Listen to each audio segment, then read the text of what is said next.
This goes out to all my OG holders. Legend Gang. Coin Bros. I just woke up in the morning, check that market cap. We up. Shout out to my dog, what you barking at? What up, dog? A package at my door, man, I've been waiting. Hope the UPS guy ready for a conversation. We gon' talk about this crypto if you like it or not. Shut up, Jordan Belfort, bitches, shit ain't in stop. I'm that dude reppin' that blockchain on the block. Talking crypto with my neighbors while they taking a walk. And my girl love talking crypto with me. Got my son straight, ICO picking with me. Legend gang, man, I keep it with me. Better take a long lunch if you with me. We gon' talk about it, we gon' talk about the dip. John McCaffrey told me Bitcoin to $1 million, or he gon' eat his own dick. Ever seen a grown man eat his own dick? What? No, hell no. We talking crypto, we talking crypto, we talking crypto, we talking crypto, we talking crypto, we talking crypto. Ain't no doubt about it, if you come around us, you gon' hear we talking crypto, we talking crypto, we talking crypto, we talking crypto, we talking crypto, we talking crypto. Ain't no doubt about it, if you come around us, you gon' hear about it. I'll be talking crypto when I'm taking a piss. I'll be talking crypto in the Uber or Lyft. Talking crypto when my daughter's making the wish. I'll be talking crypto when I'm taking a seat on the bus, riding to a meetup. I'm talking like-minded people there to greet us. I'm talking Krispy Kremes, endless margaritas, man. I'll be talking crypto to the dude in the mall cleaning sneakers. This is peer-to-peer, ain't got time for waiting. This is peer-to-peer, don't need no bank statement. I got the QR, tenant for that fast payment. Ooh, that's not matching up right. We talking crypto, we talking crypto, we talking crypto, we talking crypto, we talking crypto, we talking crypto. Ain't no doubt about it, if you come around us, you gon' hear. We talking crypto, we talking crypto, we talking crypto, we talking crypto, we talking crypto, we talking crypto. Ain't no doubt about it, if you come around us, you gon' hear about it. Yeah, we the Coin Bros, all we talk is that crypto, baby. So if you ain't about that, get the F out my face, dog. We talking crypto, we talking crypto, we talking crypto, we talking crypto, we talking crypto, we talking crypto. Ain't no doubt about it, if you come around us, you gon' hear about it. We talking crypto, we talking crypto. Look at the camera, say we talking crypto.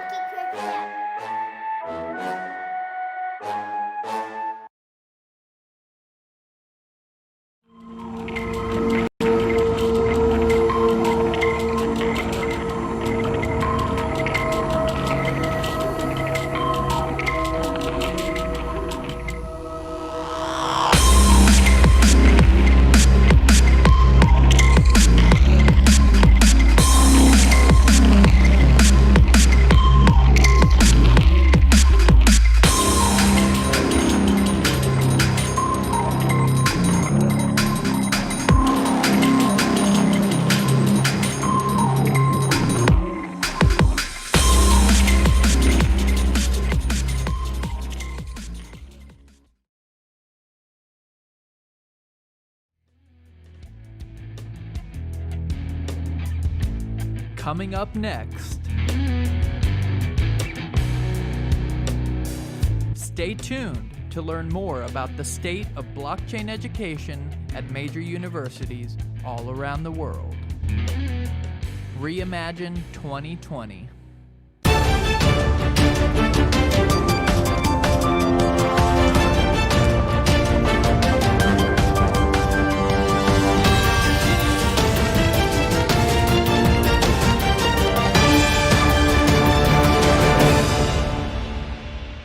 Hello there, my name is John Davidos. I lead development for NEO with a focus on tools and the developer experience based in Seattle, Washington. It is my privilege and certainly my pleasure to be here for Reimagine 2020. Hey everyone, it's Patrick McLean again, one of your guests for Reimagine 2020. I'm excited to bring a new guest to you. It's John Davidos. Did I butcher it? No, it's good. That's good. Look, the way I say it is, it doesn't mean anything in English anyway, so it doesn't matter how you say it.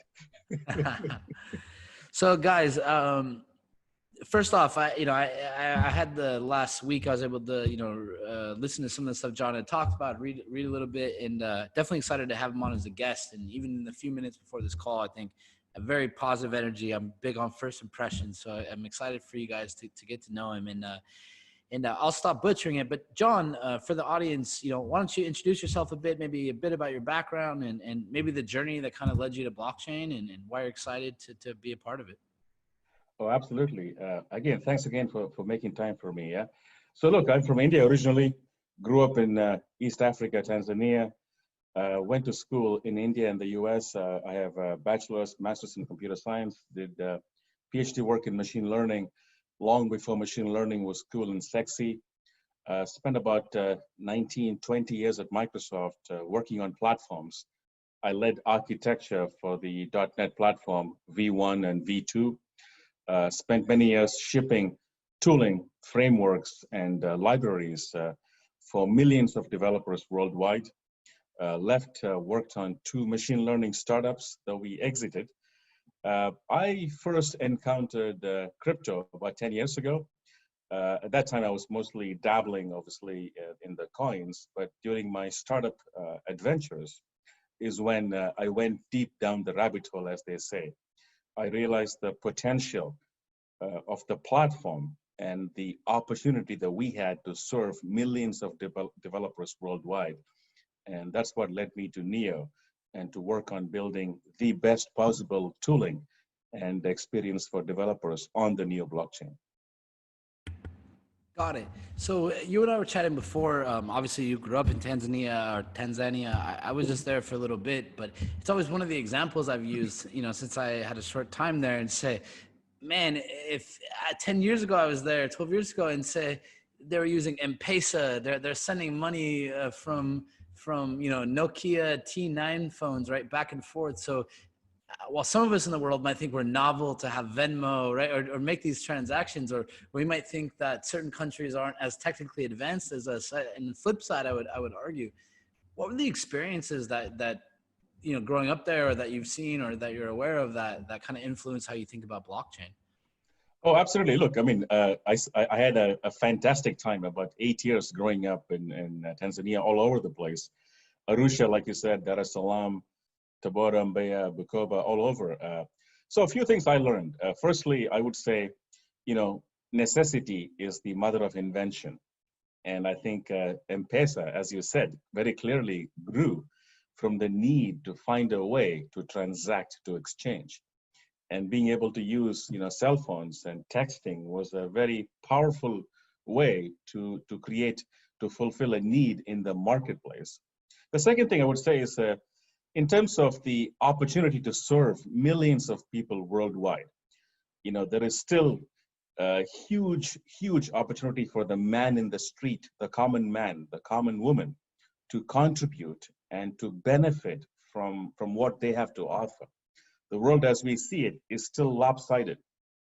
And I see the potential of the blockchain platforms to do our small bit to make this a much more fair, much more equitable, and provide opportunities for people to benefit from their energy, from their potential, and from their contributions. And certainly growing up in Africa and in India gives me a certain perspective that I hope to bring to bear in both the tools and the apps that we build.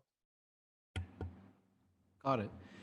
So when we touch on that subject of experience, obviously you've had a pretty seasoned background in technology. How did that influence, what were those past experiences? And I guess maybe I'll zoom out for 1 second and say, I'm always intrigued. We have a development team, and I've always looked at, why aren't there more blockchain developers? What are the difference between a regular developer and a blockchain developer? What experiences in your past kind of led you to blockchain? How do they influence how you think about it now, and from a technology standpoint? A fantastic question. So first of all, I would say there are no blockchain developers. The same way there are no, I would say, iPhone or app or front end or back end or cloud. There are developers, period. The mistake I think much of the blockchain industry made early on was in trying to pigeonhole and silo the so-called blockchain developers with special purpose languages, like what the Ethereum guys did with Solidity, with what I call elite developer tools, in many ways put up barriers. You almost had to have these high priests of blockchain development to come in, to write the code, to write the contract, to review and to bless it before they would deploy it. This is fundamentally flawed. Let me explain. Across the world, there are about 21 million developers. And there is no way we in the blockchain space can deem ourselves to be successful if we focus only on the 10,000 or the 50,000 or even the 100,000 people who are building smart contracts. We have to go to where the developers are. If there's one thing I've learned from my time at Microsoft is you cannot expect the developers to come to you. You have to go to where they are. What does this mean? It means giving them the support in the languages they know. Java, C#, Python, Go, JavaScript. It means giving them support in the tools that they know and they love. It means giving them comparable, if not superior experience. Let me give you an example. Up until a year and a half ago, debugging smart contracts was a nightmare. How do you expect mainstream developers to be able to jump in and be successful if we couldn't even give them a reasonable debugging experience? And these are the things that we set out to achieve here in Seattle for NEO, is to provide a first-class, friction-free developer experience to make sure each and every developer out there, the 21 million people out there, can jump in and feel comfortable, feel like they're building for a Microsoft toolset or an Amazon Web Services or a Google toolset. There should be no friction. There should be no sense of I'm now a blockchain developer or I'm now a X, Y, or Z. I'm a developer. And give me the tools in the languages and the support I've grown to like and to love and to enjoy. And that's exactly what we are doing here at NEO. We will take this to the mainstream. We will attract millions of developers, and we do this by going to where they are and serving their needs. Got it. And I agree with you. And we were having a brief conversation earlier before we started this call, and I was telling you, like, our CTO I've known for a long time. I mean, he was telling me a year and a half ago, right? And I really respect his opinion. He said, Patrick, when I look at all these blockchains, every time I come to a platform and I say, okay, I want this tooling, I want this debugging, if I were to devise it from a development standpoint, they tend to have a lot of what I need. And he said there's some drawbacks. Maybe there wasn't as much documentation as you needed at the time or whatever, like you can expect with any growing platform. So I guess my next question is I believe that, and actually, by the way, I haven't done this yet. And like, I just messaging him, he might hop on, so he might get a special guest here. You'll like him. But what do you really think that, how is NEO solving those challenges? Do you think they have a competitive advantage? And if so, what needs to happen for the world to hear that? Thank you. Fantastic question. So if you go to the roots of NEO, back to the origin when Hong Fei Da and Eric Zhang built, designed and devised the architecture, NEO was built on a polyglot infrastructure, meaning it was designed from the very beginning to support a whole host of languages. And that gave us a very unique advantage out of the blocks in terms of setting up a platform play to attract, to motivate developers from across a variety of communities. Secondly, the fact that we actually based much of our plumbing on the Microsoft.NET infrastructure gave us a very unique role to play in the market because we can piggyback on the millions of developers who use .NET, let me give you, for example, a data point. On the average, every month, Patrick, there's about 6 or 7 million developers that use VS Code as the developer tooling. And the fact that we have built NEO, our toolkit, as a collection of extensions on VS Code, they are widely available on the VS Code marketplace, by the way, again, gives us a very unique vantage point to drive awareness and to serve and support these developers worldwide. So we believe, I certainly strongly believe that by piggybacking, by attaching, and by providing a comparable, familiar experience, we certainly have a unique role to play in the blockchain industry and market. Got it. So for the viewers that might not know, right, and I think fortunately, unfortunately, crypto blockchain world has been divided in many ways, right? You have people that use it as an investment that in some ways they think they are technical analysts of projects now, right? I might check their resumes later and there might not be much there to back up that claim. So for maybe people that have certain conceptions about Neo or don't know anything about it, how would you describe Neo in a kind of really condensed version? Like why should Neo exist? Why are you excited about it? Why are you not on another team? Why, what is Neo? So Neo is a platform for the new economy, what we call the smart economy. Now, what does it mean? It means that we are designing, architecting, and delivering a platform for digital assets, uniquely focused on digital assets. Now, this could mean all the way from, for example, gaming. Gaming is about digital assets to real world. Think about property, think about condominiums, apartments, homes, automobiles. So because of this singular focus, we're able to design a developer experience that far exceeds the vanilla blockchain platforms out there. For me, fundamentally, this new economy, what we call the smart economy, is about assets, is about a new set of assets, fully digitized, fully digital. Second, in terms of the developer play, Patrick, the key is this: the chain is just the chain. It is going to be the developer tools.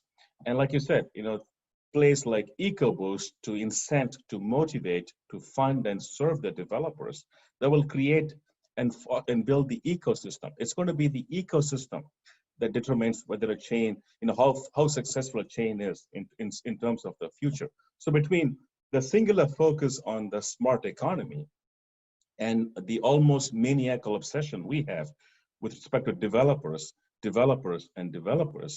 I strongly believe that we are in a very unique position to be very strong in the coming months and certainly years as we launch Neo 3 and more. Got it. And I think one not unique, but maybe have to take into account, Neo is obviously a project based in China, right? How do you think that affects your team? You're sitting there in Seattle, what is your outside take from like openness or government regulation or acceptance, from East-West mentality? How are from your perspective, how are different countries or regulators or sandboxes really treating crypto or blockchain? Is that a benefit for Neo or not? And do you guys use that to your advantage, et cetera? Yeah. So first off, I would say, much of the distinctions, I think, are less and less relevant in this new world we live in. So second, yes, the founding team, the founding members were in Shanghai. At this point, the foundation is based in Singapore. Our co-developers span the globe. We have dev teams in Asia, in Latin America, in North America, US, obviously here in Seattle, Western Europe, Spain, Switzerland, the UK, Russia, and more in terms of South Asia. So I would say the core team, the developers, and certainly the communities that drive, that create the Neo platform and ecosystem, it's a global team and a global community. And lastly, in terms of perceptions, my sense is that in this world of digital, this is a first-class digital experience. We do not, and we certainly do not expect to carry any legacy forward.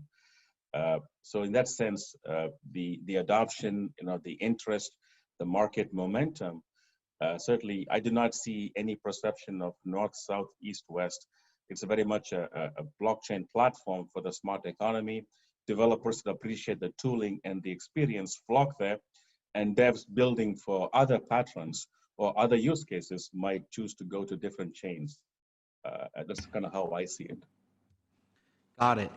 All right, for the Reimagine 2020 audience, for the thousands of students watching and everyone, and we haven't done this yet, but I like John from the first time I talked with him, so we had a good conversation.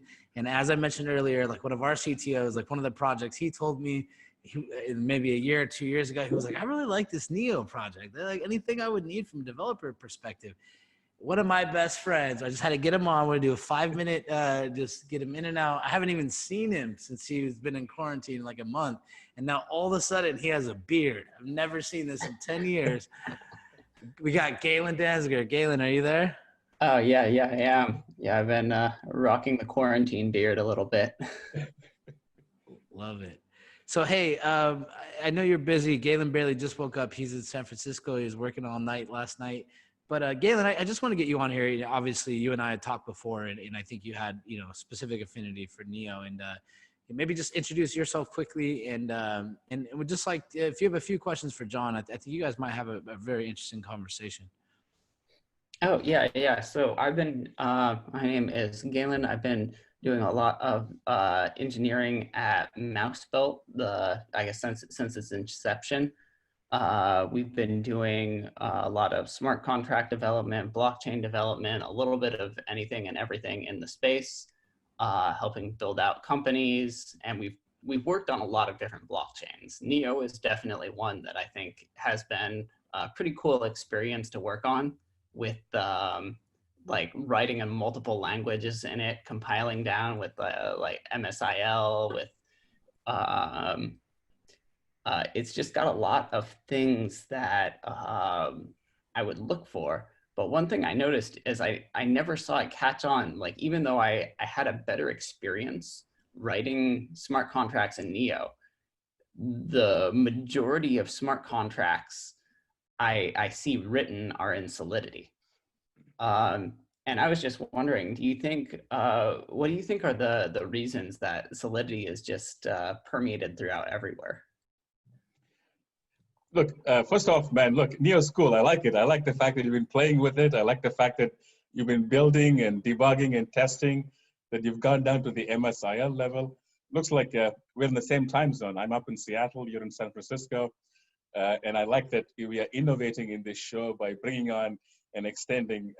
So absolutely, look, good. Thanks again. Thanks. I appreciate the feedback, and certainly the fact that you played with the tools. We are doing more. You spoke about, for example, debugging. About 18 months ago, debugging was a nightmare across the industry. We have done some pretty amazing things here in Seattle and Shanghai and Singapore to greatly decrease friction, to make it. In fact, next week, Galen, I'm going to be announcing what we call time travel debugging, being able to step forward and step back. Oh, that's cool. That's very cool. There you go. See, exactly. So being able to, because again, much of the challenges we see out in the market, like for example, the smart contract re-entrancy, logic errors, obviously, but being able to provide a superior debugging experience, we believe is paramount, right? So you're gonna, if you like debugging, you're gonna love the time travel debugging experience we will ship next week. Being able to step back, step forward, and being able to analyze, right? So back to your question. So here is how I see it. This game is very early, Galen. I spent about 18 years at Microsoft building V1 and V2 of the .NET platform. I led architecture early on for many years. There are about 21 million developers worldwide. At this point, and if you say, okay, so how many devs are there that are dabbling in the blockchain space? Your guess is as good as mine. And if we say, how many developers working, for example, on smart contracts using Solidity? Probably what, for 50,000, maybe 100,000? So it's way too early to declare victory, success, or otherwise, right? My sense is that thus far, the industry has been somewhat elitist. It's almost like you have to have the high priests come in and they know Solidity and they have to bless the contract before you deploy it, right? That was good. That was well and good for the early phase, the early wave. But if we are going to be successful, we have to go mainstream. Going mainstream means going to where the developers are. And this is the bet that we are making. So how do we drive more awareness? For us, it's very simple, Galen. Up here in Seattle, we are betting very big on the .NET and the Microsoft developer ecosystem.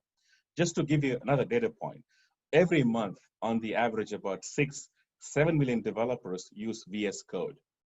And that's why we have designed the Neo Toolkit as a collection of extensions for VS Code, because we want to serve those developers. Even if we get 10% of that 7 million, that's about 4-5 times the number of devs building on Ethereum right now.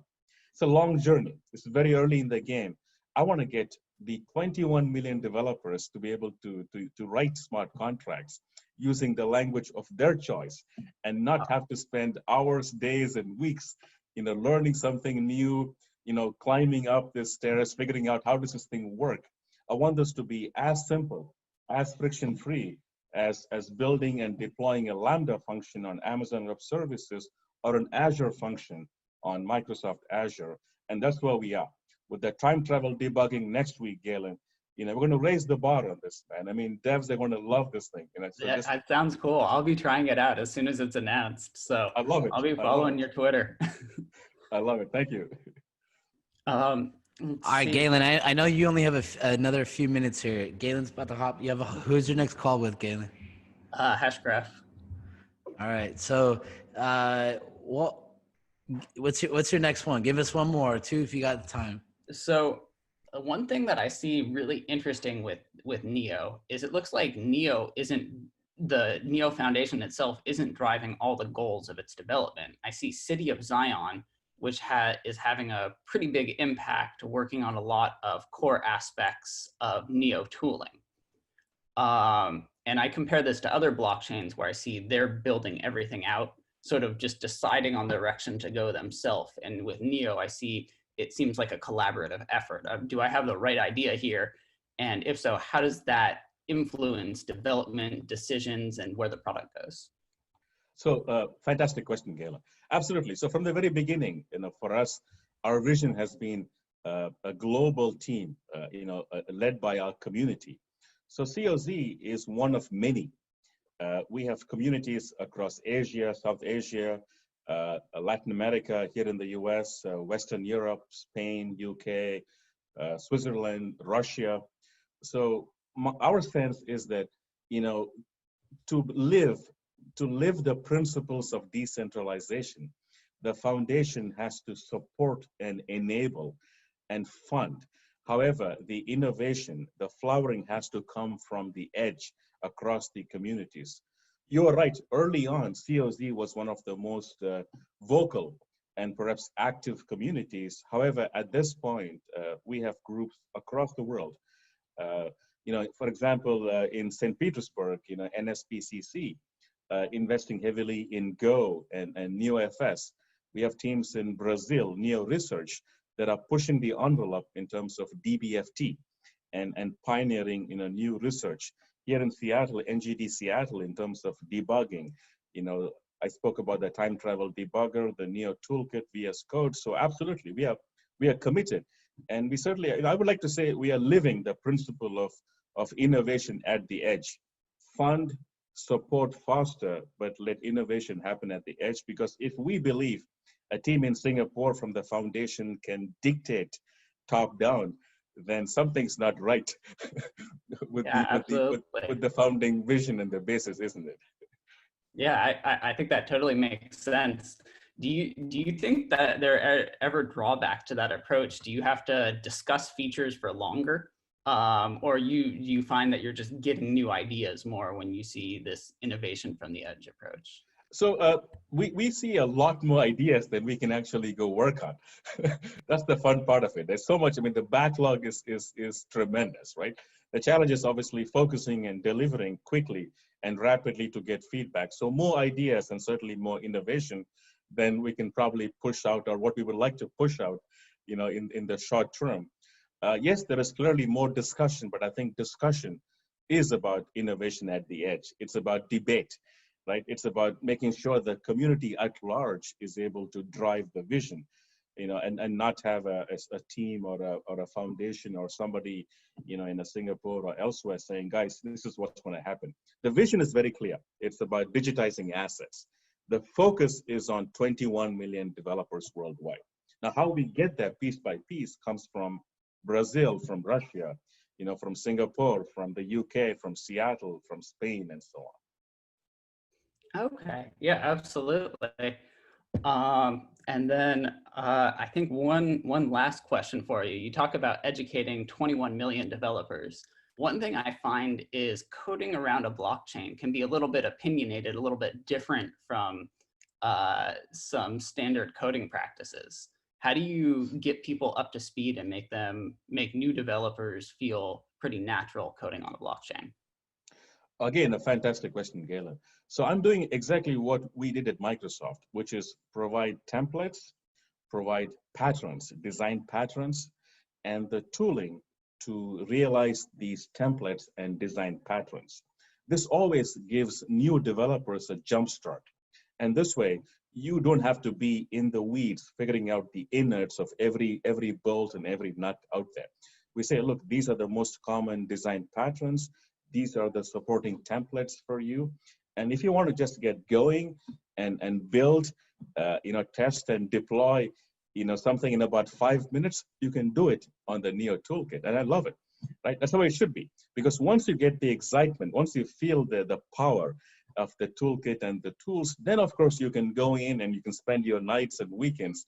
But that first few steps, the key is the templates, the wizards, and being able to make those recurring design patterns very quickly and very easily realizable. And that's my focus here in Seattle.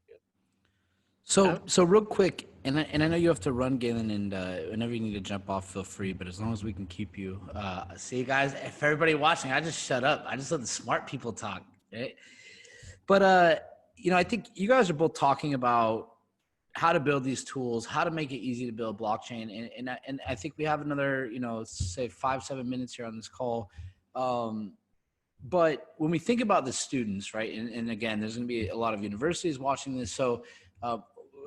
Questions for you, John, and Galen, if you want to add some insight. Obviously, from our perspective, from a technical side, you're kind of in the middle between a lot of the universities, so you kind of hear what a lot of the students are asking for on a regular basis. But, John, what would be your advice to a student today in college who's kind of looking at blockchain? How would you tell them to approach it? I don't know if I mentioned it earlier. One of the things that always makes me laugh is again, just the pessimism of people that have kind of been in the space. And then what I see when the university students, you get on a call with 30 kids and they're not mad that they lost money on an ICO 2 years ago, right? They're not questioning the benefits of blockchain. They're like, I'm going to build an application and that's going to be built on blockchain, right? And they're just ready to go. So, for the few thousand students watching this, what would your advice be? Like if you're in school today, how would you be thinking about this? It is the greatest time to be alive and to be a developer, to be a student. Here is why, right? I've seen multiple waves of platforms, gentlemen. I've seen the mainframe, the PC, client server, SOA, the web, and the cloud. In history, there has never been an economic platform. Blockchain is the very first economic platform in history. What does it mean? What I mean is in previous waves, it was all infrastructure. It was plumbing. You could build and re-platform applications. With a blockchain platform, because we have intrinsic crypto economic protocols, because we have incentives baked in, we have a unique stack in history. And so I would say, to anybody out there in school, if you're watching this, forget the ICOs, forget the crypto, forget the token, forget about all of that. That's noise for you. Focus on the fact that you are able to build and deploy apps on the very first economic platform in history. And think about the possibility. The possibilities are enormous. Being able to have incentives designed in, intrinsic baked in. This is a whole new world. Think about how you could change the world of digital assets forever. And that's where I would say focus on. Forget about the token, the noise, the crypto and all of that out there. It's good. That's not where I would put my energy and time on. For all you students out there, I have a feeling you want to listen to John. I think John's got a lot of experience. You might be smart to listen to John. Galen, you talked to a lot of the college kids. So one last question. I want Galen to tell a quick story you might like, John. But Galen, dealing with a lot of the students, what do you see? Like, what are their pain points? If you were to give a recommendation to a company like Neo, how could they reach more college kids, more innovation at the university level for little to no resources? And and what questions do you have for them there? Well, I would say for a company like for any blockchain, they have to have, I would say definitely good tooling, good easy ways to build an application. Like if a student is building something and they have to spend 2 weeks learning a platform versus 2 hours learning a platform, they're always going to pick the one that they spend 2 hours learning. It's just, especially if they're at a hackathon, it's a lot easier. So I would say always making things easy to understand and use is good. But outside of that, I think just being, getting in front of students where you can just have good like community discussion areas or even presentations, just something to get out in front of students and help them learn, help them understand will really help Neo or any blockchain to get students to write apps on it. All right, John, before we let Galen go and before I say goodbye to you, I have a good story. I forgot. I was reminded once Galen joined about the high priest. Galen, tell John how you first learned about Ethereum or the concept of Turing complete languages. Oh, so it was I think 2014, early 2014. Vitalik had stayed at my place in San Francisco back when he was writing for Bitcoin Magazine and trying to raise money for Ethereum. And none of us really knew what a blockchain, well, some of them knew Bitcoin, some of them knew a little bit, but then he was just, he was staying with us and like downstairs, he would just be giving all these lectures and talks and like, this is why we need a Turing complete language on a blockchain. And people might say like, well, what's a blockchain? And then a lot of people, my roommates in that time, just all caught the bug and got into it. Very good. That's a very good story. Absolutely. I mean, look, we're on this journey. This is probably at best the first innings, gentlemen. You know this as well as I do. The best is yet to come. What a time to be alive, and especially for folks out there, in colleges and schools. I mean, there is no better time to build this digital future and to build this on the very first economic platform we've seen in history. It's just phenomenal. I mean, it's awesome, man. Oh, absolutely. No, and it's something that I think we see increasingly. We do a decent amount on the engineering side, corporate innovation, et cetera. And something that we've seen regularly and we've kind of come to the conclusion is getting very interesting. I think I've seen enough, even in our education alliance, right? We have Neo, Stellar, Ripple, Tron, NEM, right? So we talk to everybody, right? And so it's on one half kind of hear what the platforms or the people working in the space are saying. Another half kind of talking to the corporations. And I think we take a different approach in our conversations where we say, hey, we're not here to tell you we're the magicians of I'm going to write you the best supply chain application. We're going to help you kind of understand it a bit, right? And kind of dissect the components. And I see it where it's on one half, maybe early 2018 through 2019, a lot of the platforms wanted to prove themselves. They needed validation. They needed to prove their use cases. So they're trying to partner with enterprises, the companies that could provide them the volume or the validation at scale. So they kind of go down this path of pilots, right? Well, then if you look internally at these enterprise organizations, large institutions, they obviously have a lot of bureaucracy. So they say, okay, a lot of these pilots failed. So say, okay, why did they fail? Well, okay, maybe in some cases, there's only one internal evangelist at X company, right? So if that person leaves the motivation. Or maybe there's a consortium and maybe one company came late to the consortium, right? And their interests were less accounted for than the earlier members, right? So kind of see this multitude of reasons why maybe pilots have or have not been successful, or why institutions look at it and say, we've tried 5 blockchain pilots, only one was, bearing fruit, or 3 didn't go live. So we've really been spending time looking at deconstructing why, right? Like before we talk about the why. Yeah, go ahead. So look, I spent 25 years in the enterprise space, gentlemen. I know the enterprise inside out. There is a fundamental fatal flaw in how enterprises approach blockchain. They see it as one more plumbing platform. They see it as infrastructure. And so they are re-platforming applications. because of their DNA, they are unable to understand the crypto economic protocols baked in. So what does this mean in practical terms? Almost every enterprise scenario does not take economic incentives into consideration.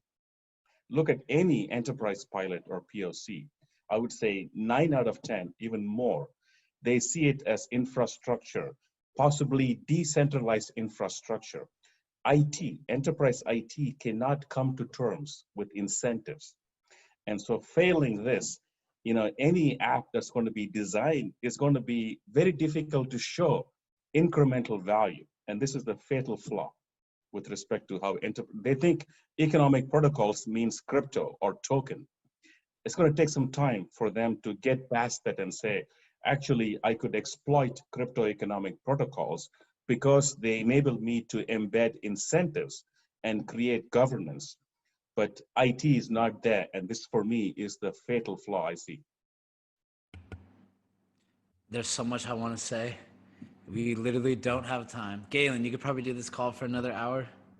I wish. I actually got to hop off. I got to join on this other one now. I'm saying you probably could if you had the time. Oh, absolutely. We'll do another John, time. It was no. We by the way, to everybody listening, we have some additional panels that we're scheduling next week, etc. And John, I think a few ideas came to this mind with a few big companies that I think maybe we'd ask you to join, and we'll have that conversation one off. But it was very nice meeting you, Galen. Do you see why I invited you to this call? Oh yeah, it's cool. It's very cool. So thanks for letting us play an audible, John. But again, for everybody listening, for all the students, for all the blockchain patrons.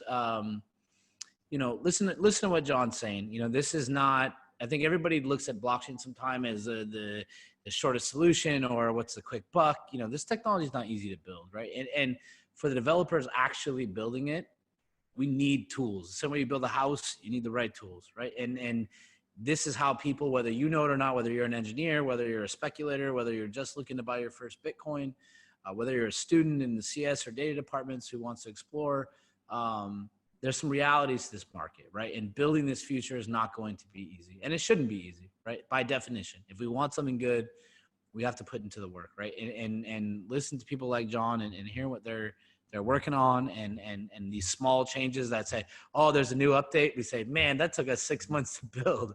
Like, we need a little more recognition for that. But hey, John, before we go, any last words for the audience?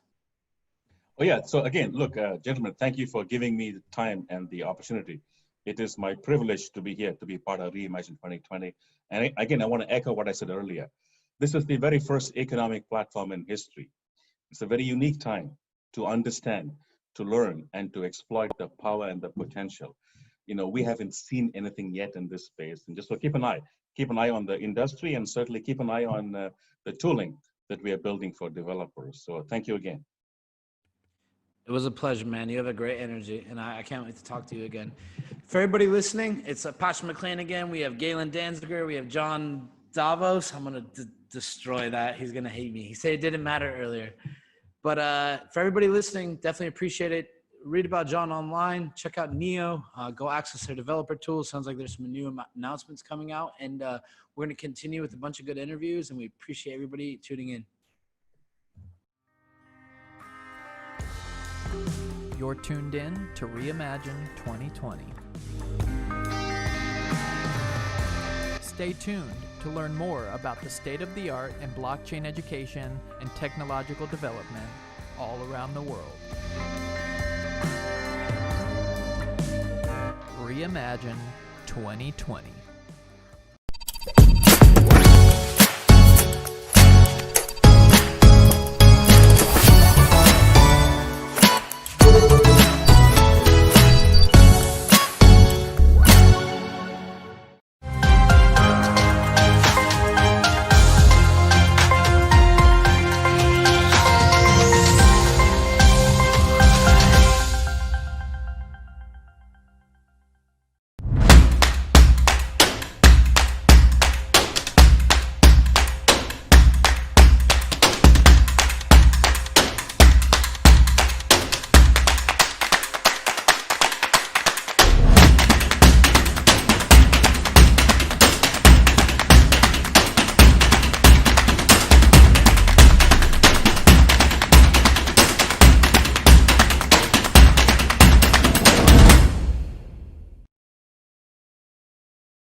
Reimagine 2020 is brought to you by Mainnet.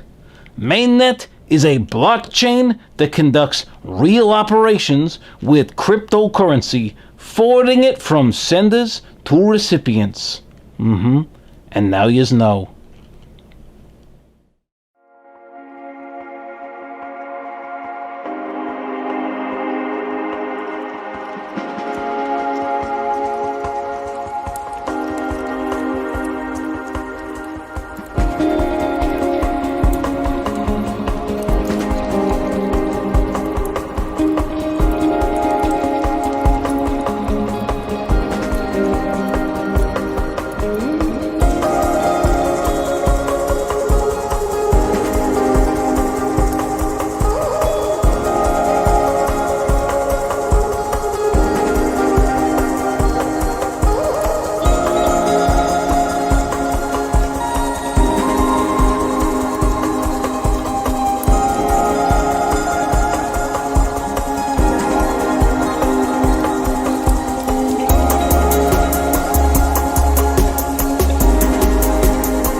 Hi there, I'm Dr. Fauci Nakamoto. I'm here to tell you that if you're having green candle erectile dysfunction, just remember that ETH is money and market buy that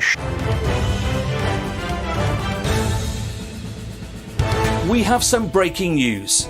The Lightning Network, the Layer 2 scaling solution for Bitcoin proposed by Blockstream, is still just 18 months away. It's only been 18 months since their last vaporware announcement. Back to you.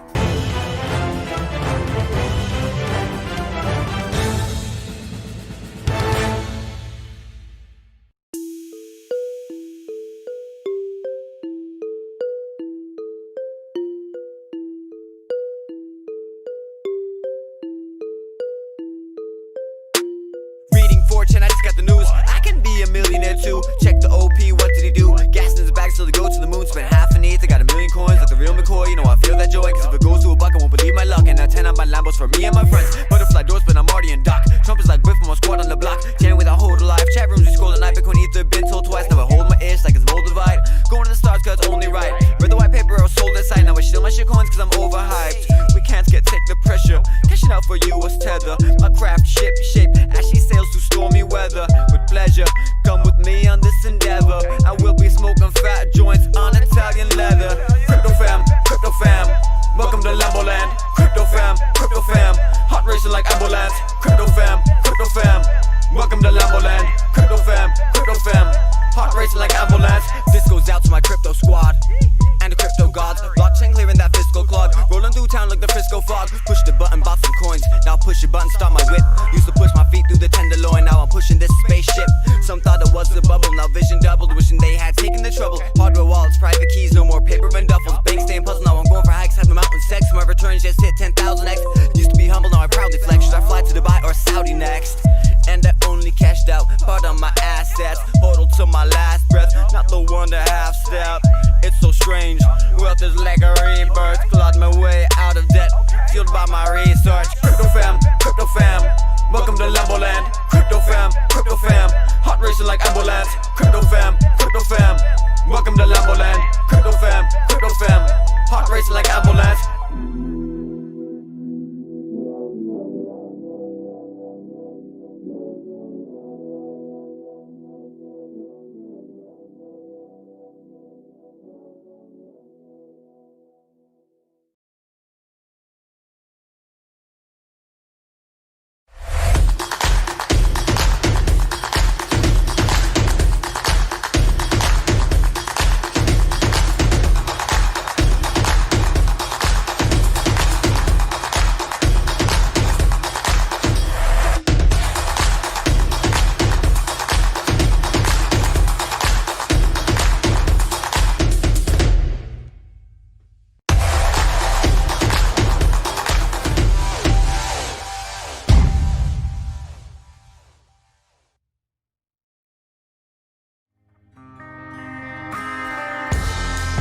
Coming up next.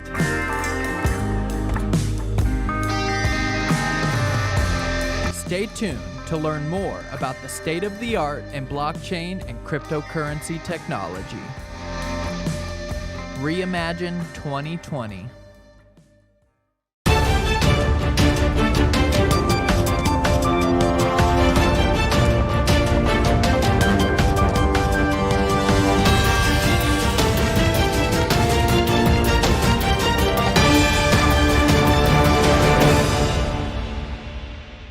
Hey guys, I'm Larry Pang from IoTex, Head of Business Development, and I'm here to reimagine 2020. Hey everybody, it's Patrick McLean again, one of your hosts for Reimagine 2020. We've got our next speaker here, and this is a place I was just chatting with Larry about. It's kind of hits close to home. You know, I've worked in IoT and sensors and RFID for many years, so it's something I'm kind of a little bit of a nerd about. So this will be a fun one for me. But yeah, I want to introduce Larry and kind of get a bit of his background before we get into this conversation about, you know, how to blockchain and IoT mix and why is that relevant. But before I butcher any more of it, Larry, introduce yourself and maybe tell people a little bit how you kind of came to blockchain. Yeah, sounds good. Hey guys, I'm Larry, born and raised in Los Angeles. I went to school at MIT on the East Coast. Spent about 5 years in management consulting before jumping down the rabbit hole and joining IoTex about 2 years ago. I got into blockchain, you know, I was doing a consulting project actually for the World Economic Forum during my consulting time, and we were doing a project about financial inclusion in payments globally. And of course, Bitcoin came up, but also other things like, you know, M-Pesa, which is a peer-to-peer payments via cell phones in Kenya. And that really sparked something in me that I started to understand that the world doesn't have to work the way it does, right? You can see in Kenya, people leapfrogged the entire banking system and went directly to mobile payments. So once I started to think about that in the context, especially of our smart devices, and you know how all that data is being kind of consolidated in these giant vertically integrated corporations, I thought we could do something better. So you know, for the past 2 years, I've really been focused on reimagining the Internet of Things in the context of blockchain. Awesome. I love that you mentioned that. I lived for many years like in Tanzania, between there and Kenya. So I was there maybe 10 years ago, right, where I'm watching people with, you know, Nokia N9, not smartphones, right? They're getting little scratch cards from M-Pesa, entering their phone and sending money to people, right? So I think it's always a good lesson to reflect back on when we think first world countries are so advanced that some of these problems we're trying to solve have actually, you know, been people have been working to tackle them for a while. But hey, can you tell the audience, people that might not know, or maybe they know a little bit about it, can you just in a nutshell give it, you know, your concise summary of, I mean, what is IoTex?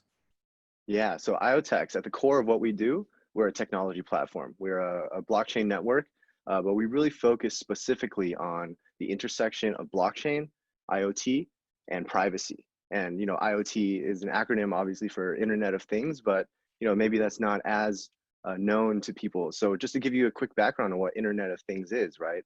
Imagine all of these smart devices that you have in your homes, in your businesses. You know, right now, the world's being flooded with these security cameras, these virtual assistant cameras, speakers, your thermostats, even your toilets are going to be smart very, very soon, right? So the Internet of Things is the composition of all of these internet connected devices all around the world that are gathering data, to enhance our daily lives, enhance our business processes. But, one thing that everyone should know about the Internet of Things is it's controlled by these gatekeepers that, have long been, offering us digital services, the Apples, the Googles, the Facebooks, the Amazons of the world. But now they're really starting to get into our homes, right? They're starting to, purchase companies like Fitbit to get our health data, Ring and Nest to get our home data and things like that. So when it comes to our smart devices, we really need trust and security and also privacy. So, IoTex takes that to heart, and we're building a platform that allows people to build trusted devices that generate trusted data. And we hand that off to developers so they can build trusted applications. We'll dive into some of the more specific types of devices and applications that IoTex is powering, but we believe in a human-centered future where, you can look at your devices and without a doubt know that, this device is only doing what I expect it to do, right? There's no behind the scenes data sales. Maybe, a lot of people don't necessarily care about privacy today in the digital world because, these things are not as tangible as, the video camera footage from your home, right? So when it comes to the physical world, we believe in a next generation of security and privacy, and that's what we're trying to do with IoTex. Got it. So, I think for the average listener, maybe even more advanced, I think IoT kind of ends up with this general categorization, right? And technical people might understand it, right? The average consumer might just understand the product, but how do you guys kind of define IoT, and what do you think maybe some of the core blocks of that? So do you look at it as, thermostats and kind of home equipment are one subset, or that maybe there's chips or RFID tags on products identifying them? Like what are those kind of subsets of IoT? Yeah, so I think there's a couple ways to think about the Internet of Things, right? One is from the vertical standpoint that you were talking about. There's a lot of different industries, right? Think about all the industries that use smart devices today. Everything from agriculture to smart homes to smart cities to autonomous vehicles. These are all kind of verticals in which IoT devices are implemented, right? But if you think about it from a horizontal perspective, right, let's break down what every device has, right? It has some sensors to gather data, whether it's light, temperature, humidity, different readings that these sensors grab. They have some type of storage and processing in a CPU, and they have something to connect to the internet, right? Whether it's directly to Wi-Fi or it's some of these other connectivity modules like Bluetooth or low power, long range. There's a whole plethora of options there, but you kind of mix and match these things, different levels and sophistications of hardware to really get different types of IoT devices, right? So we think about it from more of the horizontal perspective, right? What is the common denominator across all of these IoT industries? And that's kind of the need to understand that the inner workings of these devices are doing exactly what they're meant to do. And they're rooted in trust and security and privacy, right? One of the big problems in IoT today is you don't necessarily own the devices or the data that are coming from them, right? But you're starting to see them pop up in your homes.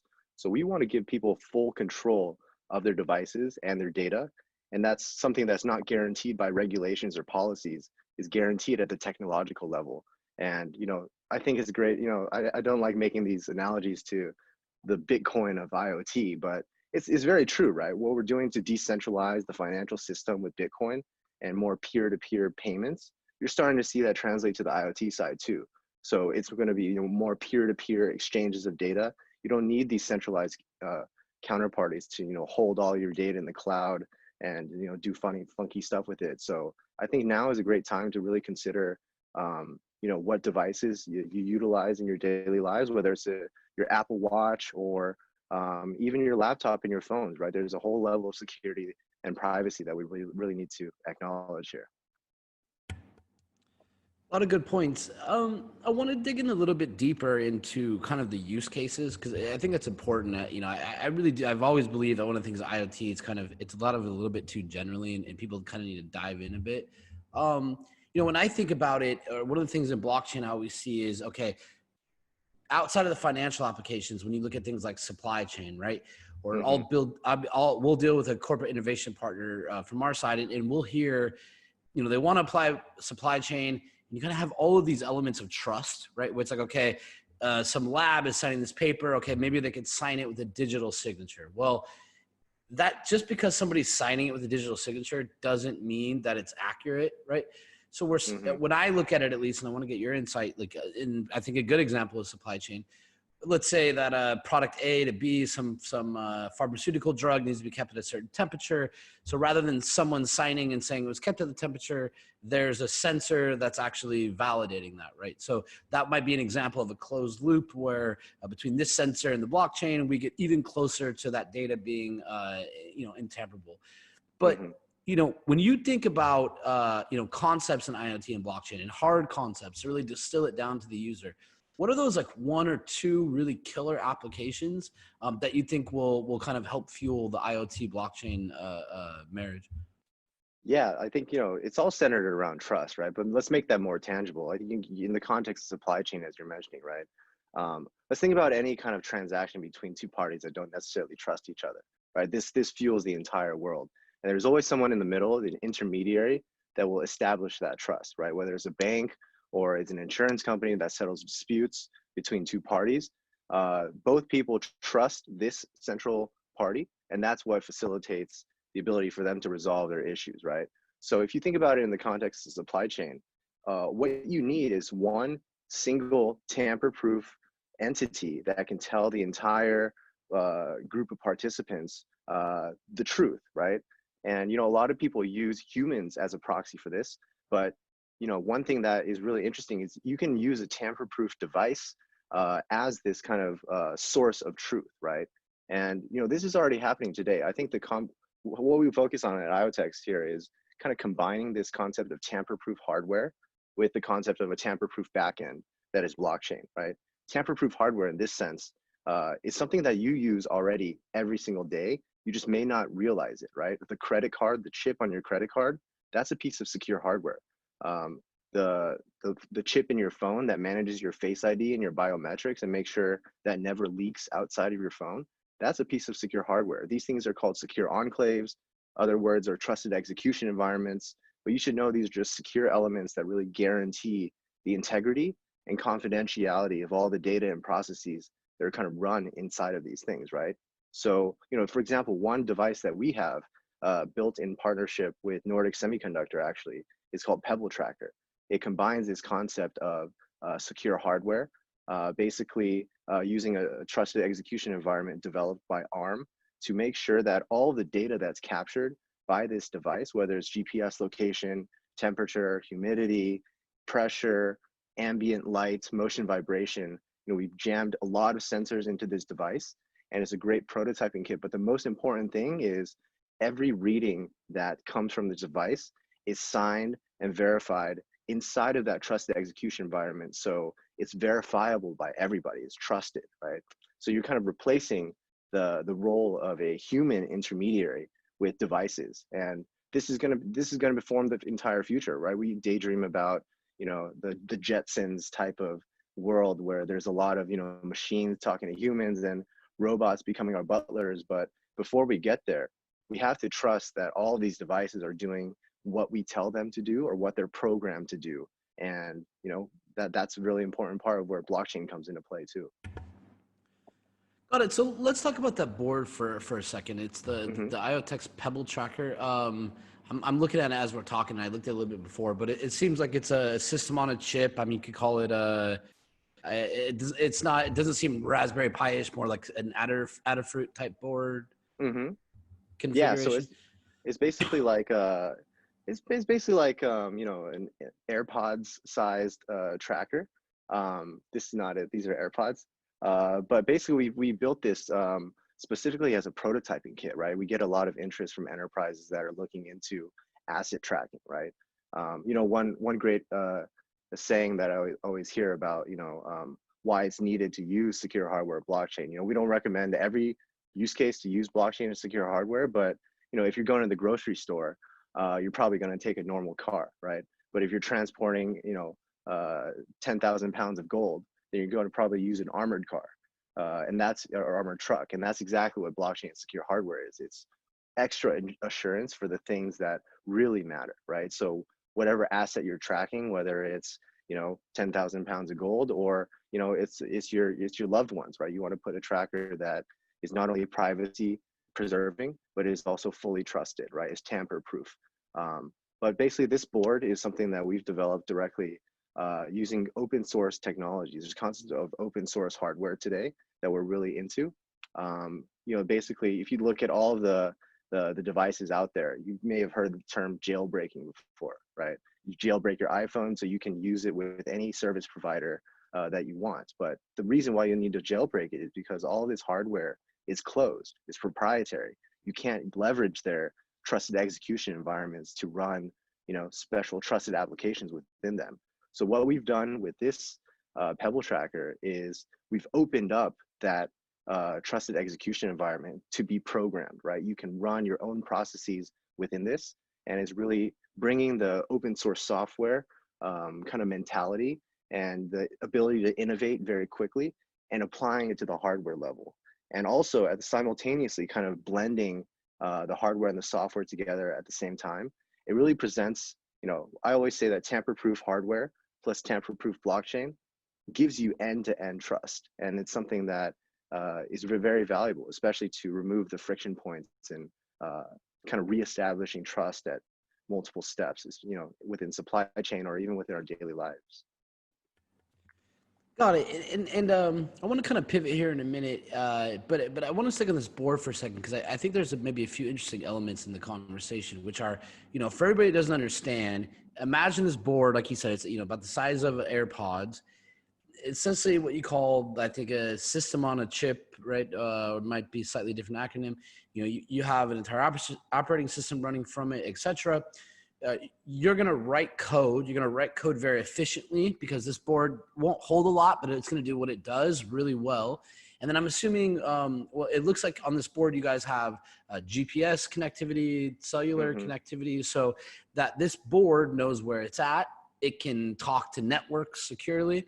And then I think on these types of boards, again, for anybody in like the DI, do-it-yourself community or hacker community has maybe played with them. Again, they're I think you could, in the abstract, look at this as a Raspberry Pi or something like that. But on that board, there's then inputs and outputs that people can connect different sensors, for example. Right. So this comes stock with a lot of sensors, right? So it comes with GPS location. It comes with a Bosch environment sensor, which does temperature, humidity, air pressure, and gas. And it also does motion and vibration using a 6-axis gyroscope, and also it has a light sensor, right? So if you think about what all these metrics mean, right? GPS location is something that's very simple to understand, right? And that's, and not to interrupt you, but that's what I'd like to tie together for everyone. So like, give them an example, and let's say there's a student, right? A student's like, okay, maybe I want to get this board and hack on it for a weekend. Give them an example of some things they could build, or like really cool applications you guys have seen. Yeah, so let's just mix and match some of these metrics together, right? So one thing that people are already building with the GPS location thing, there's a project called HyperAware. There's a group out in London, actually a group of university students led by some great tech leads called London Blockchain Labs. And they basically used Pebble trackers and this trusted GPS data to inform when tolls should be collected on vehicles. So they basically mapped out kind of geospatial zones, polygons on a map.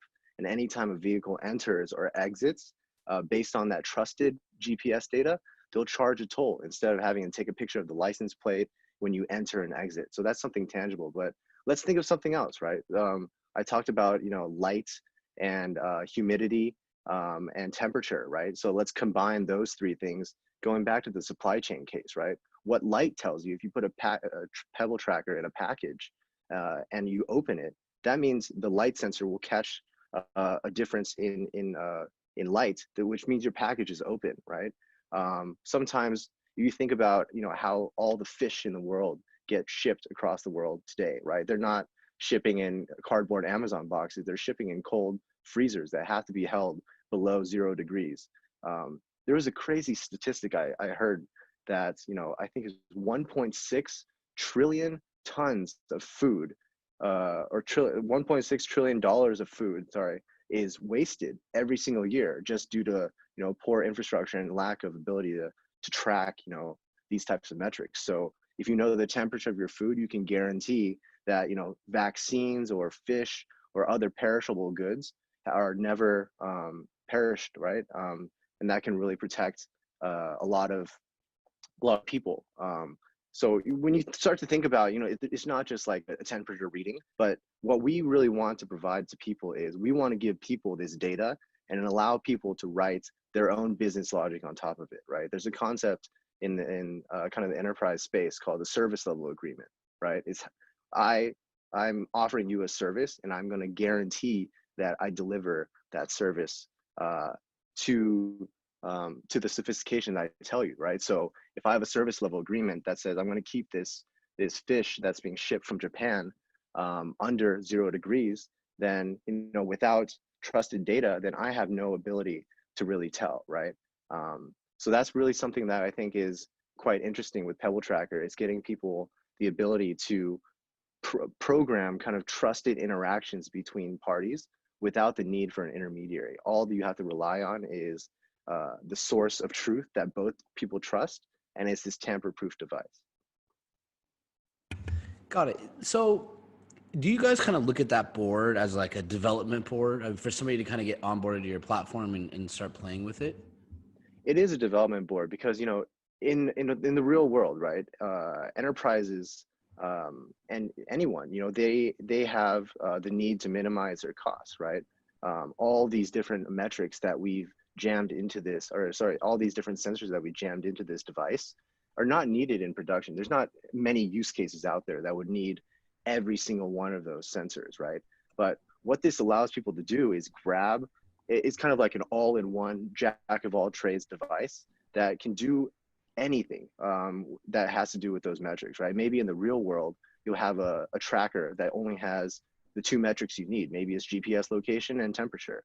And that's all you need to fulfill a lot of these perishable goods use cases. Maybe a light sensor as well. But air pressure, humidity, gas, those are things that maybe, will be deployed in the middle of a forest somewhere so that you can detect forest fires earlier, right? So it's really about finding the specific use case that your devices will apply to. We're really great at doing this in the software world, but in the hardware world, there's a need to kind of fit the hardware to the use case as well. We're already in discussions with some companies that are interested in developing their own types of versions of Pebble Tracker. And the feedback we got is, the things that are important to them are, of course, trusted data is great, but the secondary request is all about battery life, right? There's a lot of sensors out there that, there's some types of sensors that will be streaming data 24/7. A video camera is a great example of that. But there's also sensors out there that will turn on literally once a month, grab a piece of data, transmit it, and go back to sleep.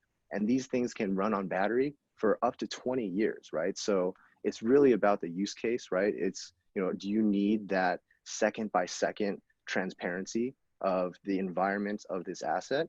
Or do you just need, you're collecting data points throughout a very, very long period of time.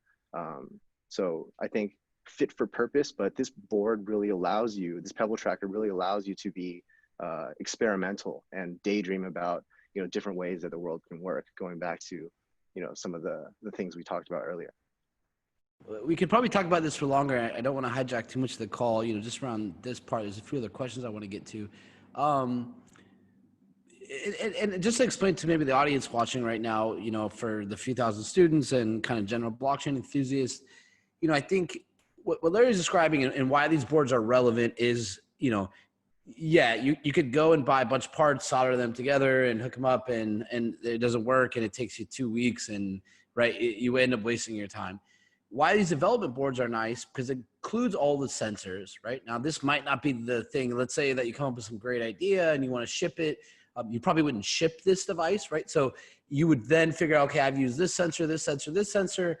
Then you would go to what they call like a PCB manufacturer and you'd give them some spec and they would print you out the exact final board you want, right? Mm-hmm. But these devices are really good for kind of inspiring use cases and validating use cases. So the last question I have on this, Do you guys offer any kind of promotion or deal for like university students or developers on the board? And you might not. I just genuinely curious. No, that's definitely what our plan is to do, right? Like this is perfect for the at-home developer, the one that just wants to hack a weekend project. It can get even more sophisticated, right? We're part of this enterprise IoT alliance that just focusing on end product development, and this is what they're using in their use cases as well, right? But one thing I forgot to mention is the blockchain aspect of it, right? What does blockchain have to do with it? So this trusted data from this board is written directly to the blockchain. And that's a very powerful concept. Let me take a little bit of time to explain, right? So if you know that data came from a trusted device and you know that it hasn't been changed after the fact, that's a very pure source of data that doesn't need any type of third party to come in and say, yeah, this is trusted. You can proceed with the next step in your workflow, right? So that's going back to this concept of tamper-proof hardware and tamper-proof blockchain. What we can do is really grab trusted data from the real world and drop it directly into a blockchain smart contract that can then kind of automate and do exactly what it's told there, right? So you're taking the physical, you're instructing the physical world to do exactly what you want it to do in a trusted way, and you're putting that into the digital world via blockchain, where the DApps are trusted and they do exactly what they're trying to do as well, right? It removes all of the ability for people to misuse your data, to manipulate your data, and it's just a very end-to-end trusted type of ecosystem, right? This may be more on the theoretical level. We also do a lot of things with hardware manufacturers. For example, we have this camera, it's called UCam, right? We worked with this security camera manufacturer called Tenvis. They've sold millions of cameras to enterprise, to governments, and consumers in the past, but they came to us looking for a new feature, and that's privacy, right? So what we're talking about with Pebble Tracker is on more of the theoretical side of the intersection of blockchain and IoT. But what Pebble Tracker is using blockchain for a very practical purpose today. And that's just to make sure that this UCam is a fully private home security camera that allows anyone to own their own data. IoTex doesn't have the data, Tenvis doesn't have the data, corporations sure as hell don't have the data. It's all owned by you. So this is something that is already in the hands of a lot of our community. We've been doing beta testing on it, and it should be launching on Amazon as early as June. So I think what we're really starting to see, IoTex cross over into this world where it's not just about talking about consensus mechanisms, or it's not just about talking about deep parts of the protocol. We're starting to see real use cases come out of it. Of course, it's important to optimize all the layers of consensus and the peer-to-peer infrastructure, and we've done a lot of focus on that throughout 2017 through 2019. But now we're really excited to really unleash these types of things to the world. Got it. So for all the students listening right now, me and Larry are gonna talk later, and we're gonna try to find a way to make it as easy as possible for any student that's interested in developing on blockchain or has a smart idea between IoT and blockchain specific applications, right? And these are the types of products that you want to get your hand on that really allow you to kind of have a hackathon weekend with your friends, etc., right? And kind of rapidly innovate. And kind of getting those little boards in your hands sometimes is the barrier, right? So I would encourage anyone listening that's kind of a bit of a hobbyist, has a concept, wants to program on it, to look at the products like IoTex, and see if that board makes sense. See if it kind of fits. Do the sensors there? Can you make something in a weekend or a few weeks that kind of inspires you? Yeah, I mean, I just wanted to add one thing. We're really excited to work with Mousebelt on the Education Alliance, right? I think the university audience is exactly the target we want, because you guys are so imaginative, you're so creative, and you guys love to hack together projects, right? So IoTex has our own kind of developer grants program. We're really looking forward to working with Mousebelt to really put these devices into the hands of students and really start to see what people can build with them. 100%. So you and I are going to work on that together. Hey, on the topic of hardware, just because I do think it's essential to this conversation, right? And as mentioned earlier, I've kind of been in and around enough, and I know when you kind of get to enterprise companies, etc., when you start having to suggest to them to switch out their devices, right, or you have to replace hardware, you kind of start to hit roadblocks to adoption. And, you know, I heard what you're saying in regards to the camera stuff. How are you guys viewing, and what progress have you made on, you know, are you looking, are there entire subsets of hardware that are already deployed at scale, either to consumers or enterprise level, where you guys are trying to either write integrations, SDKs, kind of do the heavy lifting for those integrations one time, where then a developer can come back and quickly build on top of the groundwork that you guys have laid? What are your guys' thoughts there? Yeah, you know, we would love to just retrofit all of the IoT devices in the world and make them run on IoTeX, which would, you know, grant them extra security and extra privacy. But, you know, going back to the thing I was talking about, the need to jailbreak an iPhone, right?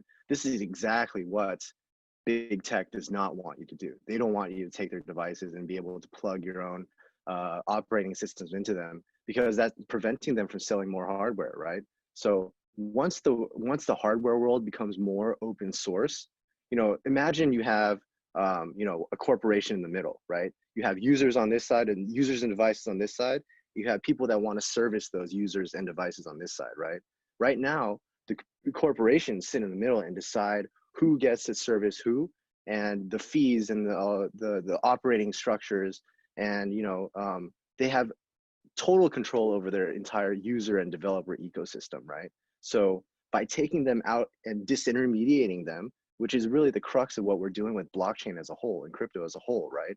Then you can start to see, you know, these two sides really form organic relationships, right? If I have a device and I want to kind of mix and match, you know, I want this storage in IPFS, I want this connectivity via something like NKN, I want, you know, this type of compute, you know, just general from, you know, from blockchain infrastructure, you know, you can really start to see all these different kind of services mix and match. Whereas, you know, another way to explain it is, today the IoT is in these giant vertical tech stacks, right? Not only is all the data held within these stacks, but all the money, right? All the control.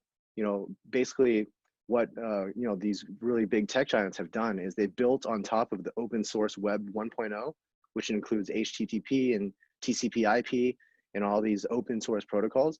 They've built proprietary web 2.0 layers on top of that, you know, are worth trillions of dollars, right? But that's where it stops. You'll never see someone build $1 billion business, let alone $1 trillion business on top of Google, right? That's just not going to happen, because they're driving all the value down to that layer 2. So imagine that layer 2, we crack it, and all of the money, all of the data is then distributed out to everyone. And then you can start to imagine how to build $1 trillion businesses on top of that.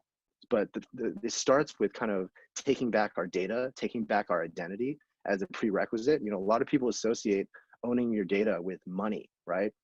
That's not necessarily true. You know, there's a lot of things around free will and the ability to make our own decisions without, you know, corporate intervention. And that's what I think data ownership and privacy is really all about, especially when it comes to, you know, our IoT devices. So just some food for thought. No, 100%. I was having a conversation earlier with Dr. Alex Kahana. He's Chief Medical Officer at Consensus Health. And we have a really interesting conversations, you know, around the Fitbits, right? And kind of the evolution of even like healthcare, you know, how people are, you know, they're generating data, kind of feeding back into the system to make the system more efficient. But as that system becomes more efficient, how do they share in that efficiency, right? As these companies save money or cut their costs, you know, how do people start to generate wealth, right, on their own data, right? Rather than, you know, and I think you brought up the point earlier about Google and, you know, Google acquiring Fitbit. One of the interesting things there, I think, is not even to think of it so much as what happens into the future, but when Google acquired Fitbit, what they really acquired was past data, right? Just on the front end. Now, even if you use the Fitbit 5 years ago, right, and while you're using that Fitbit, you might not have ever consented to giving Google your health data, right? But later on, another action then changed that, right? So you might own your data might be saved today, but how does that stop, you know, actions in the future from kind of restricting your privacy, right? And you're not going to get an email that says, hey guys, we figured out this thing based on your health data, which saved us a ton of money. Here's your share of it, right? So yeah, I definitely think there's like some really interesting conversations there. we have about like 6 minutes, and again, I would love to have this conversation for longer. I think that maybe in the next week, as we continue to push on this, there's a few other interesting points I think we'll reach out to you on. But one question I want to ask and get your opinion. Obviously with MIT, very strong technical school, and a lot of students are watching this, right, and kind of trying to help them shape their thought, as they're thinking about their careers or what they want to pursue. It could be data science, CS, how kind of blockchain intersects with that, or maybe IoT as well. We kind of see that there's not a ton of blockchain developers, right? And that's growing, right, as demand, I think, and as adoption grows. And then what's really interesting, I think, about what you guys are doing is there's also not a ton of IoT developers. Like, I don't know that many people that can go into an ARM board at the lowest level compiler, right? And this is pretty unique. And you make it easier with development devices like this board, et cetera, which is how you get adoption. But when you combine those two, how do you guys look at that? Where blockchain is a little bit of a niche still, IoT is still a little bit of a niche. How are you guys kind of thinking about that in regards to attracting and educating developers? Yeah, I think you hit it right on the head there. I think education is the biggest part of it, right? Educating people not only about how to use the platform that we built, but also why it matters, right? I think that's something that I personally try to revisit every few months. It's just like, what am I doing now and why does it really matter, right? And again, not to say that innovating on consensus is not like it's deeply important, but to bring this to mass market, we have to do more, right? We have to think about, there's a saying that if you want to replace a product in your life, the replacement has to be 10 times better than the former, or else no one's going to make that decision to change their behavior, change their lifestyle to use this new alternative, right? Maybe we're only 3 times better right now. So how do we not only think about the decentralization aspect of it, but the user experience side of it, right? How do you think about driving value back to users?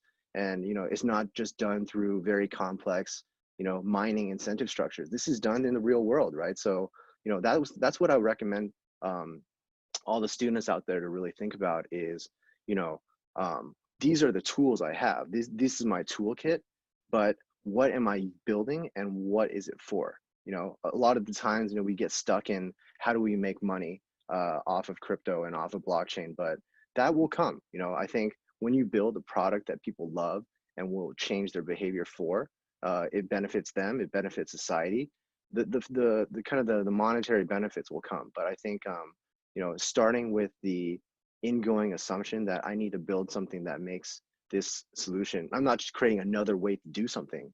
This other way of doing something has to be great, right? It has to be much better than what we're doing today. And I think, that's a fundamental principle we have here at IoTex, right? Like in the IoT world, it's sometimes important to understand all the things that are going wrong in the IoT world before you propose a solution, right? Like I talk a lot about corporations. Trust me, like I use their services. I think they've progressed the industry farther than I could have ever imagined in the past decade, right? But now we're reaching a really big tipping point where you're starting to see companies like Amazon Ring and the entire fiasco that they had with hackers kind of gaining access, not through sophisticated hacks, they're just walking through the front door with username password breaches, right? You're starting to see Zoom literally lie about having full end-to-end encryption when they actually have client-to-server encryption. These things are things that we can guarantee with technology. We don't have to rely on big tech to really facilitate these things. And I think the more that we as users demand it, and the more we as innovators build alternatives, you're going to start to see this really shift. So my message to all the builders out there is keep that in mind, and good things will come. Awesome. So, hey, we have about 3 minutes here, and then unfortunately I have to go to my next conversation. But I want to, by the way, how much are those Pebble boards? So right now, I mean, of course, you manufacture in volume, right? In the thousands, it'll become cheaper, but we're trying to keep it around $50, right? It comes So with can someone buy them today? Not yet. We're still, like you said, when it comes to hardware, right? There's a lot of low-level code that we're still working on at the firmware level. But the hardware is complete, but we're at the stage of making this usable for developers, right? Working on the firmware, working on the embedded software development kit that will really allow people to, plug and play this. It's not fun writing low-level C No code. one, let me and for tell you. anyone that understands, like what he's saying, like low-level code is, you don't have you can't just put 1,000 lines of code and write it super inefficiently. Like each character you type matters. Like Exactly. Yeah. you're gonna be scratching your code to see if you can get rid of like 1 or 2 letters in certain Yeah. circumstances, and We're trying that's to take important. that out of the There's picture. low power and low storage. This is the cost of keeping the device cost down. Exactly. Yeah. When But yeah, those we're trying to when those are ready, when we can buy some, I'd like to buy maybe 5 or 10. That's for me. I'll send them out to some of the schools. Of So course. Yeah. let me know. Hey, so in our last minute or two here, again, there's a lot of students listening to this, blockchain clubs, universities all over the world. What would your message to them be, as a 19, 20, 21-year-old student, kind of thinking about their career? How would you advise them if you could go fast forward, go back in time? How would you be thinking about that? How would you be thinking about blockchain, and what would your advice to them be? Yeah. When I got out of college, right, I was lucky to have done a lot of great internships in finance, right? And through those internships, I tried a little bit of everything. I never really knew exactly what I wanted to do. And that's why I went into consulting, right? I think that consulting is the catch-all when you don't know what you want to do. But I'm so blessed to have done that, right? I think a lot of people jump in to situations where, I think they don't necessarily see the entire picture, right? I think being an entrepreneur is great, but finding mentors that can really guide you and show you what's happening in the real world with the business world is also very important, right? So I always say that whenever you're doing something, when you're doing a project, even going to school, you may be taking some classes that may not be as relevant, but these are opportunities to learn how to learn, right? I think that's the most important thing that I've done in my life, is just continuously learn different ways to learn. And once you have that, build your own personal skill set. These things are, if you think about like the concept of compound interest in money, compounding your knowledge through learning different things and aligning with different people that you really respect and you trust. I think that's the key, right? So don't worry too much about getting that amazing job offer out of college. The world is changing, especially after COVID. I think you're going to see a lot of people starting businesses with zero marginal cost, right? Doing digital goods on the internet. So the world is your oyster. I think just keep that in mind. This is a long-term game. I've been out of school for about 8-10 years now, and it's a constant battle every day. So keep on trucking. You're still early in the process, but the world is bright, and it will be brighter because of your contributions. All the students listening, listen to Larry. I think you're gonna want to take his advice. My final words is be. I have always been intrigued by IoT and blockchain. I hear so many applications of supply chain. People say they want to put art on the blockchain, right? And I kind of think of it and say, okay, how do you validate it, right? Are you gonna put a QR code on it? Okay, well, I can copy a QR code, right? So I think as we start to put physical items on the blockchain, we need a way to validate, right, or interactions, etc. We need a way to validate that those interactions are real, right? And I don't know how else to get there other than a variety of IoT sensors, right? Whether these are ARM boards with a variety of input and output options, RFID sensors, your cell phone, low energy Bluetooth, etc., etc. So again, Larry, I really do wish we could continue this conversation. I have a few ideas maybe for what might be interesting the next week if you have time. But before we head out, any last word you want to say? We have a little under a minute here. Yeah, final words is, we really enjoy working with Mousebelt and all they're doing. I think, this initiative about bringing together like-minded people at, this time in your lives where, the college experience is really molding yourself, right? Like I came into college a completely different person than I came out of. So, we're looking forward to launching more initiatives and, getting devices in your people's hands, right? I think the experience of holding and seeing a device that is on and you see the data in the dashboard, that really changes the experience for a lot of developers that we currently work with. So keep an open mind, even if you're not a huge blockchain and IoT fan. I think that this is going to be the future. So yeah, much appreciated for the opportunity to chat, and definitely check out IoTex. Likewise, you guys will see all their links below. We got to run. Larry, it was very nice talking with you. Again, want to continue this conversation. Everybody, make sure to check it out. And we're going to be getting back to you here shortly with our next conversation. It was very nice talking with you, Larry, and you have a great day. You too.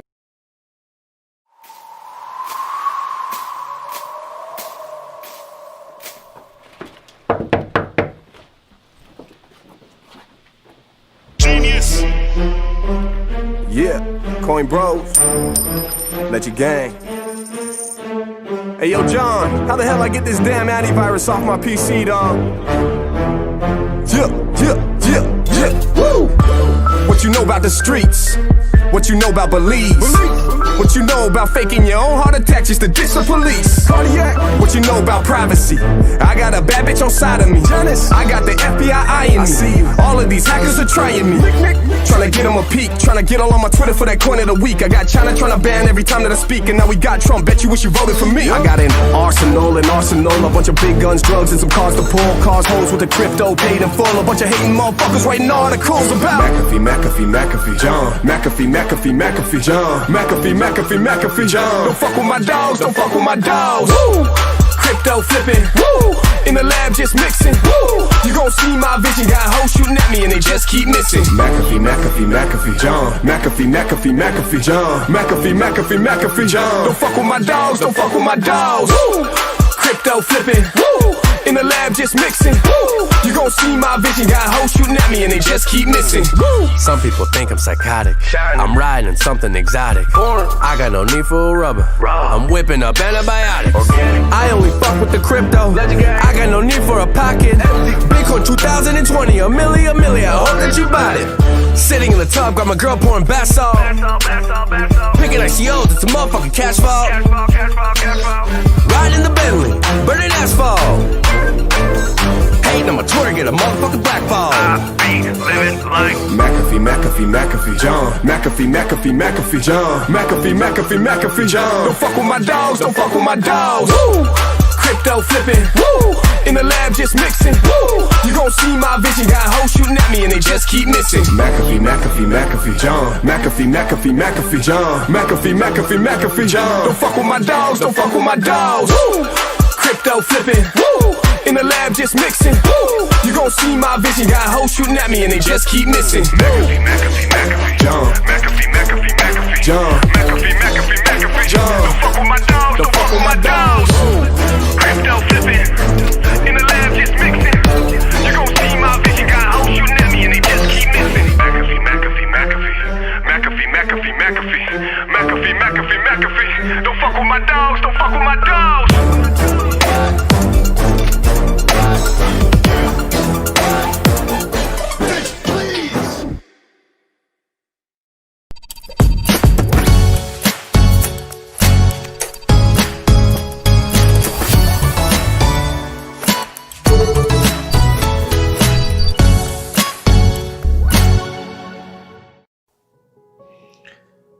In a world full of ICO scams, vaporware, and Ponzi schemes, we wish to remember those who have passed on. Rest in peace, dear friends.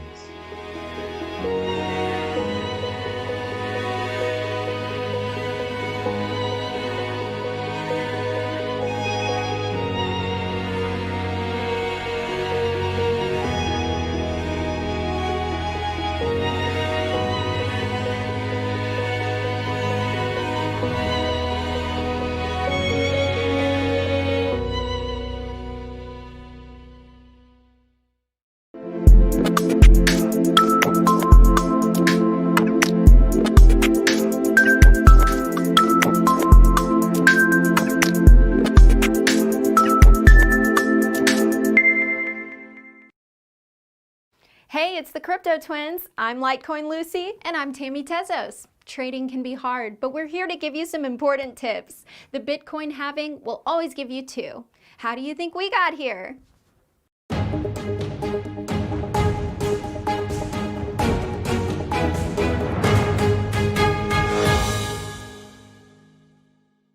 Hi, my name is Bruno. I'm from the technical education team at the Web3 Foundation, and I'm ready to reimagine 2020.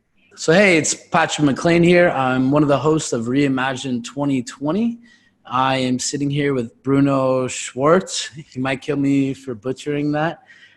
Bruno is part of the education team at Web3, and definitely happy to be sitting here with him. I think you guys are going to enjoy this conversation. Bruno, do you mind introducing yourself? Sure.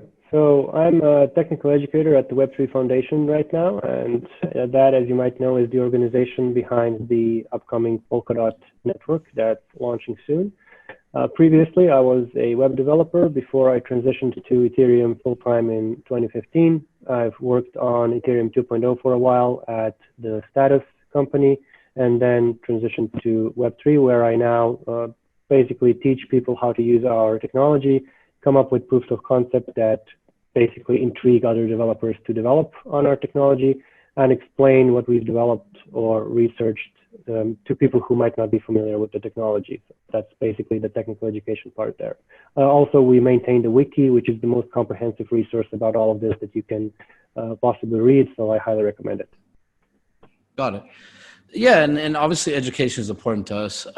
You know, as you and I were talking about before we started this call, right? Our group and kind of the people throwing this comments have always believed in education. When we look at blockchain, it's very hard to get to the next hurdles, right? I think some people are under the assumption that this technology is easy to build. We kind of take a view that it's not, right? It's not going to come overnight.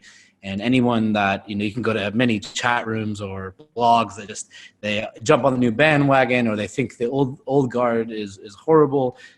We tend to believe that there's a lot of work that's going to need to go in the next decade to really support it. So definitely interesting to get your perspective throughout this conversation.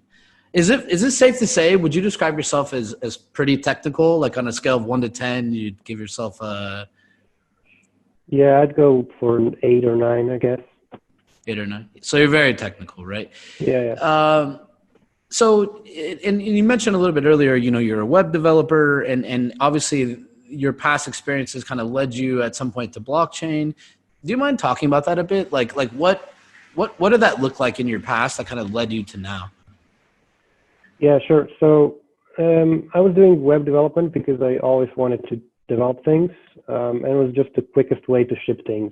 And I was never interested in the low-level things because it just took too long. So I was always chasing that fast high of being able to ship something overnight and develop prototypes really, really rapidly. I actually started as a Flash developer, as an ActionScript dev way back in 2010 or something, because this company needed me to build them a PDF reader in Flash, and that's where I got interested in all of this stuff.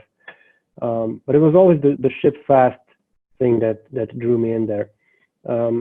I had heard of Bitcoin before, but it wasn't really impressive to me. So I kind of ignored it until 2015, when I actually needed to buy some to invest in Ethereum. And Ethereum grabbed my attention because the story it told kind of resonated. I'm from Croatia, and like just 30 years ago, the only source of information my parents had was a state-sanctioned TV, state-sanctioned radio, and state-sanctioned newspaper, basically. With no internet, with no widespread internet like it is today, there was really no way for them to get up-to-date information on like global things. And I've seen that trend reemerge after the various crises that gripped the world in the early 2010s. And I saw different countries unexpectedly fall into some sort of chaos, whether it was riots due to some economic strife or hyperinflation. Things started developing there that didn't really feel good. But I also noticed that there were some governments that were very bent on silencing, like just generally conversations about things that didn't like elections were getting silenced in Iran. Suddenly communication channels disappeared. So that's where my passion for the ability to send a message anywhere to anyone at any time came from. So that's why I entered the blockchain space, because I saw that as kind of an opportunity to look, like a message can be a transaction, like finance, it can be just a hello, or it can be a piece of content that somebody doesn't want you to see, like the Chinese firewall blocks. So just the ability to send and receive messages anywhere at any time from anyone to anyone without being censorable, without being stoppable, that kind of drove me to Ethereum. And that's when I started developing these educational resources for Ethereum, basically, and what kept me enthralled all these years. Got it. So when you talk about educational resources specifically, how do you view the current talent pool in blockchain? Like, what would you say, like, the state of the talent pool is, and how are we doing attracting new talent? Well, when I started as I was coming from the Web 2.0 world, I noticed that all of my peers in the Web 2.0 world were absolutely clueless about how to even get started with blockchain. So that was my first foray into education, getting Web 2.0 devs to understand what the advantages of the system are, or at least how to easily build on this system. And it was not easy to build on this system back then. The problem was, and still is in a large degree, that there's just no use case that would convince these developers that they need the blockchain. And that's why they don't even bother getting over this hump. You can very often see Web 2.0 developers willing to spend days trying to configure the newest JavaScript package manager and framework to work so that they can finally get their new static website built and hosted on Amazon. But they will not spend 3 or 4 hours getting familiar with the basics of blockchain technology and how to deploy a decentralized website on IPFS and verify submissions to that website on Ethereum smart contract, for example, because they just don't see this need. And when they do see this need, it's often already too late. It's a big problem that we can only defeat if we dramatically improve the user experience and the developer experience of these tools that are at our disposal. So Solidity, the smart contract language on Ethereum, just recently got the ability to give you proper output messages for failed transactions, and that's something that's just unexplainable to a Web 2.0 developer who can put breakpoints at any point in the code and find out exactly what's going on. We need to dramatically improve the developer experience because the usage examples that we have out there are not appealing enough to the standard developer who's used to deploying on cloud and Kubernetes, on Docker machines across Amazon Web Services and so on. So the appeal is just not there. So we have to make the ease of use the primary driver there, I think. Got it. So, and I think that kind of leads me to one of my next questions that I have for you, which I think is very relevant to like what you just brought up. And again, as we were talking earlier, you might not have known, you know, our team has had developers for a long time. So I've kind of watched that. I'm a bit technical, but I'm not the one in the trenches every day now. So I know enough about it. And if I go back 2.5 years ago, I was watching, you know, it's kind of the question, like, why isn't there blockchain developers, right? And I almost started writing out on a piece of paper, okay, if I'm a kid getting out of college, what is my dream job? I'm a CS major, data science, and I'm an engineer, and I'm getting out of college. What's my dream job, right? Maybe today my dream job is Google or Facebook or Amazon, et cetera, right? And you say, okay, what are the metrics that are kind of define success for these jobs, right? So it would be making faster applications, right? Shaving milliseconds off of time, finding ways to be profitable, right? Or to benefit off of user data, right? Or monetize user data, right? So you kind of go down this list and then you compare it to blockchain and it kind of, and I'm missing a few, but it kind of like blockchain applications are not always going to be the fastest, right? Like by inherently, you know, they're designed maybe to be a little slower yet decentralized, and they have other benefits, right? Maybe in some cases less easy to monetize, right? As user data is obfuscated, et cetera. You know, so it kind of came down to what would the perks be? Like what would the driver be for an engineer to really get, because if it wasn't money, right? If it wasn't, you know, I guess if we go back to like early to mid 2018, there was such a shortage of blockchain developers that I think in enough money around that people could have gotten paid anything, right? Like a lot of Silicon Valley elite could have jumped ship and made, $300,000, $400,000, $500,000 that year. But you weren't seeing this migration, right? And I've kind of floated in that world enough to know it. So the last point I could get to was, it was almost morals, right? To a certain extent. I mean, you could in the traditional way that people were thinking of applications, it didn't really check many of the boxes. But it's, if you wanted a decentralized world, if you wanted a world where maybe your kids 20 years from now weren't beholden to companies owning their data, et cetera, these would end up being the benefits, right? So I'd always kind of seen it as something that it wasn't going to happen overnight, right? And it wasn't super easy to quantify, right, to them on the front end.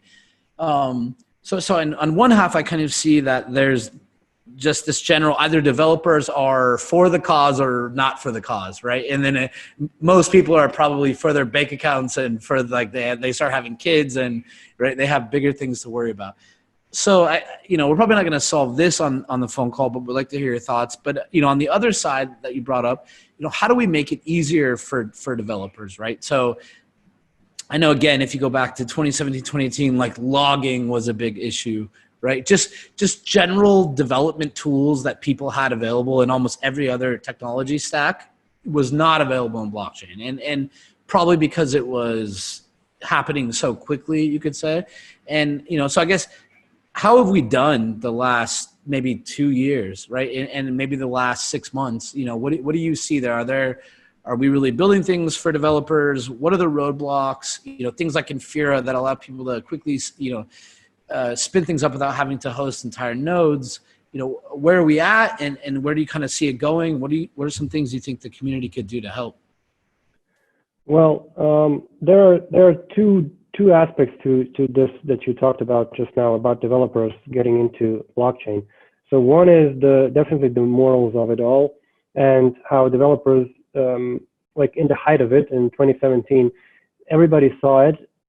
Like even most of the people who were in the industry saw it as a bubble, and a lot of people were afraid to get in because they knew it would burst. If you quit your,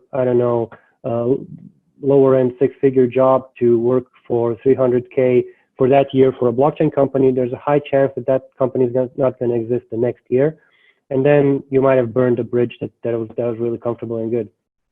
So there were a lot of people who were afraid of this temporary just speed flash of like this fast burn of this industry. But the other aspect is that we actually we don't have many developers coming in because it cannot be easy. In 2017, in order to be a blockchain developer, everybody and their dog called themselves a blockchain developer in 2017 because all you did was launch ICOs.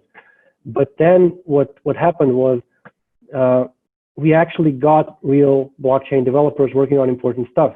And I've worked, like in the past few years, I've worked with more than a few 10x developers, the mythical 10x developers in some of these teams. And the way I see is the people that work on this stuff, especially at the Web3 Foundation, when I compare this their output of code at parity that they're producing, that is a scary amount of really magical code. That's something that is not easy to accomplish, that level of expertise. So most people are just not capable of doing both of those things, both shifting their mindset to the blockchain. Do you mind elaborating a little bit, like when you call it magical code, like what do you think is magical about it? And not everybody watching this might be technical, so as layman as possible. Yeah, sure. So what I mean is the amount and quality at the same time that immediately get applied to a live network and don't break things. So this is 50 developers working on the code base of a blockchain that's running and that's real, that has real economical value. They make these updates that are gargantuan in size, so hundreds of lines of code at a time, and they all are intimately aware of each other's work. They all verify it, and when they commit it to the blockchain and upload it, and when it gets voted in, because there's a system for changing the code of the blockchain on the chain itself. So when it's voted in and applied, it works like almost flawlessly every time. So it's you have to have a certain mindset there.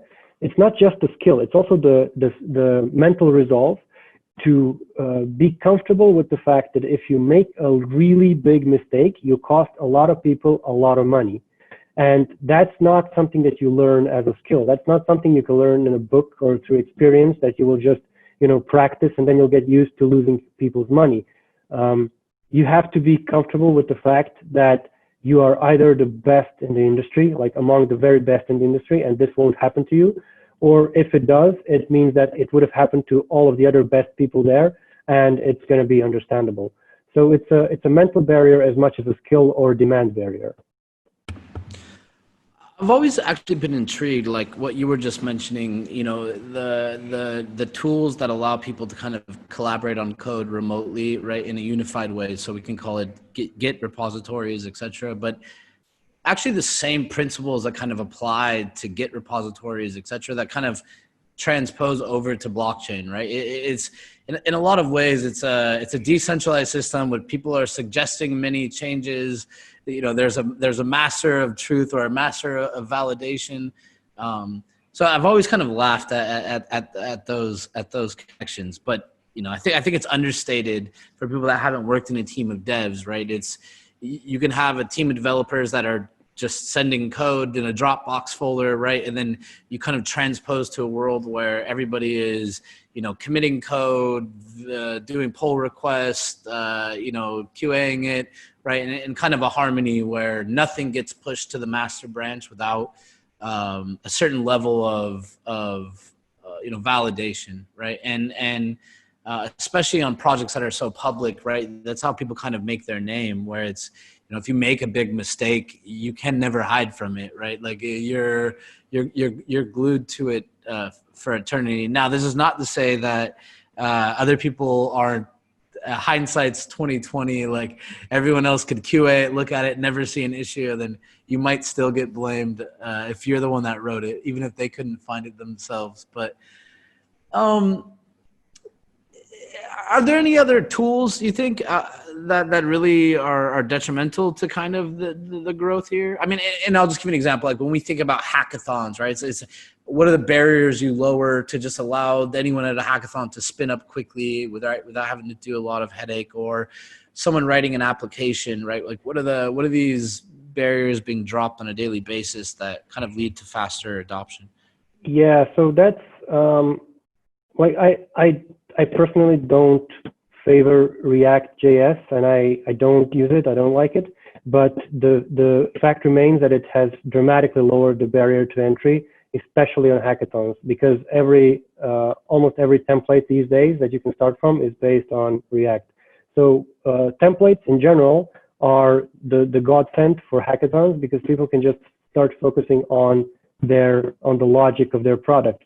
The other thing is stuff like you mentioned, Infura. Well, Infura is indeed kind of harmful for the decentralization of an ecosystem. It is extremely, extremely practical for hackathons because you don't need a local node and you don't need to bother with it. That does have its downsides in the real world, because that convenience from a hackathon can transfer itself to production in way too many cases. But it's something that, for example, like at the Web3 Foundation, we've worked on really hard to build templates that kind of keep this decentralization ethos alive. We have these virtual machine playgrounds online that you can get started with. We have node templates for actual blockchain nodes that you can download and run on your computer. You're up and running with a system that works, that's ready to be deployed to other computers, even with a sample blockchain, in under an hour, and you can just focus on your logic. So I think the tools that we need to work on more are by far the templates and getting started packages, and on the other hand, documentation on how to implement everything that people have implemented before or could implement. So examples of that, so that people could reverse engineer and get to work on. One of the stellar examples that I was also very sad to find out that it was like basically shut down, but actually passed on to another company, was the Crypto Zombies tutorial from Loom Network, and that was one of the greatest entry points for new Solidity developers who wanted to start building their CryptoKitties clones. It explained everything from random attribute generation to trading cards and smart contracts to various collectible tokens and so on hands-on examples that you would actually deploy and end up with a usable result. And that's the stuff we need. We need interactive education. We need interactive tutorials. We need in-depth recipes. And I think we're actually doing a great job at it. The bear market has shaken out all of these speculating types and the ICO developers. And now all that's left are either the experts who are building the low-level infrastructure or the experts who are building the high-level stuff, the tools, documentation, and everything that helps the level, like the level 0 developers or the protocol developers, the chain developers, the engine developers, and then there's the level 1 developers who are building the user land facing stuff, so the dApps, the UIs, and so on. Got it. By the way, I think a hurricane just started around my house, so if anybody can hear that, I apologize. I really enjoyed this conversation. These are things that I think we've thought about for a long time and kind of interest us. I have one more question around this part, and then I think there's a few other points that we should hit on. One thing that I'm curious your thoughts on. So when you think about application development in blockchain, or when you think about someone building an application and let's say they have an idea for an application, they think it may or may not should go on blockchain, or let's say it's an enterprise company thinking about rolling out a pilot. I find, and I believe that if we look at adoption, it's been pretty slow. What are your thoughts? I mean, just yes or no, or am I crazy? Would you say adoption's faster than you expected in blockchain, or slower, or about right there? No, it's way slower than it should have been. All right. So, okay, and I agree. So if we take that premise, right, I tend to talk to like various enterprises, whoever, right, where I'm kind of looking at between why. And in one hand, I see all of these platforms, right, where I think for the last 2 years have put their resources or try to put their resources with companies who at scale, so let's just say enterprises, could be supply chain or distributor or bank or whoever, where they kind of started in pilots, let's say 2018 or 2019, and then for a variety of reasons. So maybe the internal evangelist at X company went away, or some enterprise company was late to a coalition that they didn't have control of, right? So their interests weren't at heart. Or that each time, or it was hard to sell internal use cases of blockchain, right? Like they had to go and sell it to upper management, which is, it kind of left with a world where a bunch of platforms were trying to do pilots, a bunch of enterprise companies were trying to work with them on it, and then that kind of phased out, right? So now I'm coming back and looking at it, and what I see is a lot of the platforms, they're disillusioned now. Like they're like, we tried that with X company and Y company, right? So, and then on the other half, you have the enterprises that are like, yeah, we've done some blockchain pilots, but now we want to think about it differently, right? Not as so much of a novelty. I kind of see a lot of enterprise companies kind of just defaulting to Fabric or Hyperledger because of that, right? And so here's my question. And you brought up like CryptoKitties, so I think it's a good example. Right, like when CryptoKitties came out, it crashed, right, or broke Ethereum. Right, so I've always had a question like, what if it wasn't just running on Ethereum?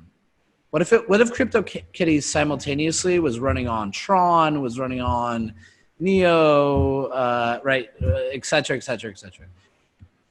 And then I kind of look back to like the smartphone market, where, you know, Apple 2007, 2008, 2009, right? Then the App Store came out, and then the Android devices start to come out. The first one's pretty much shit, right? And then it gets a little better. And now Android phones are pretty good. But people were not migrating to them in bulk because when they went to the Play Store versus the App Store, they couldn't find Instagram at first. They couldn't find Fruit Ninja, right? So Google had to start basically paying developers, right, to write their applications for their platform.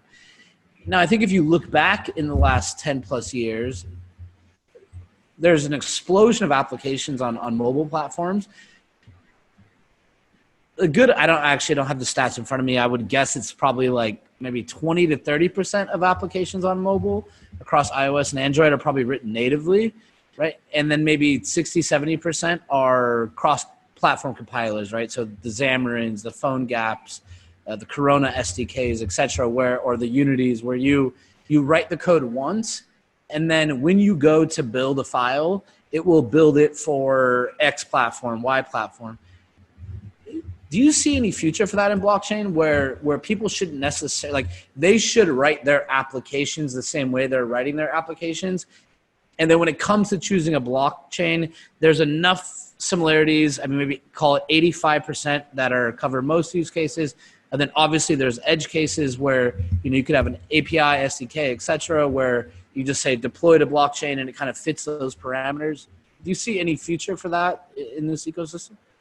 Well, the scenario you're describing, it would require these blockchains to share the logic to a large degree. So what the state transition function of these blockchains would have to be almost identical to support the code that needs to be run, and to make sure that the code runs identically across both of those or several of those chains.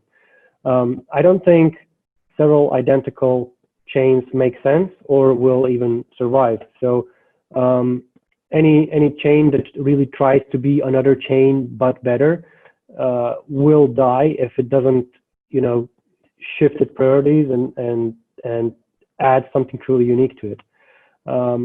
That is why we didn't really with Polkadot, we didn't compete with existing chains. We're not competing with existing chains. We're building a bridge for all of these chains to talk to each other, and through that method, what you're talking about becomes possible, because with Polkadot you get all of these. Polkadot has a relay chain at the center which controls all of the other chains that connect to it. It gives them finality and allows them to proceed with their block production. But all of the other chains that connect to this main chain, so these shards, they're heterogeneous, so they can be different from each other, and that's the unique aspect there. These chains can be as different as fire and water. It doesn't matter. They will be able to talk to each other through Polkadot, and that's how you get interoperability between chains while keeping this shared security. You get cross-chain composability without any real sacrifices. And so the Ethereum community admittedly has an enormous development ecosystem. It didn't really bleed over into Web 2.0 as much as everybody wanted it to, but I'm sure it will eventually as the tools mature. But there's, like, for example, there's a lot of money in Bitcoin, and you can't really do anything with Bitcoin, right? So with Polkadot, what you get is the ability to pull Bitcoin into Ethereum's DeFi ecosystem without making trust trade-offs. You don't need a centralized custodian to keep your Bitcoins and to mint your tokens on Ethereum, or somebody to burn your tokens and then to reliably release your Bitcoin. And with that method, you get the scaling approach that you need. So in this scenario, if CryptoKitties came out, CryptoKitties could be a specialized blockchain for kitties that's really, really optimized to process only cat transactions. But the CryptoKitties, the great CryptoKitties network clog was due to the fact that every transaction in the system was being processed by the same people. So it didn't matter which priority you had. So the people who were trying to get their hands on Ether to play CryptoKitties were being processed by the same people already playing CryptoKitties, and these were being processed by the same people who were doing everything else on the chain. So if somebody bought a chewing gum for 50 Gwei somewhere in Africa on Ethereum, that same transaction was processed by the same people who were processing all of the other stuff. And there's no optimization you can squeeze out of this. You can hope that the block size will increase with demand, and it did, but it didn't increase fast enough. And of course, we saw those incredible gas spikes that we had to pay to get even simple transactions through. But if you have an application-specific blockchain that does kitties really, really well, and only kitties, then every kitties player can play on that chain, and those transactions will not bother the rest of the chain. Only the final outcome, if you want to pull it out into any other chain or any other system, then will you transmit that message and interact with another chain. But your interactions are encapsulated on that one chain that is still secured by the central relay chain. That's kind of how you can accomplish this, how you can avoid these problems in the future. Yeah. So you're telling me it's not easy. It is not easy. Yeah, I believe this. I mean, I do. I think there's a general conception that we should have built this feature already, and I don't think people truly understand how hard it is to write an application that is served decentralized manner, timely sync, and at the end of the day, everything balances out. Like, it's more work than people understand. Hey, I feel like we could probably have this conversation for 2 more hours. We probably have about 14 more minutes. I have to welcome the next guest. But a few of the things, and you kind of hit on them with what, talking a bit about Polkadot. Could you share, what's the Web3 vision? Some of the things like mergers of blockchain and Polkadot. Do you mind kind of expanding for the audience a bit what that kind of looks like from your guys' side? Yeah, sure. So the thing I mentioned at the beginning, like the sending of messages anywhere, anytime to anybody, that's basically what Web 3.0 is. And that's what we want to accomplish with Polkadot. So Polkadot has this main relay chain on which there are validators. It's a proof of stake chain. You can become a validator on this chain, and then you will be producing the blocks. And everybody else who has the DOT tokens will be able to nominate you and earn their kind of share of this validation proceeds through you. Nominators nominators will kind of back a validator to get them higher in the order of validators, and the system is optimized to make sure that the most possible dots are locked in the staking system at any given time to give a lot of economic security to the entire chain. And these chains that connect to the Polkadot relay chain, so these parachains, parallel chains, the relay chain is aware of their runtime. It is aware of what they need to go from block to block.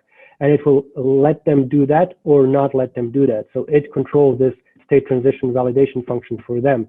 They will send their block candidates to this relay chain. The relay chain will either say yes or no. And what the big deal about this is that every chain, every chain is as strong as the entire system, because there's one chain with one economic set of tokens locked in the staking system. That chain is giving this shared security to all the connected chains. So you can't really reverse one single chain and make a mess across multiple chains who were depending on data from that chain.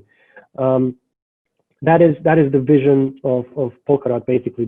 This connected chain future, and these chains, they can be as custom as you want it to be. So if I build, for example, a computer game, and my save file for the computer game says at one point this character has this much gold, these potions, and this armor, and then in another point in time the save game file says now he has this much coins, this many potions, and so on. If I build a function that translates one state of this save file to another state of this file in a way that this Polkadot relay chain can understand, and there are specific rules for that are defined in the specification. If I write it that way, the save point file transitions, then even my game can become a parachain. It doesn't matter that it's not a blockchain. So you don't have to have a blockchain to connect to Polkadot. You have to have this state transition function that is required by Polkadot, and Polkadot will help you secure any application that you connect to it that way. And that's what we're basically building there, a connected web of blockchains that can talk to each other. They can be as unrelated as you want or as similar as you want them to be. Like in the example before, so Ethereum and Bitcoin can basically talk through Polkadot, send messages to each other, and you essentially get the ability to send Bitcoin to Ethereum through this, or these Bitcoin tokens from Ethereum back to Bitcoin. And to test all of this, so it's not just research and ideas.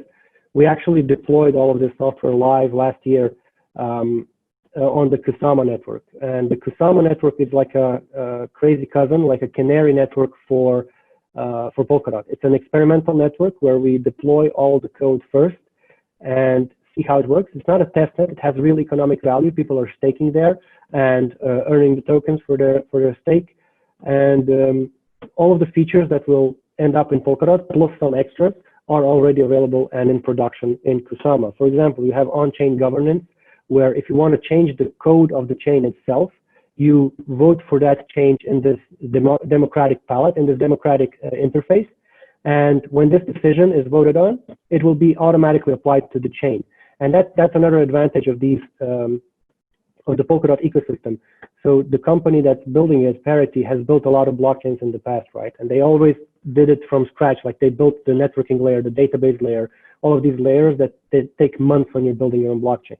So they abstracted that away and they built a framework, again, a template that you can build your blockchain on. And this is called Substrate. And if you download Substrate today and you compile it, you basically have a blockchain node. You can share it with your friends. If they connect, if they load it up, and if your nodes find each other, you have a blockchain. And that's done in like 5 minutes after you compile. It's really a piece of cake. And then this node, this template, this framework has the ability, like it lets you build your application logic, your chain-specific logic on top of it. And then when you compile that, you have your custom blockchain. And then you can connect that custom blockchain to Polkadot, or in this case to Kusama. So we have this starter kit for everybody. And if somebody wanted to build CryptoKitties for this ecosystem, they can already. And in fact, we do have a tutorial that builds CryptoKitties on Substrate. So you just download this node, you write some code, like 100 lines of Rust code. It's compiled, you deploy it, you send it to people who want to run your node, and suddenly you have a blockchain that powers a dedicated version of the CryptoKitties on this separate blockchain. Yeah, and that's kind of the vision there. Well, I understand like 40% of what you say, and I'm pretty technical. I imagine like other people can't, and a lot of other people probably really can understand it. And I only say that as a compliment. Like, so maybe let's, for our last few minutes, like, I want to hear your thoughts on like distilling that down. Like, throw out all your engineering knowledge. Like, if you go out. If you go back maybe 5 years and you go out the next 5 years, not in technical terms, I guess slightly, we require developers to kind of build this feature, right? So there's some precautions they want to take. Obviously, there's like adoption from the public, et cetera, who are probably not going to be technical. What do you kind of see that future looking like? What do you think maybe a few of the mistakes we made in the past are? Do you think we're solving those or stepping into worse mistakes over the next 5 years?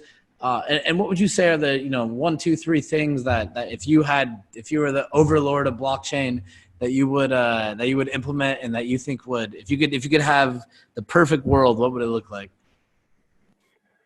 The perfect world. Well, in a perfect world, everybody would be running their own node. It would be trivial and easy to get started with this. You would literally just download a file, click it, and your node would be running. Nobody would be relying on cloud services, and no centralized outage would disrupt anybody's workday or life in any way, because we would all be running decentralized websites and decentralized infrastructure for those websites to read data from. So my ideal world of blockchains is a world where content is stored on IPFS, which is the interplanetary file system, where it is accessed and verified through various blockchains that connect to it, and where everybody is running their own version of this at home. I'm personally running a few nodes at home of different blockchains, and those are running on small, like this yay big devices that spend 6 watts of power. So that's a trivial expenditure of energy and bandwidth for basically infinite access to the world computer. And I think more people should do that. And I think we're not doing enough to forward this adoption aspect, that people should really run their own infrastructure in this way.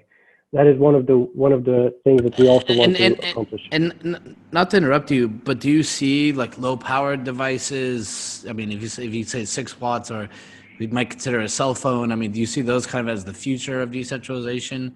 I mean, I do. I imagine every night half of the world is sleeping while the other half is not. And their devices, their phones are plugged into the wall, and they could run you see this in like Boink from Berkeley, or cancer models, right? Where you have kind of what do you call it? When a bear hibernating devices, and what power they can do. Obviously power is always comes to be like the end cost if there's like a cost factor, but do you see low power devices kind of having a future there? Not as blockchain nodes, no. Not in the current state of blockchain nodes. Blockchain nodes need a really high amount of input-output writes, so they really put some strain on your hard drive. And that hard drive in mobile phones is just a digital card. And that card is going to wear out with thousands of read writes that a blockchain needs per day, that a blockchain node needs per day. Another problem is that GSM connections often do quality of service checks on the packets that your node, that your connection is sending. And if that's not video streaming or gaming, it's going to downgrade it because it doesn't see it as kind of a high priority. So you need to mask that traffic or do something with it. And yet another problem is that when a phone hibernates, it breaks all long-lasting connections. So when you come back online, it has to reestablish those and find its peers, other nodes in the network. And that can be problematic because a lot of networks have a reputation score, which basically flags your node, your device, as a bad guy because it disconnects often and doesn't really provide any utility to the network. But low power devices like phones that do go offline often and so on, they can be good hosts for stateless or light nodes. So nodes that don't do actual work on the chain, but do read from the chain. So they can be your gateway to the blockchain data and serve you data from the blockchain. I don't think they're going to be useful in decentralizing the blockchain infrastructure.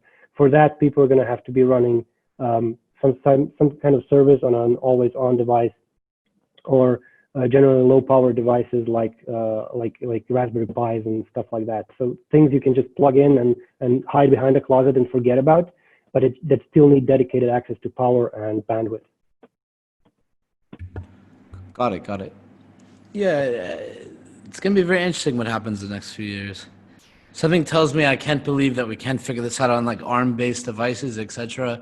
And I understand what you're saying on read-write. You know, when you go to like eMCC stuff or solid-state drives, etc. I mean, there's a lot of override of what's going on, right? And even when you think about it in a hardware element, how long can this hardware survive?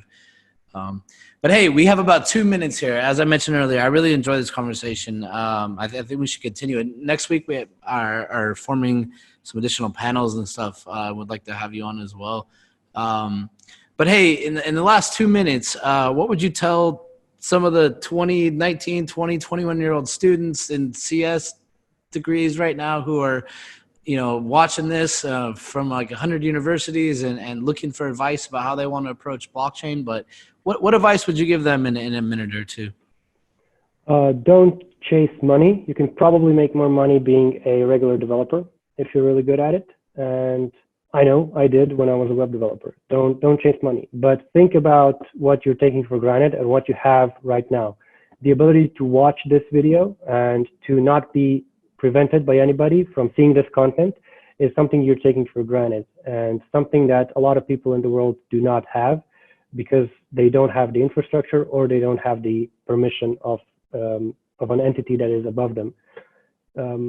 Don't take things for granted, basically.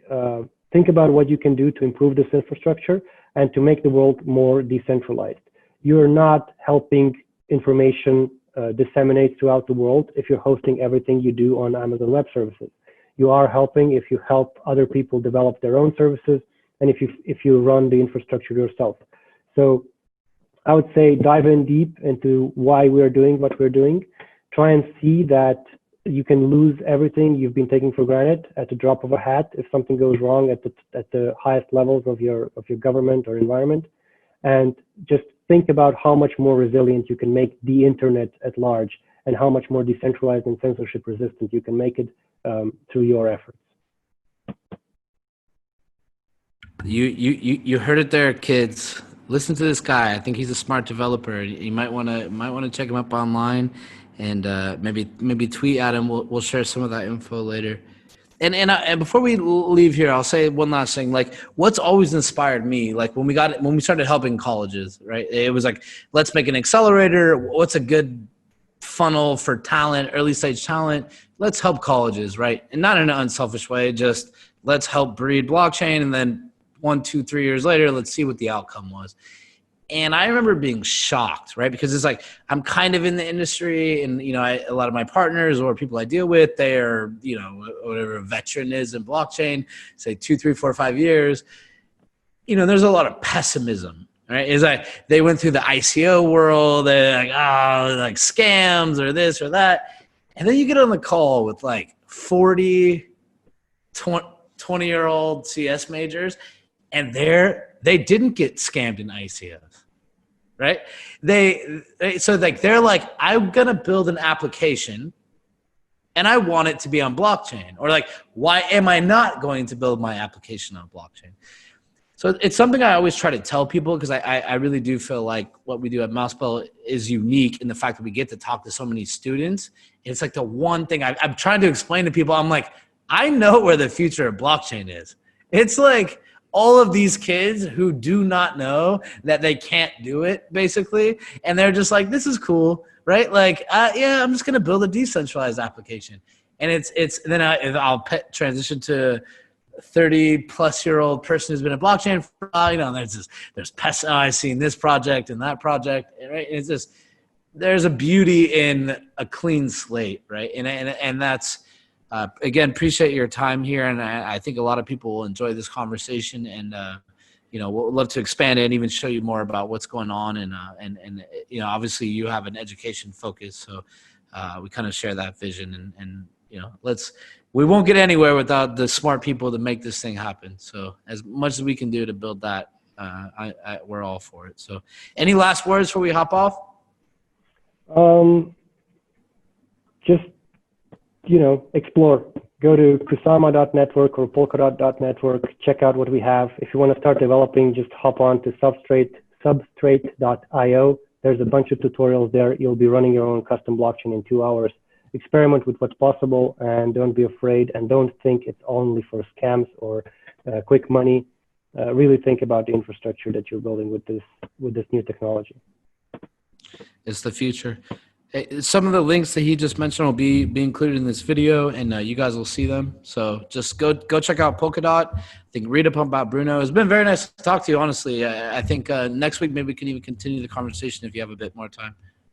Sure, I'd love to. Thank you. Awesome. Well, hey, definitely appreciate your time, and we look forward to talking to you again. Thank you. Yeah.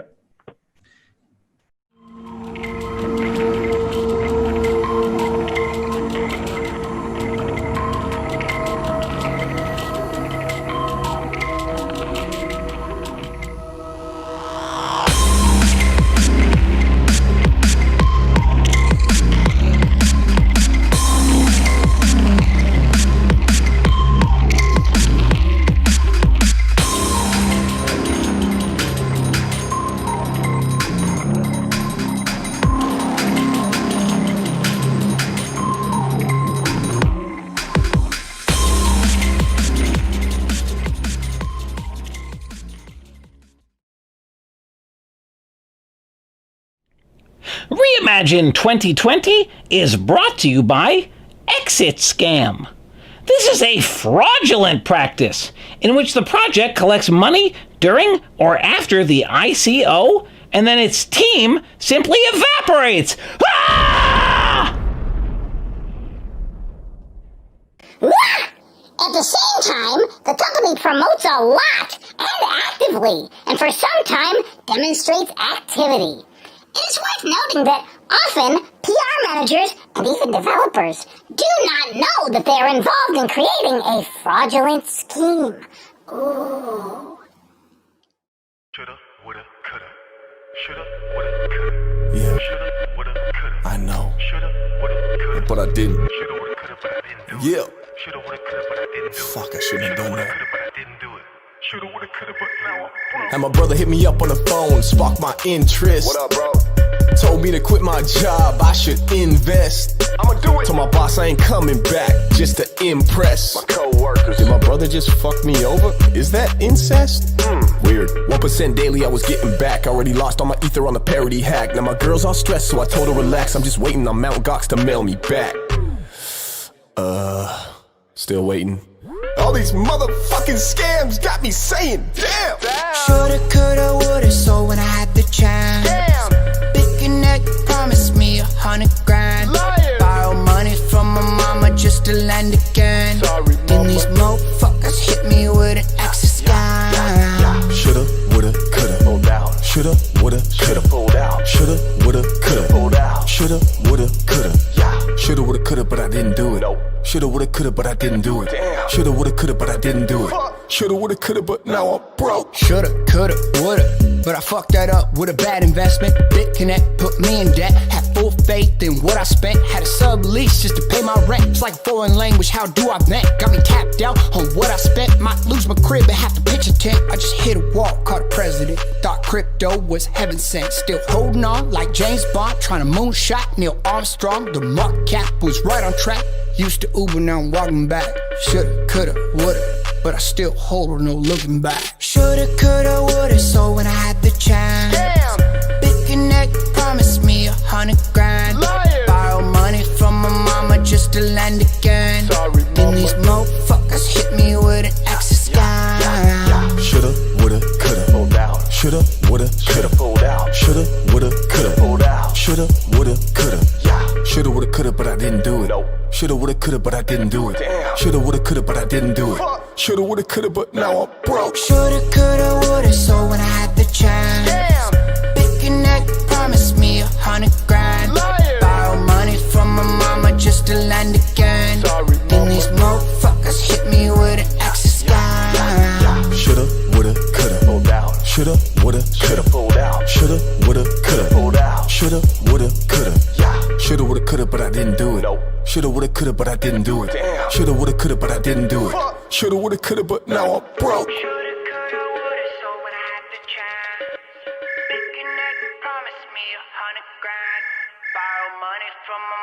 Just to lend again. Then these motherfuckers hit me with an access scam. Damn!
Breaking news, this just in.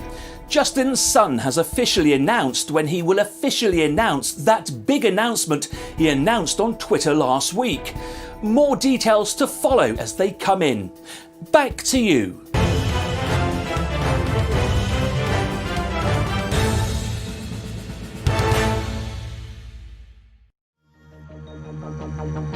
Coming up next.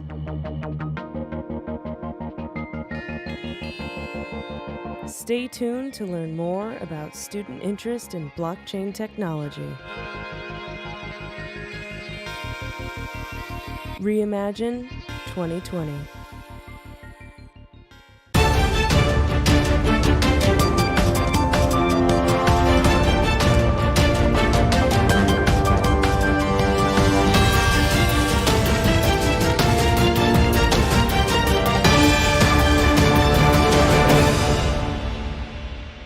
Hi, Patrick. My name is Dr. Alex Kahana. I am Chief Medical Officer and Head of the European, Middle East, and African markets at Consensus Health. We are the, I would say, largest blockchain and healthcare company in the world.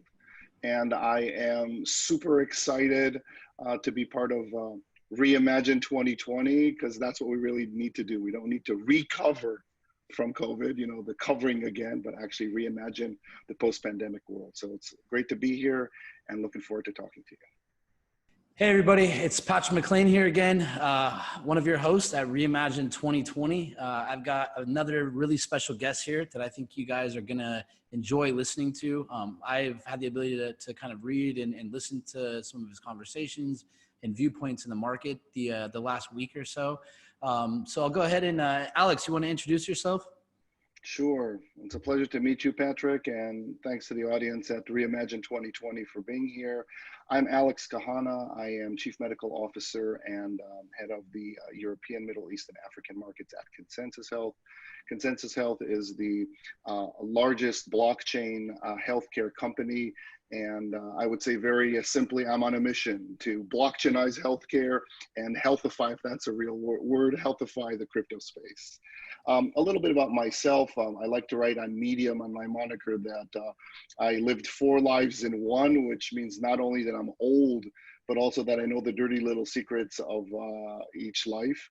I have a military background, which means not only that I'm mission-driven, data-driven, and situation-aware, but I fundamentally believe that none of us is as good as all of us, and really believe that distributed trust is the way to go.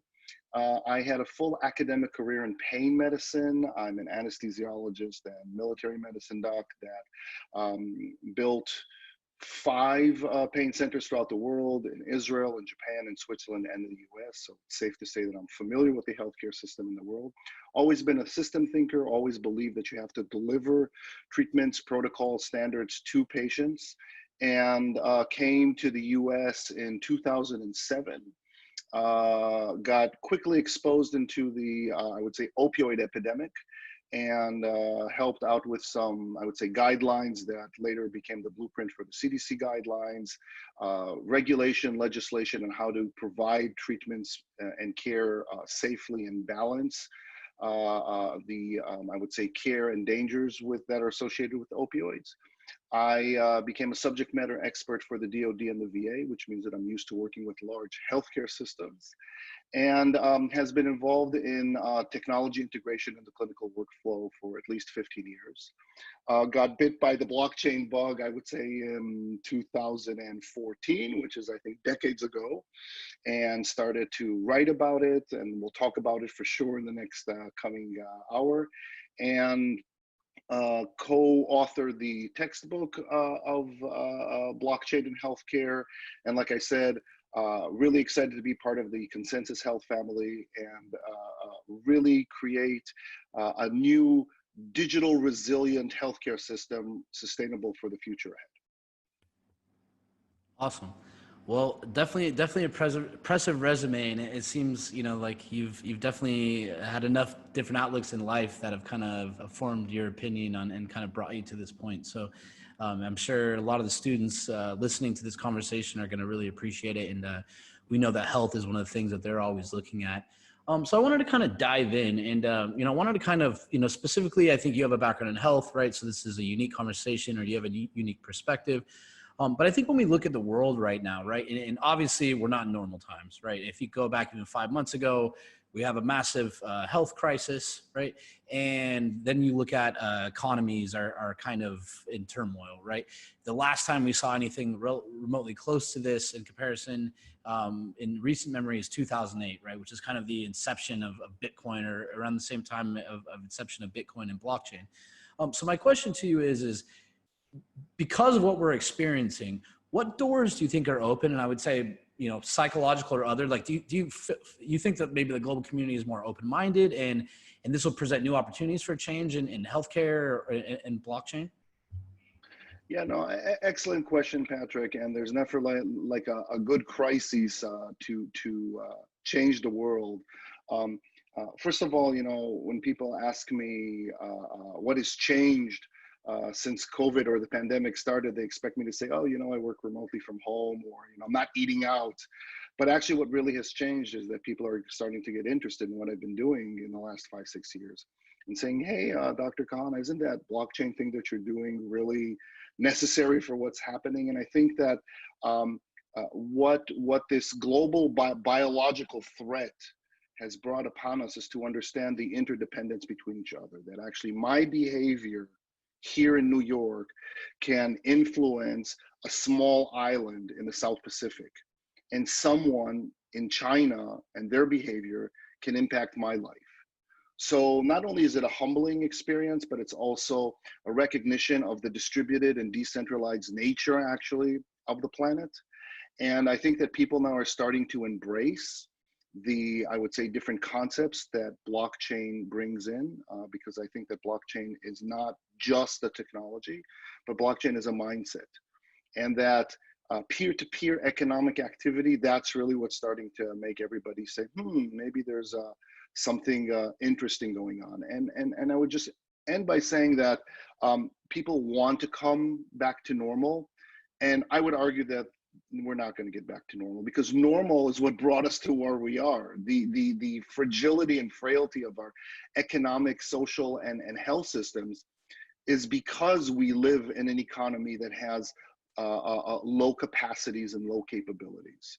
And so what we are trying to do through DLT is really build that digital resilience. And so we're not going to get back to normal. We need to hence reimagine, not recover. I don't like when people say recovery, because it's like covering again. So we're not going to recover or cover again all the frailties and fragilities. We're going to reimagine and remake the world ahead.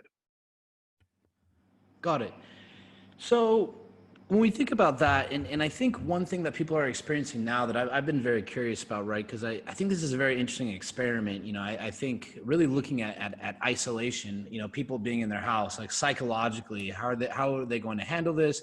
And even when someone says, you can come outside now, are they going to go run outside, right? Or will there be this, you know, kind of lasting stigma, and that maybe trickles on for many more months? So I have a question, and something I was reading that you wrote that intrigued me. You were writing about how you think that the opposite of health is isolation, where some people might think of it as, you know, opposite of health is disease, for example. So I'm just curious your perspective now that we are really experiencing isolation, right? Where people are kind of being forced into boxes per se. You know, what impact do you think that's going to have on the global psyche? And, you know, what are the technologies or things that, you know, either in blockchain or things that allow us to kind of communicate and intertwine? What do you think some of the opportunities are there? Yeah, you are right that I think one of the reasons why we don't have a healthcare system but a disease management system is because we think that the opposite of health is disease and death, when actually it's just a way, you know, it's through disease and illness we become isolated, and our world contracts and becomes smaller and smaller until, you know, one day you feel so alone. And then you decide to take, I don't know, OxyContin, Xanax, and Chardonnay. And that happens every 12 minutes in the US. So it's not as if it's something that's very rare. And so if you believe that for one second that the opposite of health is isolation, then you also believe that the journey back to health is through connectivity. And connection, that connection could be connection to data. It could be connection to family, to friends, to faith, to social media. So the way I like to explain it is that if we take the I out of illness and we put we in it, it turns into wellness. So we are social beings, and we can sense it now with the pandemic. You know, it's like when you're hungry and the only thing you can think about is food. So it's like now when we're grounded or we're stay at home, the only thing we can, you know, think about is how do we go out? And you're absolutely right. And the technologies that will come to bear are those that enhance our connectivity. And I actually like Zoom recordings and video conferences. Well, it's really interesting what it does, the way we talk and the way we interact and maybe listen to each other a little bit more, because if we interrupt, then everything freezes. But I disagree when people say that technology actually makes us more alone. I think that technology doesn't do anything. I think it's what people do with technology. I don't think blockchain does anything, or artificial intelligence does anything, or or your iPhone does anything. I think it's what you do with it. And through gamification and peer-to-peer interactions, you can actually incentivize people to engage in a fun way. And so if I say to a patient now, I want you to jump for 20 minutes, they're going to say, I can't, I'm too tired. But if I'm going to slap on them some virtual reality and have them, you know, start to hunt and run around, they'll do that activity because it's fun. So I think we're entering a stage of virtualization. We're entering a stage of a whole ocean, exabytes of data that really describe who we are and what we are through our activities, and an opportunity with DLT to create incentives, tokenomics if you wish, that can encourage us to behave well and discourage us to behave from behaving poorly. And that brings with it a whole host of not only technological questions, but also questions of ethics and governance and policy. 100%. And I think those are interesting points, you know, across a myriad of technologies, you know, whether you look at, you know, artificial intelligence, right, and the ethics there, when self-driving cars, when there's a child in the street, right, and the car has to make a decision between, you know, driving the passenger into a tree or, you know, unfortunately hurting a pedestrian, right? These are the ethics that we're going to be building in, I think, to our technology that, you know, philosophers and, you know, positions like this are really going to have a interesting place at the kind of think the forefront. So real quick, I wanted to pick your brain. And one of the real topics we're trying to talk about this conference is really around adoption. And I think adoption can take many forms, right? I think we could say, we kind of know we've adopted some aspects of blockchains. We know Bitcoin works, for example, right? Maybe some other coins, not so much. We've kind of seen some glimmers of hope. You know, obviously everybody kind of defaults to the same fintech or supply chain use cases. You've kind of seen a lot of pilots. You know, I don't know if the world can say, hey, we've completely adopted blockchain yet. You and I were having an interesting conversation before we started this, and you were mentioning how you think it's the healthcare use case is very intriguing for blockchain for a variety of reasons. Do you mind touching base on that? Of course. And I'll disclose that I think that healthcare is everything, the most important thing. And if you're investing in anything else but healthcare, I would say just drop it and come to healthcare. No, but in all seriousness, I think that before I talk about adoption and what are the use cases, I would say that change is hard. Change is hard, and I don't know if you're familiar with the 5 stages of grief. You know, Kubler-Ross, she described, you know, 5 stages of when we change or when we grieve over change. And I think that the audience and even yourself have to kind of ask yourself, what stage are you in that journey of a new world? So the first stage is denial. Okay, it's not a thing. And there are a lot of people that think that DLT is not a thing. And I have to admit that COVID changed that a lot of people who thought that it's not a thing or a silly thing or a corrupt thing or something, now are saying, wait a second, maybe there's a there. And after the next stage of denial comes the stage of anger. And we've seen a lot of angry people. I invested in this, I lost money on that, they promised me this great technology, nothing is happening. It's been already 2 weeks, it's been already 2 years, it's been a 10 years, you know, killer app, how is it, nothing? And that's fine, that means that you're in stage 2. Stage 3 is bargaining. So we start to say, well, you know, it's good, but maybe not for everything, and maybe not ICOs, but STOs. But STOs are here, but not IEOs, and I don't know. And so you go this kind of like back and forth and all this. And then you become really depressed. That's stage 4. It's like, oh my God, this is like really not moving. What is happening here? And that's good because you know that the next step is going to be acceptance. And obviously I've been in stage 5 for a while. And so— Well, and there's not to cut you off, but there's one interesting point that I kind of plays off what, and I see it all the time. We work with a lot of universities, and I always try to tell everyone, you know, I feel okay, maybe I'm a little bit in the crypto space, or you're a little bit in the crypto space. there's a fair amount of pessimism, and it's pessimism from people that were in it 3 years ago, right? With all this ICO stuff. Okay, so I'm talking, 30, 35, 40 people who have been in it for 3, 4, 5 years. There's a bit of pessimism. Well, then I'll get on a call with 30 universities or, some weekly meeting or something. And you've got 19, 20, 21, 22-year-old kids. They've never experienced this pessimism, right? So they're like, I'm going to build an application and I'm obviously going to use blockchain, right? And so it's just, I don't see this layer of pessimism. And they don't know what they don't know, right? They don't know to be. They're just going fast through the 5 steps, But the point being, and I teach a lot and I talk to a lot of people, and that's the essence of my job. And we start always with, what the hell is Bitcoin? Why am I in this conversation? Why am I listening to Dr. Kahana? And 45 minutes later, it's like, oh my God, this is so awesome. When can you build me all this stuff? So I think that before we talk about the how, it's very important to talk about the why.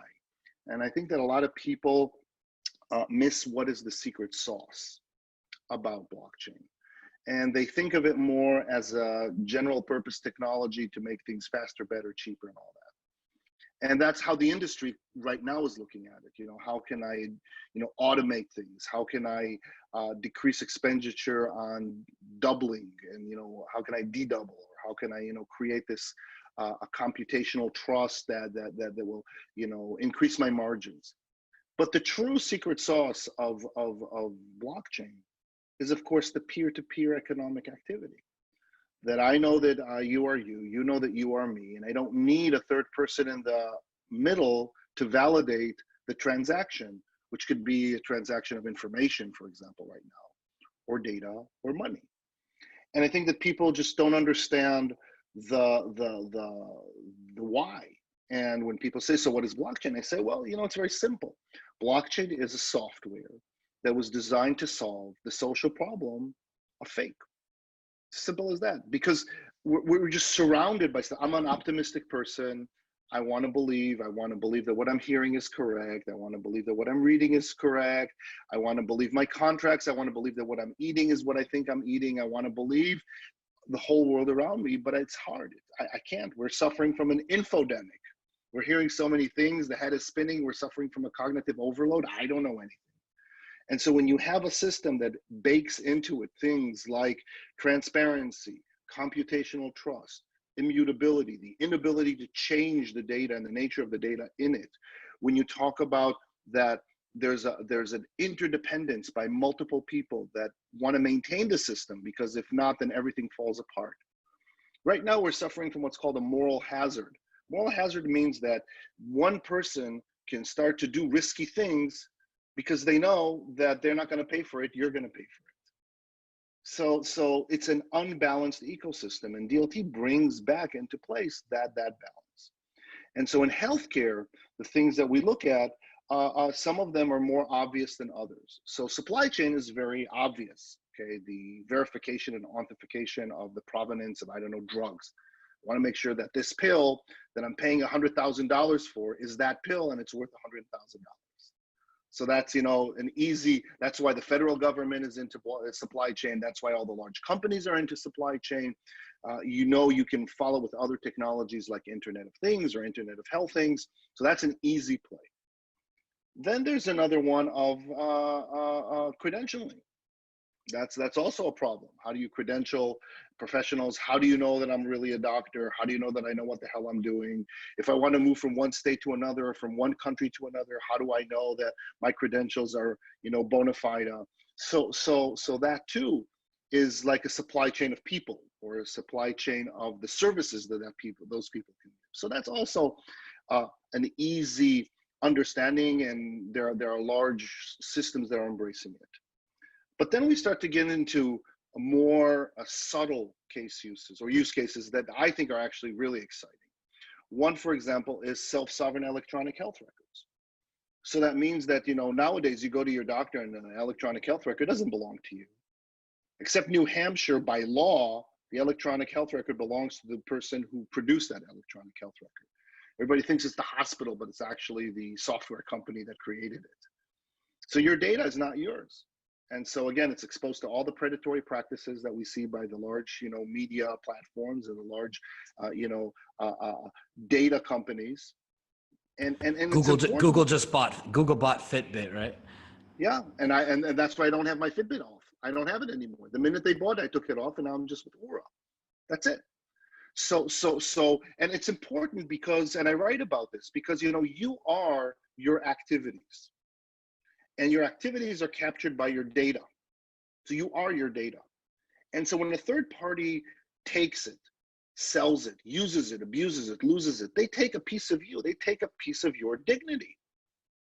And so this is not just privacy preserving technologies, and making sure that they're not lost or hacked or some, North Korean, I don't know what, take and do with it whatever they want and sell it in the black market. It's actually, they're taking away something that belongs to me. And so the whole idea of decentralized identification, the idea of being it portable, the idea that it's sensor resistant, it's collusion resistant. That's what's really important. That's the true magic of blockchain, that it increases our human capacities and capabilities. And I don't call them privacy preserving technologies, but dignity preserving technologies. And this is why it'll take up, because like you said, the youngsters that are just like, of course I'll do it on DLT. It's like, why would I give myself to the man and have zero leverage on it? I don't recall, when 23andMe made this huge deal with Glasgow Smith and got 300. I don't remember getting a check, from that. So I think that we have to think of data and personal data not in terms of privacy, but also as a source of income. And that's really interesting. And that's what I talk about a lot, is how does that data suddenly become my good behavior a source of income? It's almost like a universal health basic income. So if I don't drink and I don't smoke and I don't take drugs and someone saves money, I need to see a piece of it. And if I don't want to be part of that economy.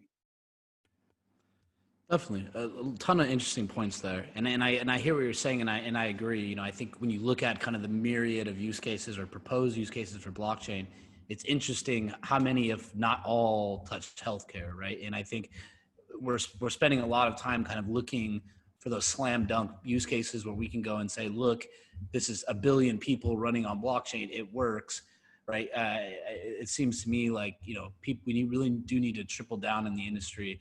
And make sure that we're pushing, in that direction. So, hey, to dive in just a little bit, let's talk about healthcare, or specifically in some of the barriers to adoption. So, I'm hearing what you're saying, right? And that's you see an opportunity where blockchain can kind of help people, help systems, help add efficiencies in the healthcare space, and maybe in other practical ways of people's lives that could even affect their income, right? In the way that they're collecting and kind of owning their data. So if we can identify that there are a lot of benefits, let's talk about maybe the barriers, then why, right? So, who's stopping, or the decision maker, and kind of leveraging this technology? And I'll rattle off a few points, right? So are there government regulatory restrictions that are causing slow adoption? Is there hesitation from the healthcare companies to fully commit to this type of technology? Is it a technology related issue? So is it that we don't have enough tooling or pilots, et cetera? And then I'll ask, like, do healthcare companies, do they care about blockchain? Is it something that they are actively seeking outside of just a good press release? Or is it something that they want to get ahead of the curve and really bring into their arsenal? Yeah, all great questions, and I'll try to unpack it. I think that when you get to my age, you try to be very weary of conspiracy theories and all kinds of things, of bad things that are happening behind my back, because actually I don't think that people care that much about me that they want to do stuff. Beyond the resistance to change and the 5 stages that I talked beforehand, I think that, yes, there are actors that think about adopting this technology as something that they will lose from it. There are not many, but there are folks that rightfully or wrongfully think that they will be disintermediated. They know that what they're doing doesn't bring value.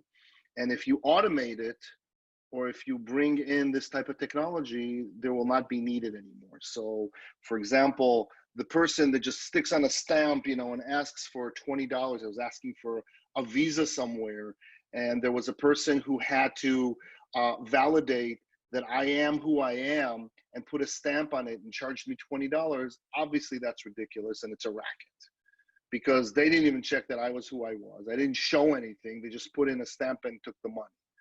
So I think that those players who clearly are intermediaries or third parties that don't have value, they are at immediate risk, just like a lot of jobs are at risk for automation.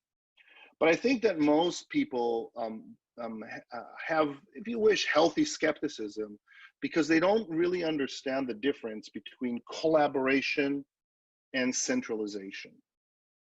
These are two separate things, and people conflate between them. Wide collaboration is great.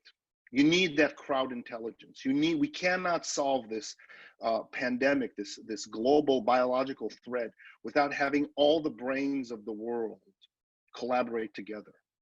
You can't have a really common sense AI that is devoid of bias and deepfake if you don't have open and decentralized AI. And all that black box stuff that's going on, of course, will create all the limitations of artificial intelligence. So I think that people understand that none of us is as good as all of us.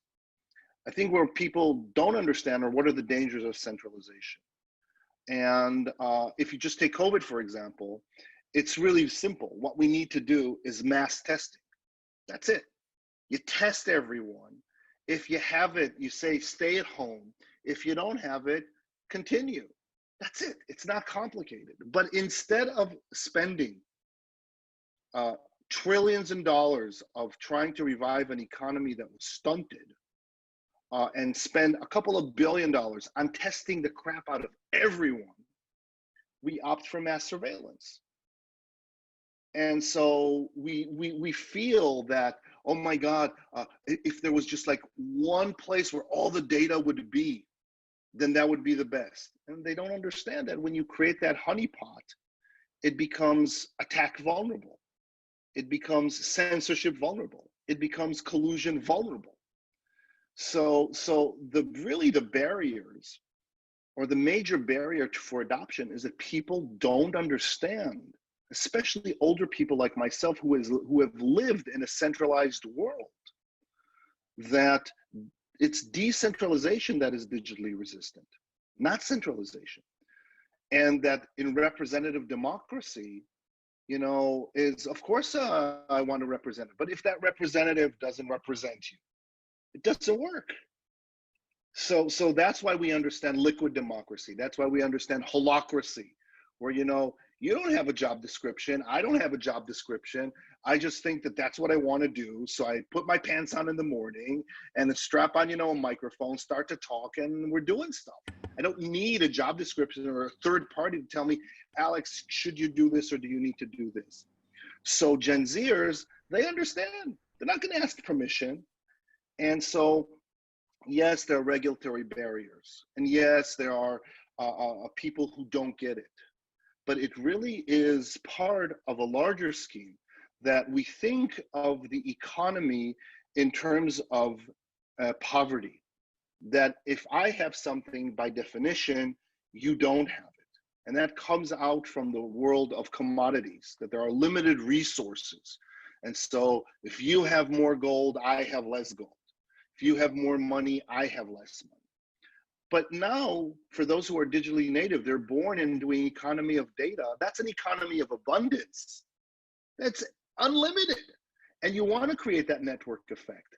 So if I'm a winemaker or a pill maker, I don't care about, I can make maximum 7 billion bottles of wine. Okay, it's a lot, but it's finite. But if I follow the data that of the behavior of the people that consume those bottles of wine, that is indefinite. And so if we start to go into a mentality of affluence. And that's what blockchain is. It's a mentality of affluence. There is enough for everybody to participate, and the more the merrier. That's how we're going to overcome the resistance of integration, and not kind of like, oh, if I'll do this, I'll lose something else. Well, and I think you make a great point about resources, and something I've always tried to follow or interests me is like space. You know, companies like Planetary Resources, that their goal is to go find asteroids full of platinum or gold, right, and tow them back to Earth and mine them. Well, it's to say, okay, if you were to even pretend there was a gold standard or something close to it, how much money do you need printed when you're bringing asteroids full of resources now, right? The old economic books kind of go out the window. And I think this is a pretty interesting moment, right, where people had kind of thought about or talked about things like basic income, right? And now we're kind of staring at a place where, you know, in a lot of ways, this level of unemployment hasn't been seen, you know, and maybe some of the economy doesn't return for the next 6-9, you know, months or 2 years or so, you know, regardless of, I think, how optimistic people are.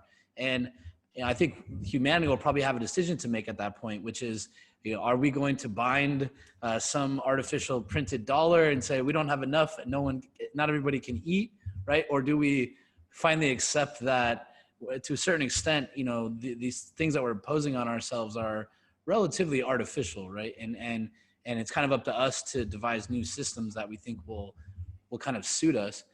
Also, I wanted to comment on the holacracy part too, just because I've seen it. One of my good friends ran Zappos, and I watched what they did. I don't know if you saw, Zappos changed their whole organization to holacracy, right? And it was really interesting experiment. And I grew up in Las Vegas, so I kind of knew a lot of people at the company, and it was just what happens when a large company kind of says you don't have a title. You know, they're changing the titles of their LinkedIn to in charge of fun or something like that, right? Or Safari Joe, you know, what do you do when you don't, you know, when you can do whatever you want, right? But at the same time, you're held accountable by the community. So I think there's definitely some interesting aspects there.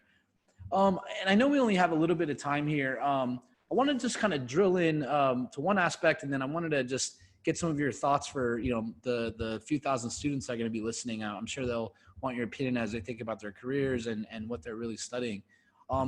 But I wanted to just dive in a little bit deeper on the adoption side of healthcare, just because this is something that always intrigues me. And I think it's something that people don't necessarily understand. I mean, obviously, I think one thing is people that are building DLT technology or blockchains.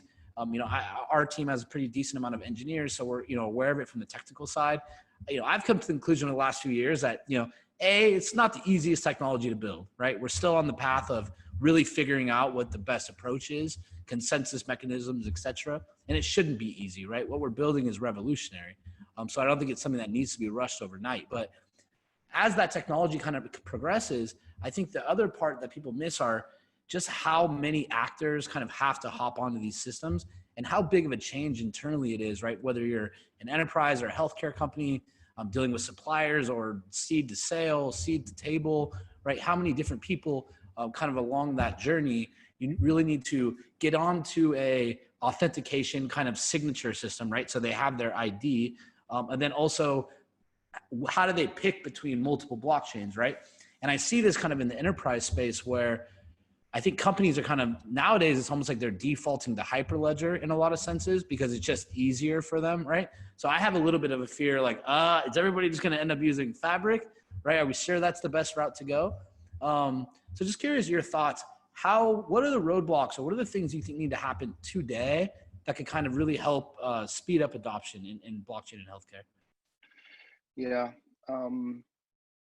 I would say like this. What we have on the bottom and the base are the legacy systems. You know, all the stuff that is out there, the IT infrastructure in healthcare, electronic health records, databases, clouds, security firewalls, HIPAA laws, you know, we have that. And on top, we have all these, you know, light bulbs, all these great ideas. Oh, you know, I can do remote temperature. I can do a COVID tracker. I can figure out your level of stress by Face ID. All these, you know, light bulbs. But there's nothing connecting. There's no grid. And it's only when there's an electrical grid that a light bulb, which is an app, becomes a killer app. So what we need is that grid. Now, Hyperledger or Ethereum or other platforms are part of it, but they're not all of it. And we need to create the grid and the rails and the networks and the orchestrators and the agents and the oracles that will create that grid. And so at Consensus Health specifically, we're working on it from our vantage point, that it's a combination of federated learning, where basically the algorithm goes to the data instead of, data that we, instead of, bringing all the data in one place and the algorithm going, into it, we federate that. And we have privacy preserving technologies like zero knowledge proof, like homomorphic, like trusted execution environments, that basically I don't have to tell you anything to know what I'm talking about and divulge anything from it. And of course, the smart contracts that speak to governance. So we need to build that grid in order to get, the killer apps and the better adoption. I think that what's important to understand is, and when you ask are companies interested or not, is what is the difference between digital health or mHealth or whatever you want to put, iHealth or all the stuff that's coming versus DLT health, is that all the digital health that has been happening since, I would say, 2008, when the Obama administration passed the HITECH Act and said everything has to be digitized. So that created that, economic wave that digital is everything in healthcare, is that they're all patient-centric, which is great. It's patient-centric. You got to think about the patient, designed for the patient, do the UI, the UX, everything for the patient.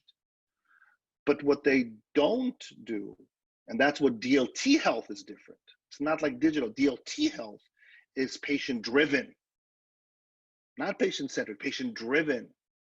That's the difference. That's the future. That it's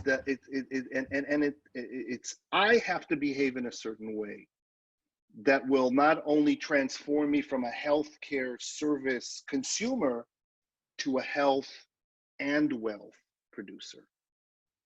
And that's what has to happen in healthcare, because right now we're all consumers. So if you're a consumer, the only thing that you have for the system economically to be viable is to consume more. And what you want actually is for people to produce health. So if I try to translate it in blockchain language, what we're doing, our healthcare system is transacting in death coins. Okay, the more death coins you have, the more sick I am, the more tests I need, the more pills I use, then the economy, more coins are minted. It's great. If I get healthy, I'm a doctor, all my patients get healthy, I'm out of a job. So I have no incentive to get you healthy. I might want to get you healthy enough, but not too healthy. That's why I'm inventing all these, pills for imaginary diseases like dysfunctions and I don't know what, and things that we're, first world problems. Are you feeling happy? Are you feeling sad? Did you wake up tired today? And what people don't understand is that we are dealing with first world problems. Okay, I just came back from East Africa to Kibera, which is near Nairobi in Kenya. It's the largest. I used to live in Tanzania for many years, so I know that area well. Exactly, and so you know what the problems are. Clean They've been using water. M-Pesa for a decade when I was there. They were sending money from Nokia cell phones. And so they understand blockchain. They talk to me in blockchain language without calling it blockchain. So while they don't trust banks. They don't trust banks. They don't want to put their money in Of course, they don't trust banks. They don't trust banks. They don't trust the government. They don't trust anybody except themselves. And they're holocratic because they know that if I won't take care of myself, nobody will take care of me. And so they want privacy. And they understood that we had conversations there. They totally get blockchain. They speak the language of blockchain without calling it blockchain. And it's only here in the first world where we have our first world problems, where I don't, I have to decide what type of moisturizer do I want to use, is that I'm kind of like stunned that suddenly there's not enough toilet paper out there. and suddenly stunned at what you mean. I can't trust my government. I can't trust my bank. I can't trust all these representatives that are supposed to represent me. And so when you ask me barriers of adoption, it's because people don't get it. And it's easier for me to understand because I grew up in a country that was in perpetual war. So my worst day here in the United States is better than my best day over there. And so I smile when people say, oh, we don't have enough ventilators. And what do you mean you don't have enough? So bag them. I remember them when we would go to missions in Africa and there would be whatever pandemics back in the 90s. And there were families that would put in a tube, breathing tube, and a family member would bag them for a couple of weeks until they would wake up. And so the point being is that only when you are tried, just like the COVID tries us, suddenly you understand what are the limitations of your capacity and capability. Just to make sure that the audience understands, when I say capacity is the amount of time to survive. How much can you survive without something? That's your capacity. So how long can you survive without toilet paper? So I was taught how to wipe myself with one square. So I can survive with one roll single ply for a month. So my capacity is huge. But more importantly is, what are your capabilities? What is the amount of time to recover? And so if we are doling out trillions of dollars and debasing our currency and we don't even know where that money is going to, we have no tracking system. We have nothing to track. We have no, and we know that it's all politically driven. We know that a lot of it, even if it might have good intentions, are getting to the wrong people, the wrong time, to the wrong hands. This entire this latest stimulus payout could have been on a ledger that no one could have manipulated. Exactly. The public should have seen it every day. Exactly. It's simple. So to quote Atul Gawande, I would say like this: what is special about these times of technology? There is something special in humankind right now. Is that for the first time in our history, we make mistakes not out of ignorance, but out of ineptitude. We know what is right to do. We know. Technology has showed us. We just decide that we don't want to do it. And that is creating an unsustainable economy. And so to answer your question again, barriers of adoption, the inability to accept, the inability to execute, these are not questions of ignorance. This is a question of ineptitude. You know that it's like when I talk to a patient and say, you know you're not supposed to smoke. You know you're not supposed to take drugs. You know you're not supposed to drink alcohol. You know that you're supposed to sleep and be active and meditate and be mindful. You know these things. So why are you asking me about all the other things?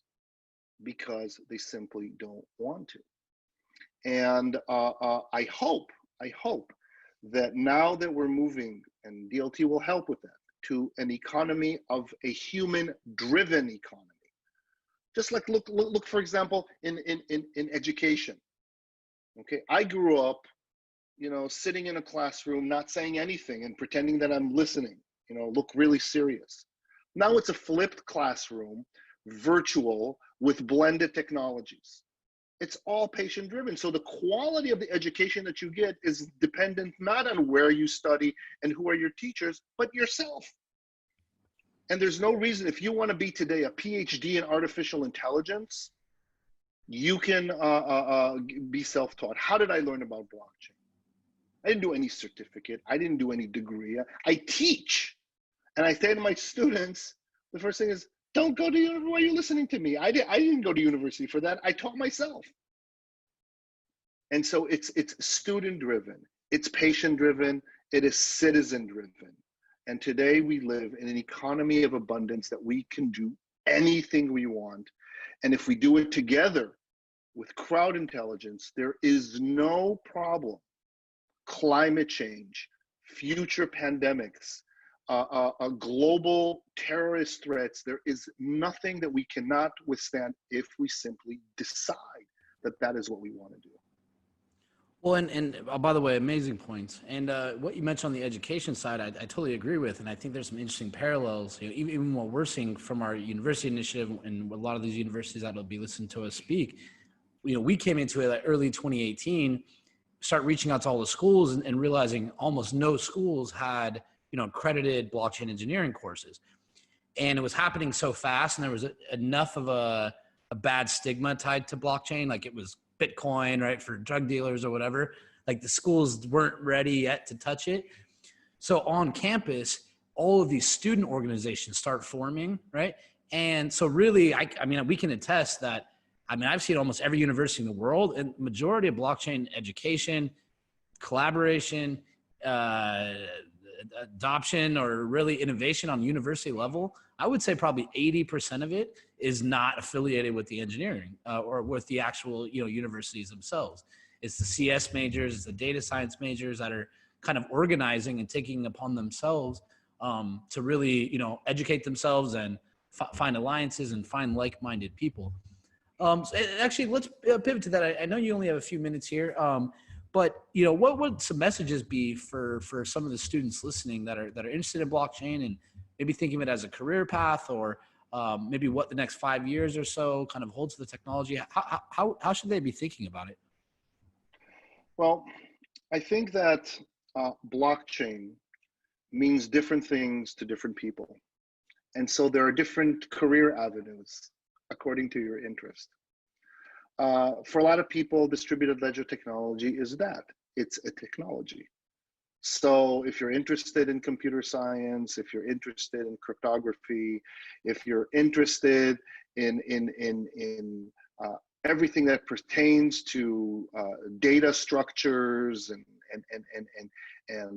blockchain, so it could be blockchain and AI, blockchain and IoT, blockchain and machine learning, then definitely there's a career there to develop, to go into understanding the different pieces of distributed ledger technology and what it has to offer. Then for some, blockchain means the currencies, cryptocurrencies. And so there's a whole financial, I would say financial and economic, anywhere from understanding trading and how to have capital markets work in a sustainable way and invest in it, all the way to macroeconomics and understand the fragility of our current systems and reimagine another economic system or a better economic system. And blockchain is the third thing, is its governance. It's about people interacting with each other. And so how do you create an ethical, political, social construct that also maintains sustainability? And so there are many ways to approach it. So there are many blockchains, not because they're private and permissioned or hybrid, but that you can do different things with it. That's why I always say that, technology doesn't do anything. It's what you do with that technology. And so I have a lot of friends that are technologists. I'm not a technologist, but I'm very fortunate to be surrounded by talented engineers that explain to me concepts that otherwise would have taken me weeks, if not months, to understand. I sit in New York, so a lot of finance people and entrepreneurs and understand the nuances and differences of centralized versus decentralized systems. And that's not something that I learned in medical school or that doctors know about, but they do need if they want to sustain their practices. And so I teach, how do you sustain practices in the current system using decentralized tools if you wish to lessen your exposure to insurance companies. And then the third is really about governance. Is there a future democracy? Is there another way of interacting and maintaining the social fabric while respecting each other's privacy? And so everything is going to be healthcare, because your health is your family's health, is your employer's health, is your community health, your city, your state, your planet. And everything is blockchain, because everything is distributed. Everything is all about us.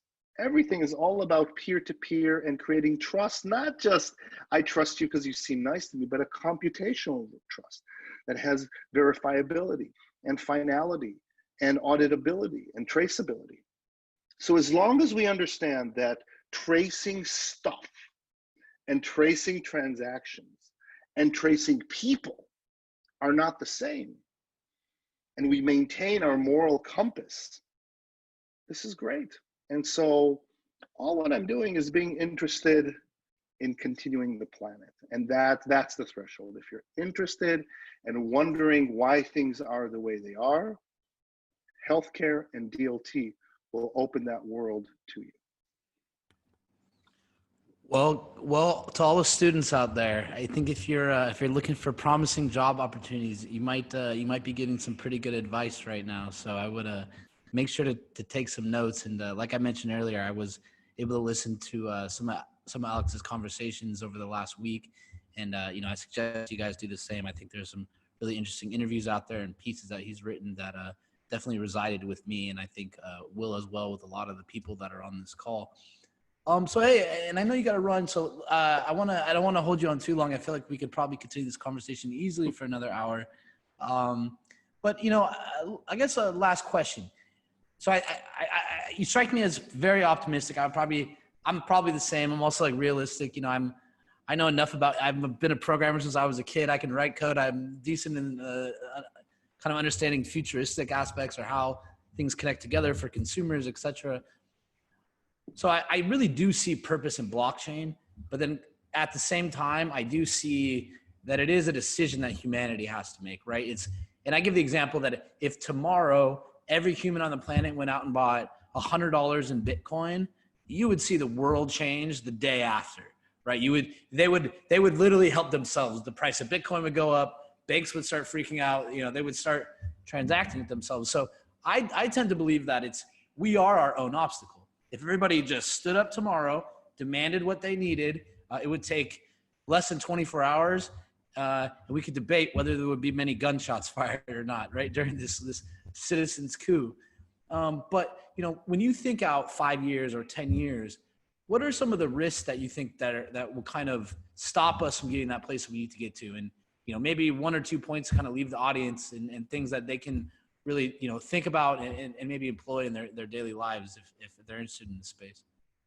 Yeah, I think you're right that we are limited by our imagination. I think that we're limited by our curiosity. I think that there are people out there that are just simply incurious, and they don't think about where does this tomato come from? How come I'm eating, mango in the middle of February in the United States? It's like, I think that there are people that just don't wonder enough how the world works and why things are. I think that a lot of people jump into the how before they ponder on the why.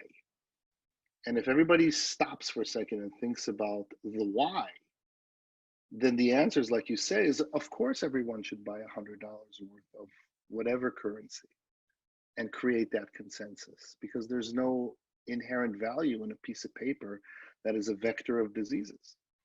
And why do I have to pay to a third party 3 to 5 cents on every dollar the transaction that I'm doing?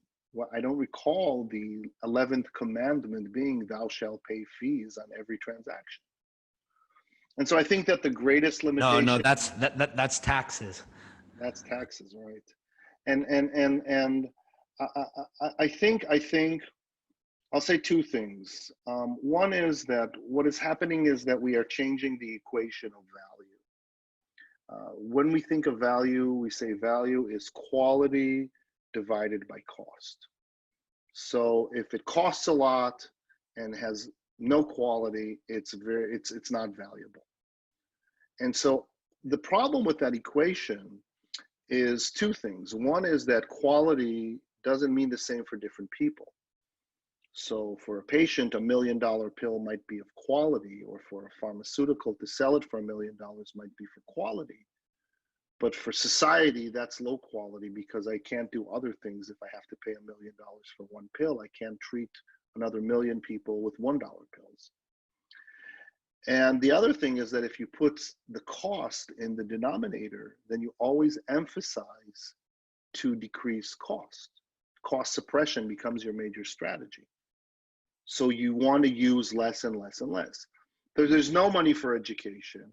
There's no money for healthcare. There's no money for infrastructure. There's no money for all the things that we need, for student loan relief or whatever you want. And suddenly there's tons of money. Suddenly there's tons of money to give to whom? To whom don't need the money. Suddenly there's tons of money to do stuff that I don't understand why we're doing it. So what we're doing is we're changing, what DLT is doing is changing that equation that the world works through of, instead of value being quality divided by cost, value is what you're willing to give divided by what you're willing to get. And of course, always we want to get everything for free. I want to get a lot. I want to get this. I want to get this. I want to get that. But you realize that the more that the denominator is bigger, it's less of value. Of course, if everybody wants, freebies, then it's worthless. So the true question is, what are you willing to give? So if a company is not willing to give affordable drugs, if a government is not willing to give infrastructure, if I as a person am not willing to give an effort to live well, to eat healthy, to sleep well, to exercise, to not abuse myself, the value prop becomes very low. And so it's really about what's my skin in the game. And that's what DLT becomes so interesting, because it's all in. It's like a poker game. Like, I'm all in. And you can only be upset about if you didn't put enough skin, you can only blame yourself, because it's peer-to-peer. There are no other externalities. And so the reason why I'm optimistic is that we're very resilient. We have enormous capacities, and we have an enormous ability to adapt. And we just have to beware not to become defeatist, that we can be overwhelmed by a virus or by an oppressive government or by fear of the others. And as long as we believe in ourselves, and not that we do things right, but that we're doing the right thing, and we reach out to other like-minded people, like you reached out to me, then that's the network effect. Because you're the ambassador, everybody that listens become ambassadors, everybody's talking to everyone, and suddenly you get phone calls from Uganda, from Tanzania, from Kenya, from Thailand, from the Philippines, from Argentina, from all the places in the world saying, how can we change what's going on? I couldn't agree more. It's in our hands. Everybody's got to stand up. And I would say it's interesting about the blockchain space. It seems very community driven, right? And I would say it kind of has that core principle in it. I think there's definitely some libertarian views, and you could kind of find the spectrum, I think, of why people are into the blockchain space or the crypto space, whatever vertical of it that interests them the most.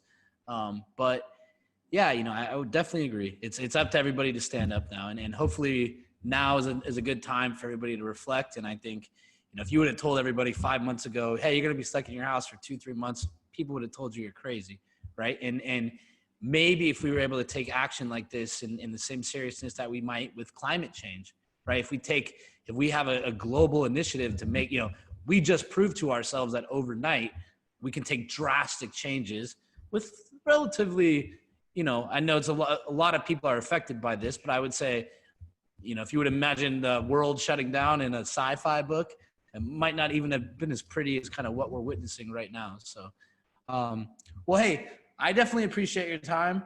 We also have some panels and stuff coming up next week. I might invite Alex to. There's one with the teams from Anheuser-Busch and Coca-Cola. If you want to join, I think might be very interesting. So, would sure people would like to hear from you as well. So, definitely appreciate your time. Any last words before we run? Well, first of all, thank you for the opportunity. I always love having these, smart and great, inspiring interviews, and people can reach out. Please read me on medium.com, Alex Kahana, and you can read me on Medium and get a glimpse into what's in my head. And of course, you can email me directly or ping me on LinkedIn. I'm alex.kahana@consensushealth.com. So thanks, and I'm looking forward for our next conversation. Awesome. It was very nice meeting you. So appreciate everybody watching, and we will see you guys for the rest of this week. Have a good day, Alex. You're tuned in to Reimagine 2020. Stay tuned to learn more about the state-of-the-art in blockchain education and technological development all around the world. Reimagine 2020.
Greetings, fanciful leaders of this world, and wannabe authorities of all stripes. You thought that you could just print infinite money, did you?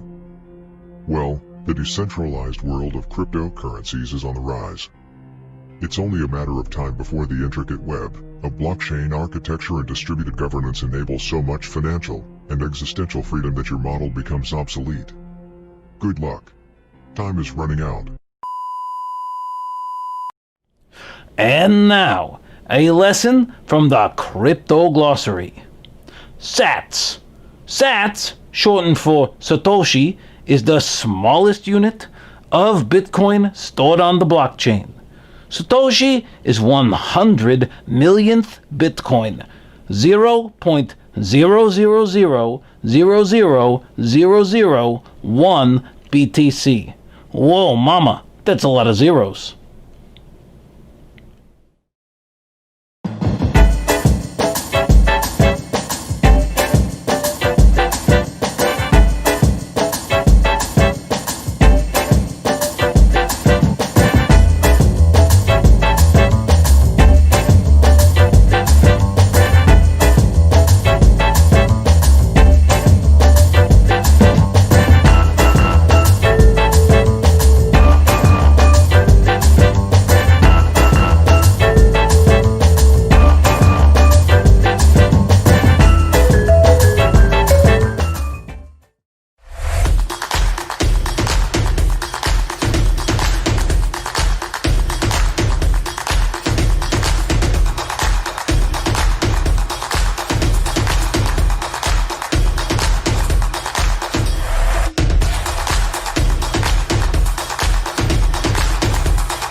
Y'all thought crypto was a thing. We ain't going nowhere. We the OG Ledger gang. Ledger gang, ledger gang, ledger gang. We stay rockin' in the chain. Blockchain. Auto crypto be the main. BTFD. See the ledger swinging from my neck? Y'all already know what I rep. Stacking that crypto, we gaining no haters. There's really no flex and be wet. Splash. I can go anywhere with it. Don't matter the number, there really no limit. Really no limit, there really no limit. Ooh, yeah, get it. Know that I get it. You know that I get it. Load the bit, pay, yeah, spend it. You know the private key is authentic? Know that I get it. You know that I get it? Load the bit, pay, yeah, spend it. You know the private key is authentic? Y'all thought crypto was a fame. We ain't going nowhere. We the OG Ledger Gang. Ledger gang, ledger gang, ledger gang. We stay rocking in the chain. Blockchain. Auto crypto be the main. BTFD. Man, crypto's a bubble. When it pops, you in trouble.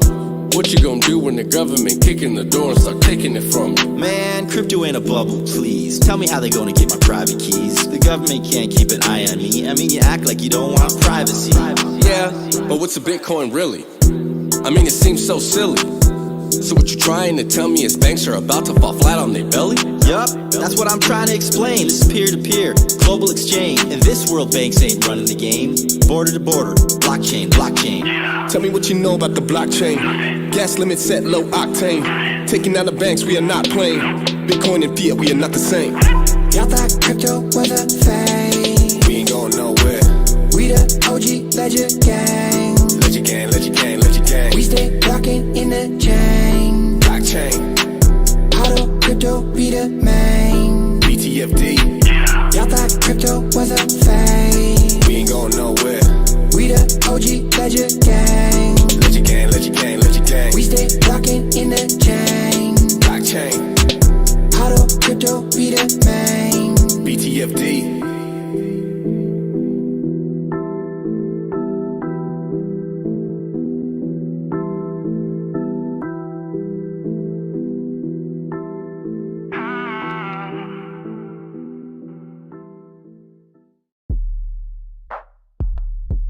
Coming up next.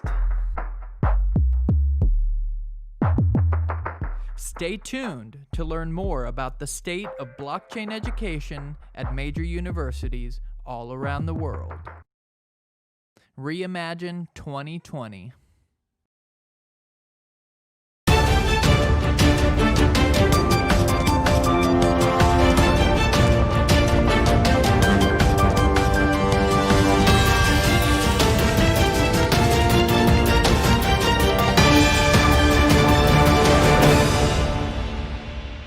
So, hi everybody. I hope wherever you're tuning in from, you're staying safe and well in these crazy times. My name is Christian Hasker. I'm the Chief Marketing Officer at Hedera Hashgraph.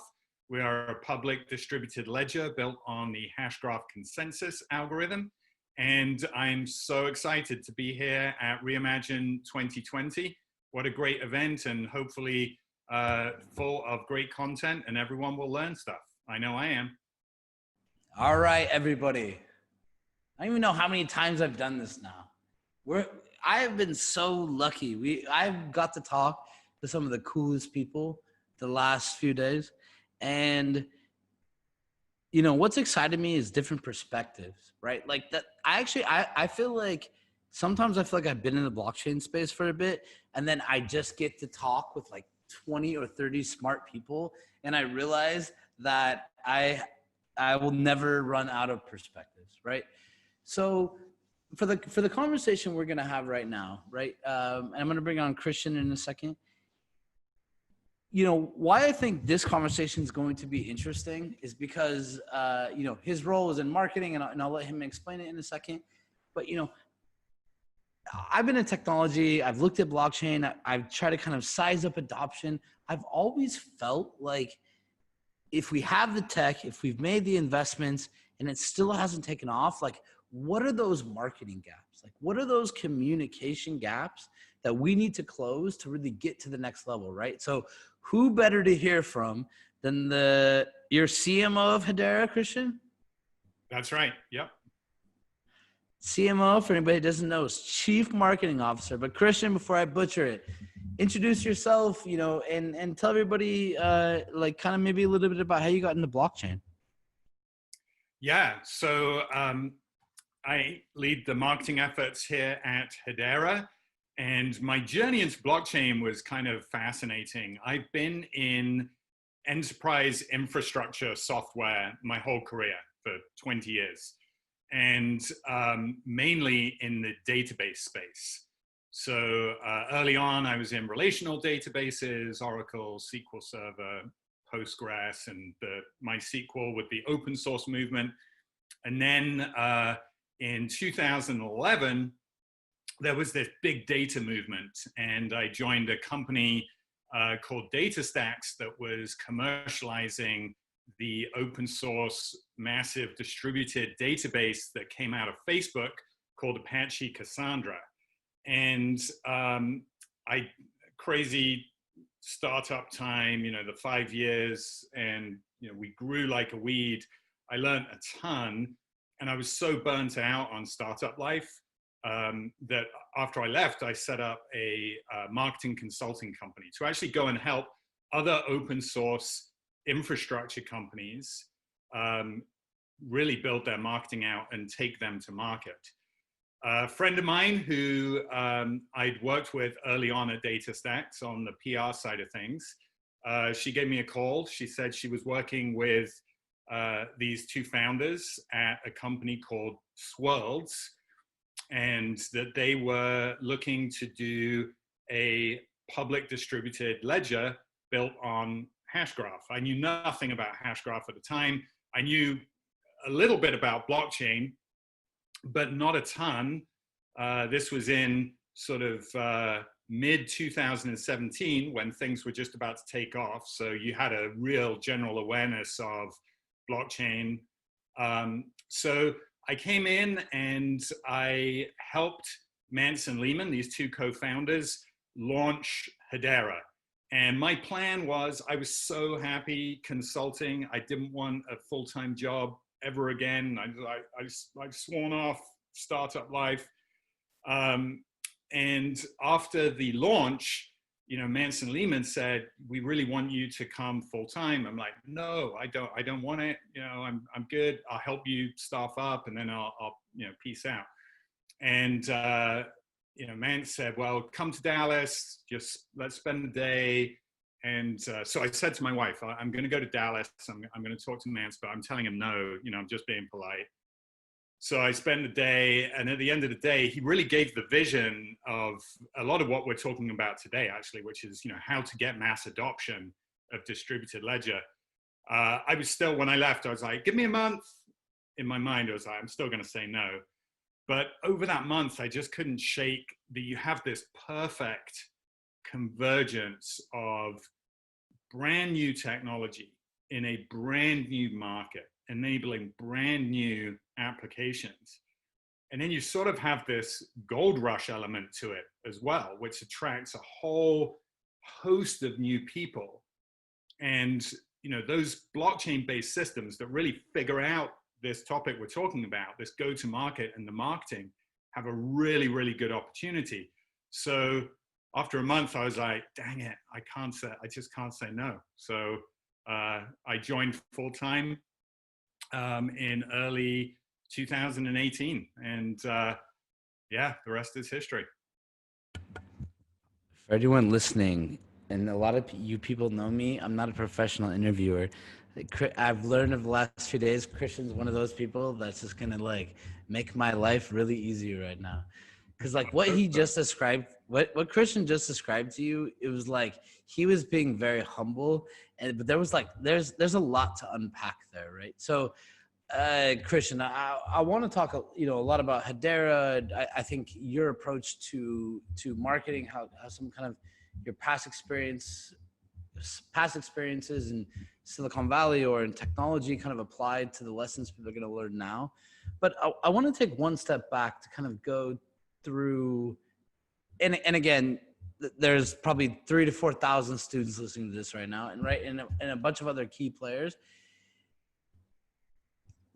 You kind of touched on briefly, I was working in databases, right?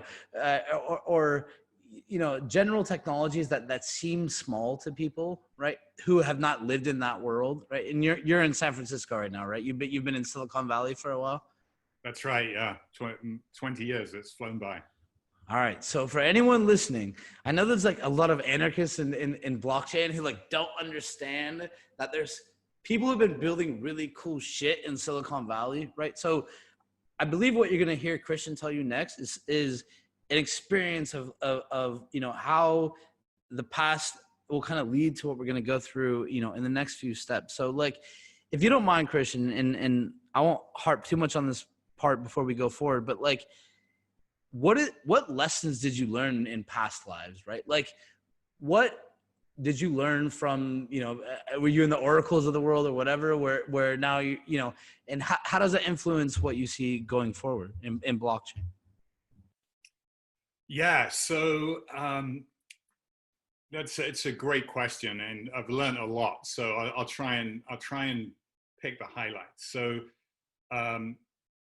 databases are infrastructure, and they're pretty low down the stack, right? They're, you know, you as an end user of an application, you never think about the database. If you can't access the application, you know, if the app falls over, it's probably a database problem underneath. But you don't, as an end user, you don't have awareness of that. Nor should you, by the way.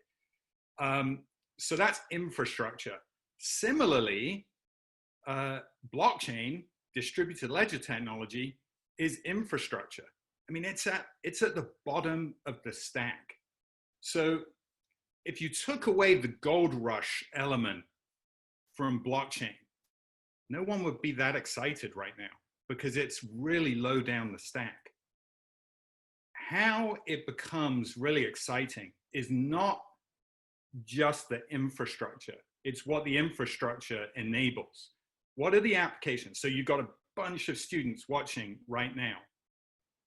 What are the applications that you can build on this amazing infrastructure? Forget about what blockchain platform you pick, right? They all have some, you know, advantages and disadvantages, and I'm not going to pitch, you know, our stuff in right now, but you know, Wait, hang on. I don't want to interrupt him, but for everybody listening, this is why you want to listen to Christian, right? He just had a choice. He was like, I could hawk our own product, or I'm going to talk to you in the abstract, like straight to the core of like, don't worry about blockchain. Here's how I would think about it, right? So I'll kick it back to you, but I think it's an important point. Yeah, so, you know, do your research, pick the infrastructure that's going to work for your application, and then go build that application on top of it. You know, we don't even, we have conversations internally, like what, if this is the internet era again, what period are we in? We like 1998 or earlier? Personally, I think we're really, really early on. And early on in the internet, it was a lot of super smart people and academics, and you were thinking about the protocol layer, the TCP/IP layer, right? And that was cool. Once the browser came along, no one cared about that anymore, right? We were in a new sort of user interface world. The internet became easier and easier to consume and enabled all of these other businesses, new businesses, things that have never been possible before. That's where we are today. And it's going to take students developing, student entrepreneurs with ideas to usher in that new era with some really cool applications. And that's how we're going to get adoption. So before we kind of, and I want to hear a lot about, you know, where, like how your brain has been formed, like since you've come into blockchain, right? Like post getting to that point. But, you know, to kind of play off what you were saying earlier, you were like in pseudo retirement, like retirement consultant life almost. You're telling your wife, I'm not going to take this job. And then it sounds like you were sitting at a table with people that you either respected or trusted, and correct me if I'm wrong, but like what drew you to Hedera? And were you already kind of attracted to blockchain, or like Hedera was the solution that kind of first opened your mind?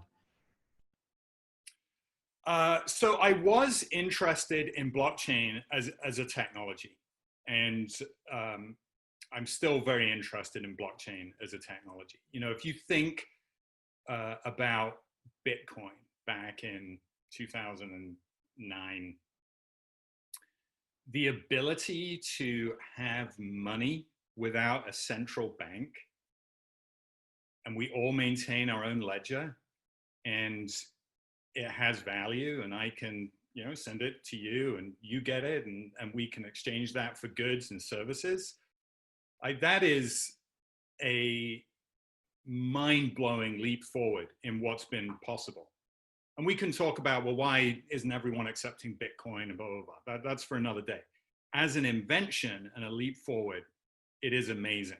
So that concept was very exciting. I came from Apache Cassandra, which is a distributed database. So Facebook developed Cassandra to handle their massive volume of search on the Facebook platform as they were growing. They built this database from scratch and open sourced it. So I was immersed in distributed systems and the hard problems associated with distributed systems. So when I met Lehman, who is the chief scientist and the inventor of the hash graph consensus algorithm, I was amazed by what he had invented. And I gave it to a friend who was an early engineer in distributed systems at Instagram. And I worked with him for a while, and great guy, super smart. I handed him the white paper and I said, just, you know, tell me what you think about this.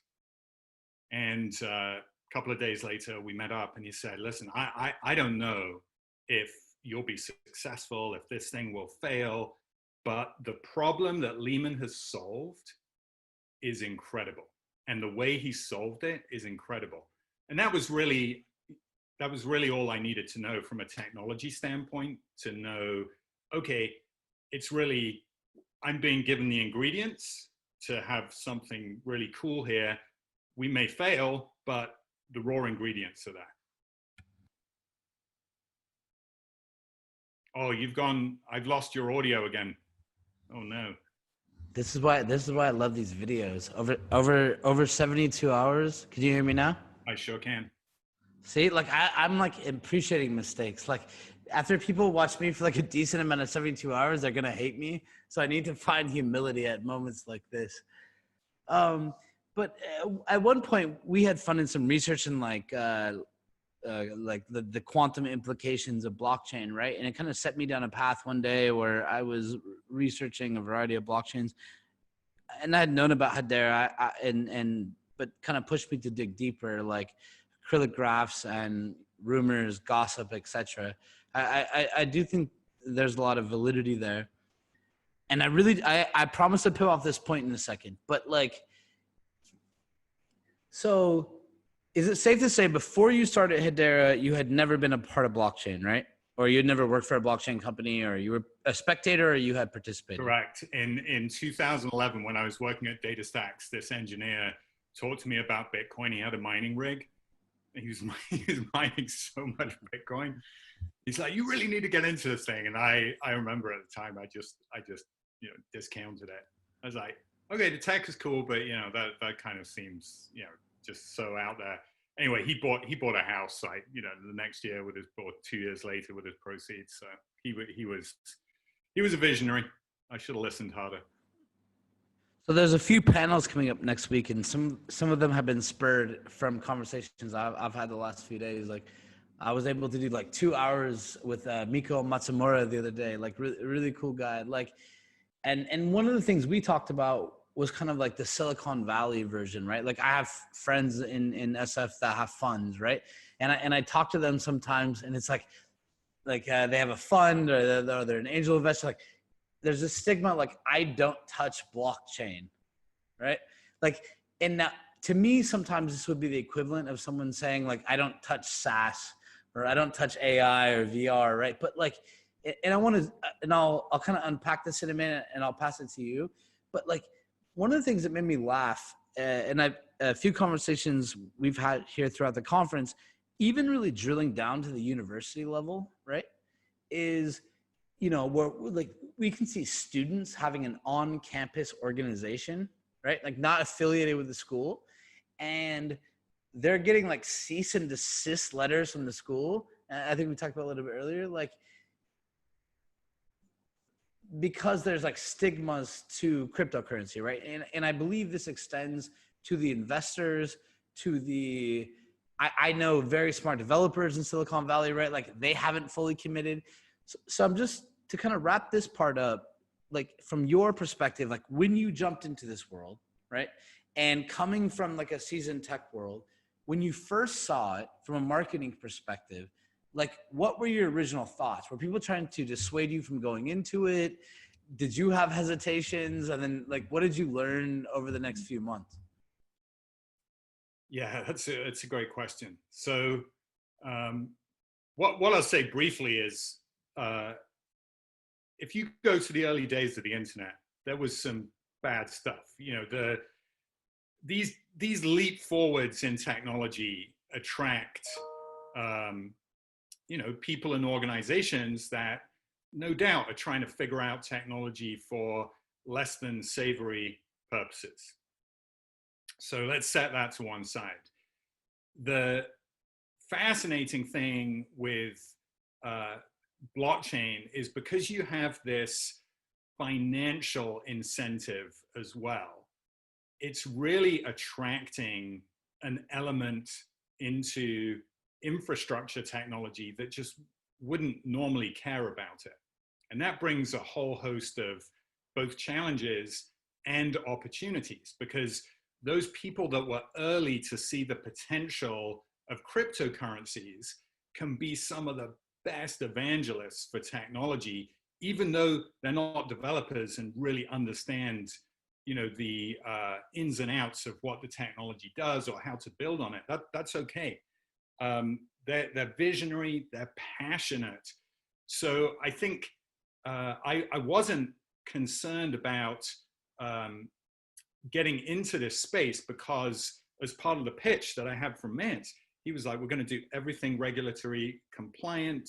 We're going to do everything the right way. You know, we're not going to, you know, when you look across the space of public ledgers, you see some companies that do, and not to knock anyone, I think you have to do what you need to do for your own platform, but you have people that are paying influencers to promote the platform and things like that we just don't do. We want our technology to really succeed based on what people are building on it, rather than the technology itself. So I wasn't very concerned about it. And I'd say since I got into it, it's really changed rapidly as well.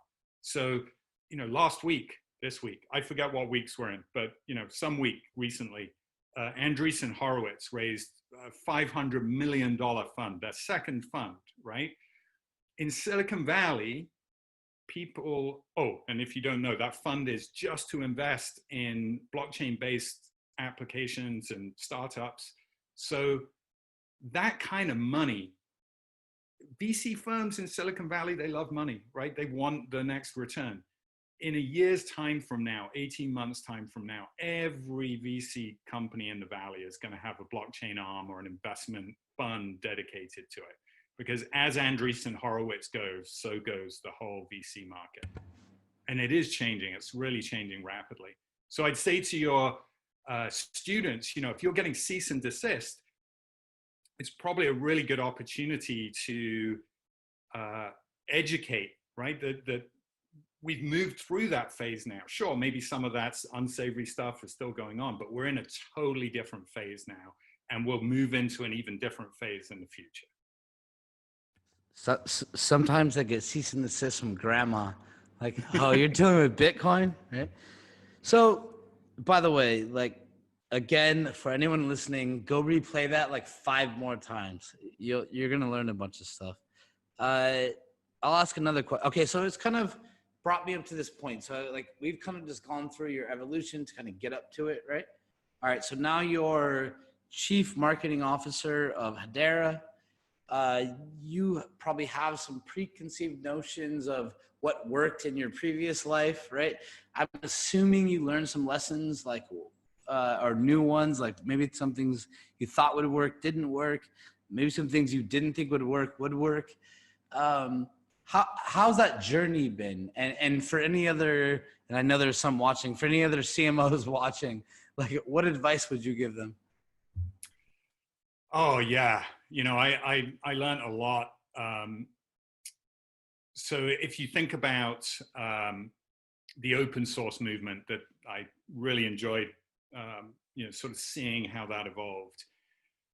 Open source developers can be so passionate. And what tends to happen in open source projects is you have early on in the project, you have these super duper smart engineers building amazing stuff. But because they're so early in the project and they know it so well, they can be very intellectually intimidating. And it is not the best technology. I mean, there's this old adage, the best technology does not automatically win. And that's so true. It has to be easy to use. So while those super smart engineers early on, you want to keep them engaged and get them excited, you have to attract new engineers in. And inevitably, they're not going to be that 1% type engineer, right? Because there's only 1% of them. You've got to get to the 99%. Wait, let me add one point there. I've been a tech founder since I was 19 years old, right? And sometimes I was the smartest technical person, and other times I wasn't. And sometimes people try to like compete with me or like steal my ideas. People like, oh, Patrick, are you scared? But I was always pretty good at marketing, right? So I'd look and I'd say, you know what, like, whether it was me or other applications, like, you could have the best technology, right? But if it's in a vacuum, if no one has ever heard of your amazingly great technology that is the world-changing, revolutionary, in some senses, you might assume it doesn't exist, right? And as far as practical, aspects are concerned, it basically doesn't, right? So it isn't always the smartest idea that wins. You need another element. So didn't want to interrupt you, but no, you're absolutely right. And again, for your students out there, what Patrick just said about being good at marketing, what is marketing at the end of the day? It's sharing something with someone else and convincing it's a good idea. That's it. So if you're technical and you're a storyteller, that's a dynamite combination. And there were very few engineers that check both of those boxes. So it's definitely worth, even as a deep tech person, trying to understand the marketing side of things as well. So you do have to figure out how to go beyond your initial core developers. And I learned that the hard way in the Cassandra space, because while it was an amazing database, solved really, really hard problems, it was also really hard to use. And we didn't make it easy enough to use until probably sort of year 4, year 5. And, redoing it all over again at Hedera, making it easy for applications developers to build in their language of preference, their tools of choice, is great, because now you're not having to learn something from the ground up. You can take your existing knowledge base and apply it to this new thing. And again, for adoption, that's great. And what it does is it attracts people into your developer network who wouldn't otherwise have looked at you, because you have a great, JS SDK, or you have integration with a Log4j or Logstash tool that they're using. Like these things make blockchain-based systems much easier to consume. And then just on the marketing side of things, what I also learned was, I came in and you've got this enthusiast who's not technical, and I'd never had that experience before. And they're so passionate.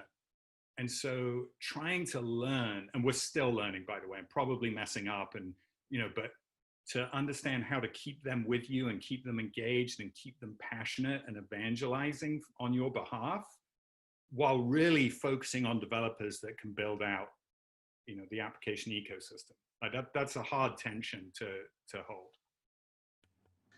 So, all right, like, and this conversation is really intriguing me, by the way. Like, and maybe everyone will think I'm crazy later, but I think people are going to learn a lot from this. So I'm trying to get off this as quickly as possible, but I don't think we've covered it all yet. We know what kind of brought you here. We know what your thoughts were coming in. I guess my last question is like, what were the specific marketing or business complications? Again, like I say, like blockchain isn't just a technology. It's like this technology, like also bolted with like regulations where like banks are scared, right? And it's like Mark, you haven't seen Mark Zuckerberg embarrassed until he created Libra, right? And I'll remember the day like a bunch of news articles reached out to me to write something about it, right? And I was pissed. I turned on the TV and it was like I caught in 15 seconds of Libra, Zuckerberg being in front of Congress. In 10 seconds, it was like, you're trying to help drug dealers and criminals and terrorists. And I was like, wow, like you could get mad at Facebook for data privacy violations. You could go to GDPR, right? Like I don't see them this angry in other aspects, but for some reason, I have a feeling like blockchain just rubs it right? And maybe because it's money, right? Maybe because it's holding people accountable. It's data they don't want to see. Like, so to unpack it, like, and we can do this in 60 seconds. What is 1 to 2 lessons you learned that your previous life didn't teach you, that when you went into the blockchain marketing world, you were like, you would tell anyone thinking like, here's what you need to understand? So I'm really glad you touched on regulations. So in all of my previous gigs, I talked to our legal team when, I had a contract to sign or something like that. I talk to our legal team a lot. If I need to go to the bathroom, I'm calling the legal team, making sure, hey, is this okay? That is always on my mind, because before we went live with our network, open access, where anyone can create an account on the network, we were on a lot of legal calls, outside counsel, inside counsel, and what are the things they're talking about? They're like, hey, have any of your marketing materials made these claims, those claims, done this, done that? And you're sat there listening to these lawyers and going through a mental checklist, like, have I done that? Like, that's, I don't think I have. And then you go, you double check. So yeah, it's a tightrope. Now, I am so heartened that regulation and sensible, pragmatic regulation is necessary and is inevitable, and it's coming. Otherwise, you're going to wipe out, forget about Hedera, you're wiping out the whole market, right? You're saying in the US, you're saying none of these systems can operate. None of these decentralized systems. When these decentralized systems promise so much economic opportunity, data privacy, control back in users' hands, like they fix a lot of problems that the internet has created. So, but yeah, the regulation stuff is always on my mind. You don't sleep some nights, you're like, oh wow, did I do that right? And that, I've never experienced that in my career before. So for everybody listening, me and Christian are chatting separately. We had about 45 minutes scheduled. We just decided to go a little bit longer. So I get the opportunity to ask him a few more questions. The next, like, I get regulation, but like, all right, so I guess I'll unpack like my thoughts on Hedera, right? Like when I heard of Hedera, it was like this godsend of crypto, right? Like it was like one of the hottest projects. Then when I research it, and like I have a lot of technical people that work for me, and same thing like you said earlier, like I sent this project to one of my really smart friends. Like I also have like, and for everyone not listening, like for people that are in Silicon Valley, like really smart friend is like, like some dude who's like head of AI at some like, right, like tech company. So we kind of rely on these people. So I've always been impressed with Hedera. Now, before this interview today, sometimes I try to like remove myself from some of the noise a little bit. It's part of my strategy in blockchain, which has been very interesting as we've approached these interviews. Is like I'm like, all right, I'm neutral, right? So then like I crash course my homework, and then I call a lot of people I trust, right? And I get some perspectives. One of the things that I heard was like, so Hedera kind of started with a bang. Maybe some people haven't seen it as much, and I want to rewind that a little bit. Like, and I'm actually not sure that's a bad thing. Like, I feel like maybe what a lot of people, which are like quote unquote cryptocurrency investors, like they just want to see constant buzz because it's like raises their ICO price, whether this is valuable marketing or not. Like all they want is more noise, not necessarily like higher quality noise. So, you know, I think at least from some really smart people that I heard from, their questions are, you know, maybe they don't hear as much about Hedera as they think they should. Does that mean that Hedera is not working? Like, what are you guys doing in the background? Like, what's your strategy? Like, what do you want people to understand about Hedera? Yeah, so that is a very fair perception.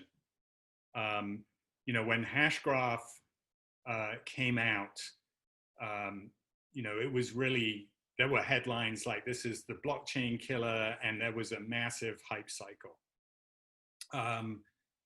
I truly believe that all technologies go through the Gartner hype cycle curves, and that's actually really good, because the sort of end result of that is this plateau of productivity where, you know, you're being used and adopted, and you have you know, a lot of applications on you, and you've become a mainstream technology. Fantastic. How do you get there? Well, you can certainly try to fuel the hype cycle all the way along the line. Because as you mentioned, you have this cryptocurrency enthusiast who's parted with hard-earned cash into your project, and they want a return. Now, what I would argue is if you think more like a VC investor, you know, VC investment really looks at like a 10-year fund, right? And if you're an early investor into a traditional startup, you're probably looking at an exit 10 years down the road. Sometimes it's earlier than that, sometimes it's a little bit later, but there's a reason that VC companies raise 10-year funds. So I actually like that we are now in a period at Hedera where we are executing on the promises that we made early on, which created all the hype, right? Oh, wow, they're going to do this, this, this, this, this. We're actually executing on recruiting these incredible companies to form decentralized governance, which will ensure ongoing decentralized governance of the platform. That's so important. Yeah, shoot. So, and you guys can't see me while I'm talking to Christian, but I just gave him a thumbs up. I'm like, hey, like you're making a really good point. And I had a feeling, right? Like when I heard Christian was from Silicon Valley, when I can kind of hear a bit about his experience. And I feel like for myself, when I first came into blockchain, right, I'm coming out of like the traditional tech world where I'm saying like, you can't walk into a VC's office, right, and be like, give me $20 million unaccounted for, right? And like, I don't really have anything, but I have a white paper. I have a white paper, right? Like this was never real, right? So like, when, and I kind of prompted you before to say like, I think sometimes people were doing just whatever marketing to get the noise out there, right? So I feel like when I was considerate enough when I'm listening to my friends say, you know, maybe I haven't heard enough about Hedera, but I'm also consciously saying, all right, but are you also just looking for static noise? Because if you are, I don't necessarily think that's relevant, right? And when I looked at you guys as a company, I'm like, this is not a small idea, right? This is not a garage hackathon, right? Like they're approaching this very professionally, right? So like, I just assume that like, and we'll get to this later, I think it's like, there's probably a lot of shit you guys are doing behind the scenes that people might not be aware of, right? So I'll pivot back to you, but you know, what Christian just hit on, which is very important, and what I want everybody to understand listening to this, and we don't know the final numbers. I know 20,000 of you guys will be here. The question is 100,000 left, right? Like, if whoever is listening to this, there were a lot of companies that raised money in the crypto time. They raised them under ICOs. The paperwork was very shitty. They didn't really have any ties to like delivery or whatever. For any general crypto people that are trading coins and are just mad and they hate a project, like, you know, there's a reason why if you have a startup in Silicon Valley, only accredited investors are allowed to put money into your company, right? And what does this mean? It means a few factors. Don't quote me. It's like you have to have $1 million in the bank or something like that, right? And the government, at least in the States, which is my perception, is like only people with a bit of money or who have done this before. You have to be sophisticated enough to make an investment, right? And what ICOs brought to the table was that anyone could invest, right? Is this bad or good? We don't know yet, right? I would probably argue that I hope one day that any human decides they want to invest in a company, it should be their choice, let them invest. That doesn't mean that we don't need to be intelligent, right? And I think everybody went through a phase in this market that is, you know, should be a lesson, right? And I think people know that now. I'm not sure they've completely got over it, right? I think there's still people who think there's going to be 1,000 crypto projects that they're going to make money off of and buy some coin that goes to 10,000x. That's not for me, I guess. So there's probably other YouTube channels you could watch that will tell you all about that. But for anybody who cares about the ability to decentralize data, I feel like Hedera scientifically, mathematically, actually stands a chance. And I feel like they have a decent team behind them. Since I've gotten to talk to Christian, I'm enjoying this. I know for a fact there's smart people on your team. So like, not to interrupt you there, but so. No, you brought up so many points, actually. And, you know, as you were talking, here's the crazy thing. So, you know, I talked earlier about traditional VC. So they invest in companies, bunch of companies fall by the wayside. Their fund will be successful on, you know, 2 or 3 companies in that fund. The success comes from either being acquired or an initial public offering. The fastest you can go from idea to an initial public offering is, you know, 5 or 6 years. Like, that is so fast, and it's usually around the 10-year mark. What the blockchain market has done is said, you do your initial public offering first, and then you build it out, and then you get the customers, and then you get the revenue. And that, if you think about it like that, that is crazy, right? That is crazy. And obviously, but let's be honest. Like, is it still going on, or did it end? Is the party over? I think it ended. Maybe it'll come back, but I think it's ended. I don't think we'll see those days again. What do you think, Patrick? I think for fun sometimes. Like, I have a lot of partners and like a lot of people who are like pretty rich from cryptocurrency and do a lot of things, right? And like sometimes, like, for fun, I'll sit in a room with 10 people and I'll just open Coin Market Cap and I'll just start. Okay, I'm picking coin number 37. Have you ever heard of like Matrix? And I'm making this up. Have you ever heard of Matrix, Neon, Neo, Pokemon coin? And I watch everyone just like freeze, right? And I do this for fun. Like, my ethos, and we talked briefly before this call, I asked you how much you knew about Mouse Belt. Like, we call Mouse Belt because there's a guy who works for us. His name is Galen Danziger. I've known him for 10 plus years. From the day we started working together, we never left each other. He was 20 years old, the smartest, nicest, coolest kid ever. Typical nerd. He doesn't like to buy clothes. Like, he doesn't go spend a lot of money on clothes. He orders $40. Apparently, you can buy $40 mystery boxes of clothes off eBay. You just specify your size. It's very efficient for him. He doesn't care. So anyways, for many years, he would never have a belt, right? And I know I'm going to go on a tangent here, but for 72 hours, people will enjoy this story. So I've been in many meetings for years with Galen where I look down and like either he didn't want to spend money in a belt or like usually he didn't need one because he's writing code all day. And I'd sit in a meeting and I'm like, is that a network cable wrapped around your waist? Right? I'm the one presenting and we would laugh. We were in Tokyo many years ago. I didn't have a belt and I was sick one day. Everyone's messaging me in this conference. Did you see what Galen was wearing? He wrapped a computer mouse around his waist, right? But like, so we called our company Mouse Belt for a reason. We like the hackers. We work hard. We don't sleep. Like, and him and I always understood that of Silicon Valley. I would see people raise $5 million, build nothing, right?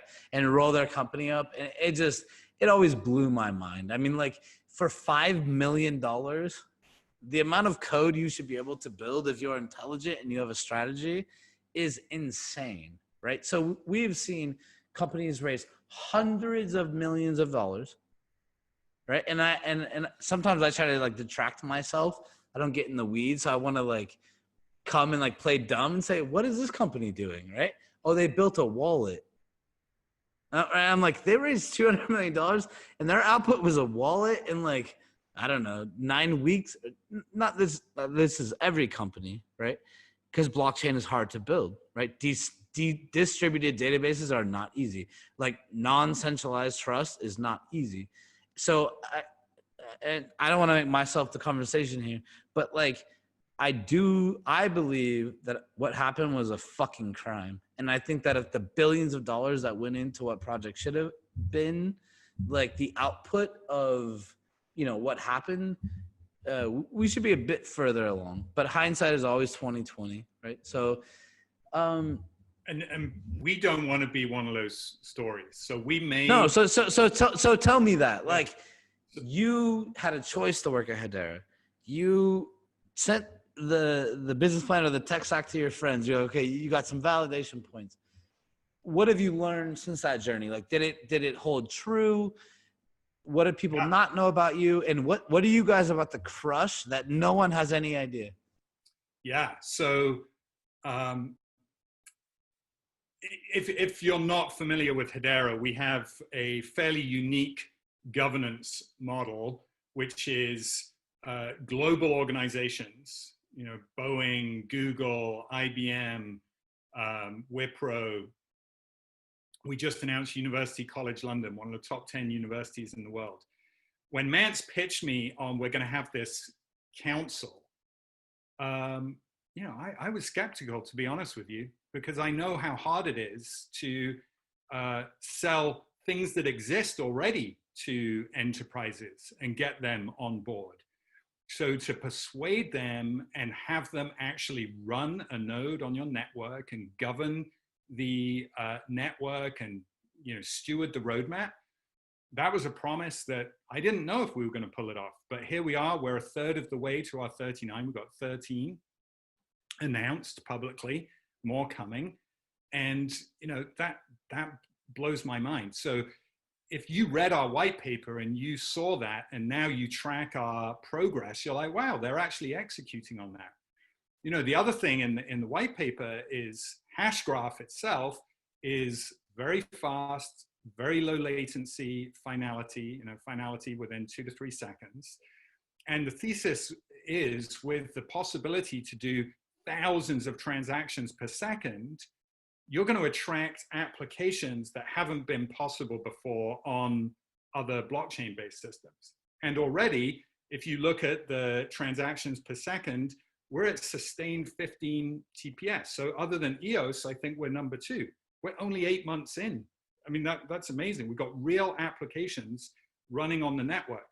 A couple of weeks ago, we announced the Coupon Bureau. What the Coupon Bureau does is they maintain a centralized database of the creation and redemption of all of the, not all of, 70% of the coupons in the US. There is $225 billion worth of redemptions of coupons. With COVID-19, all these paper coupons are moving rapidly online as well. So they are building on Hedera for the creation and tracking of redemption to eliminate fraud. There's $600 million of fraud in coupons. So in the future, when you use a digital coupon, you'll be using Hedera and you will have no idea. So yeah, we're executing on some of the thesis and promises that we made. Let's dig a little bit deeper. Like, can you describe in layman's terms for anyone, like, what is Hedera's competitive advantage? Yeah, so the hash graph consensus algorithm, what it solves is speed combined with security. So in other blockchain systems, in order to gain speed, you give up security. And what Lehman invented checks the box on being the gold standard of security, asynchronous, Byzantine, fault tolerant. You can't get better than that in a distributed system. And speed and finality. You know, in some earlier blockchain-based systems, you never reach finality. You just become more and more sure over time. That's the way they're designed. There's never a All right, wait. All right, now we're gonna do rapid fire right now. I'm gonna help you out. By the end of this, everyone's gonna understand Hedera. Like, who's your biggest competitor? Centralized systems. Got it. So you're saying that on a principal basis, that like your biggest competitor is efficiency. So like you need to be as efficient as centralized systems. Yeah, absolutely. Because a database is incredibly fast. It's incredibly fast. So if you want to take workloads, you have to be incredibly fast. So early on, I had an idea, you know, maybe Ethereum is our competitor, right? Because you can do smart contracts on Ethereum and you can do smart contracts on Hedera. But actually, you know, Ethereum has a good ecosystem, and a lot of these smart contracts do not need high throughput. They're very, you know, the transactions necessary aren't there. So when you go over to the centralized world, enterprises need transactions. That's what they need, high throughput.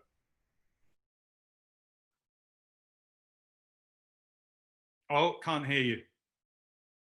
Sorry, another mistake.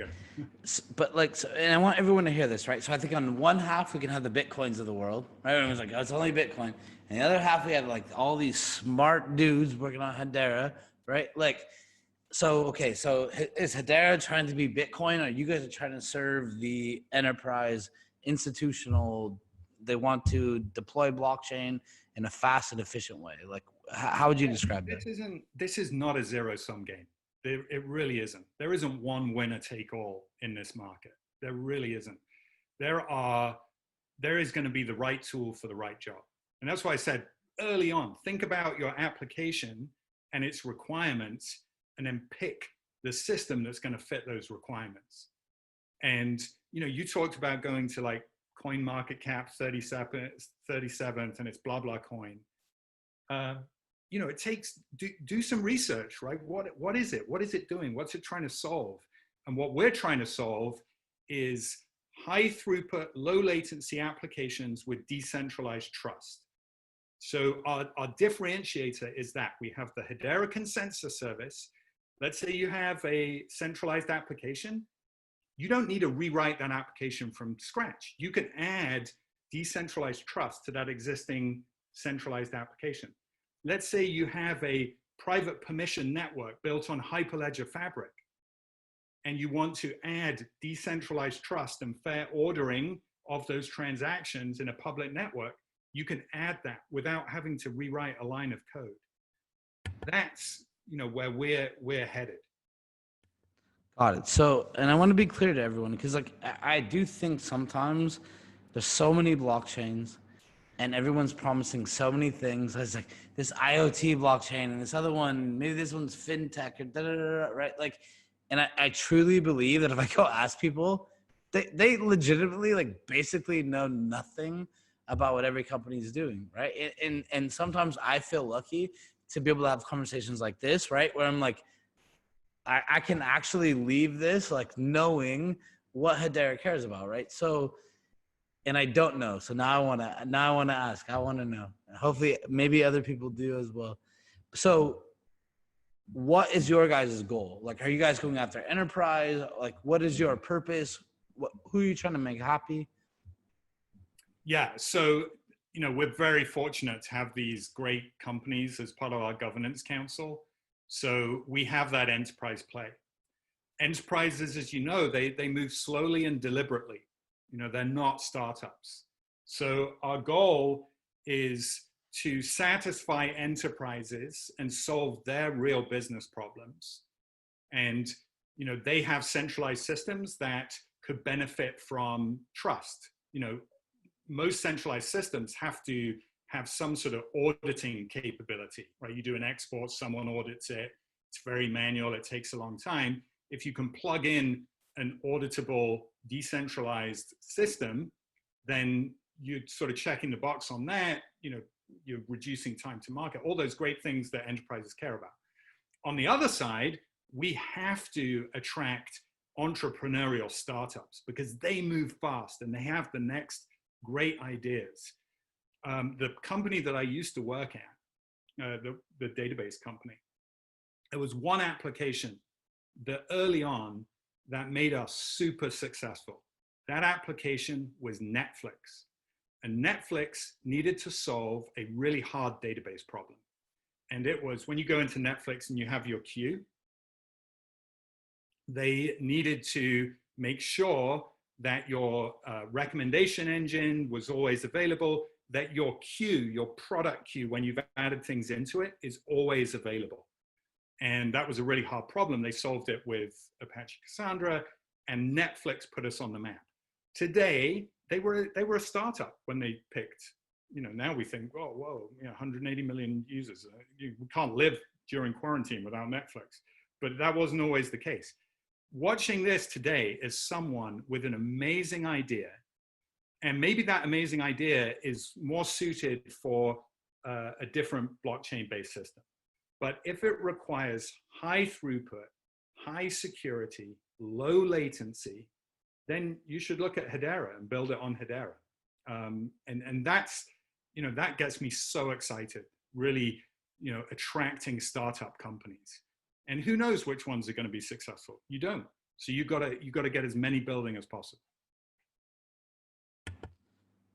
Again, for anyone listening, like I don't know at what point you're coming into this conversation. Like, we're going for 72 hours live, right? Like, I'm lucky, like, to be able to be in this conversation is a benefit, right? Like, I care about blockchain, and you probably should replay this conversation like 1 or 2 times. Like, Christian has insight, right? One of the things you were just saying about Netflix made me laugh. Like, I always say, like, Microsoft Silverlight powered like a large portion of Netflix at the time. Like, they made it really easy for streaming. I've heard people talk shit later in life on Silverlight, and I'm like, that's very interesting because, like, I know for a fact it like made Netflix, right? And people don't understand. And you mentioned earlier, right? Like, sometimes blockchain gets the comparison to the internet, right? Where sometimes we might understand it more as like TCP IP, right? Like,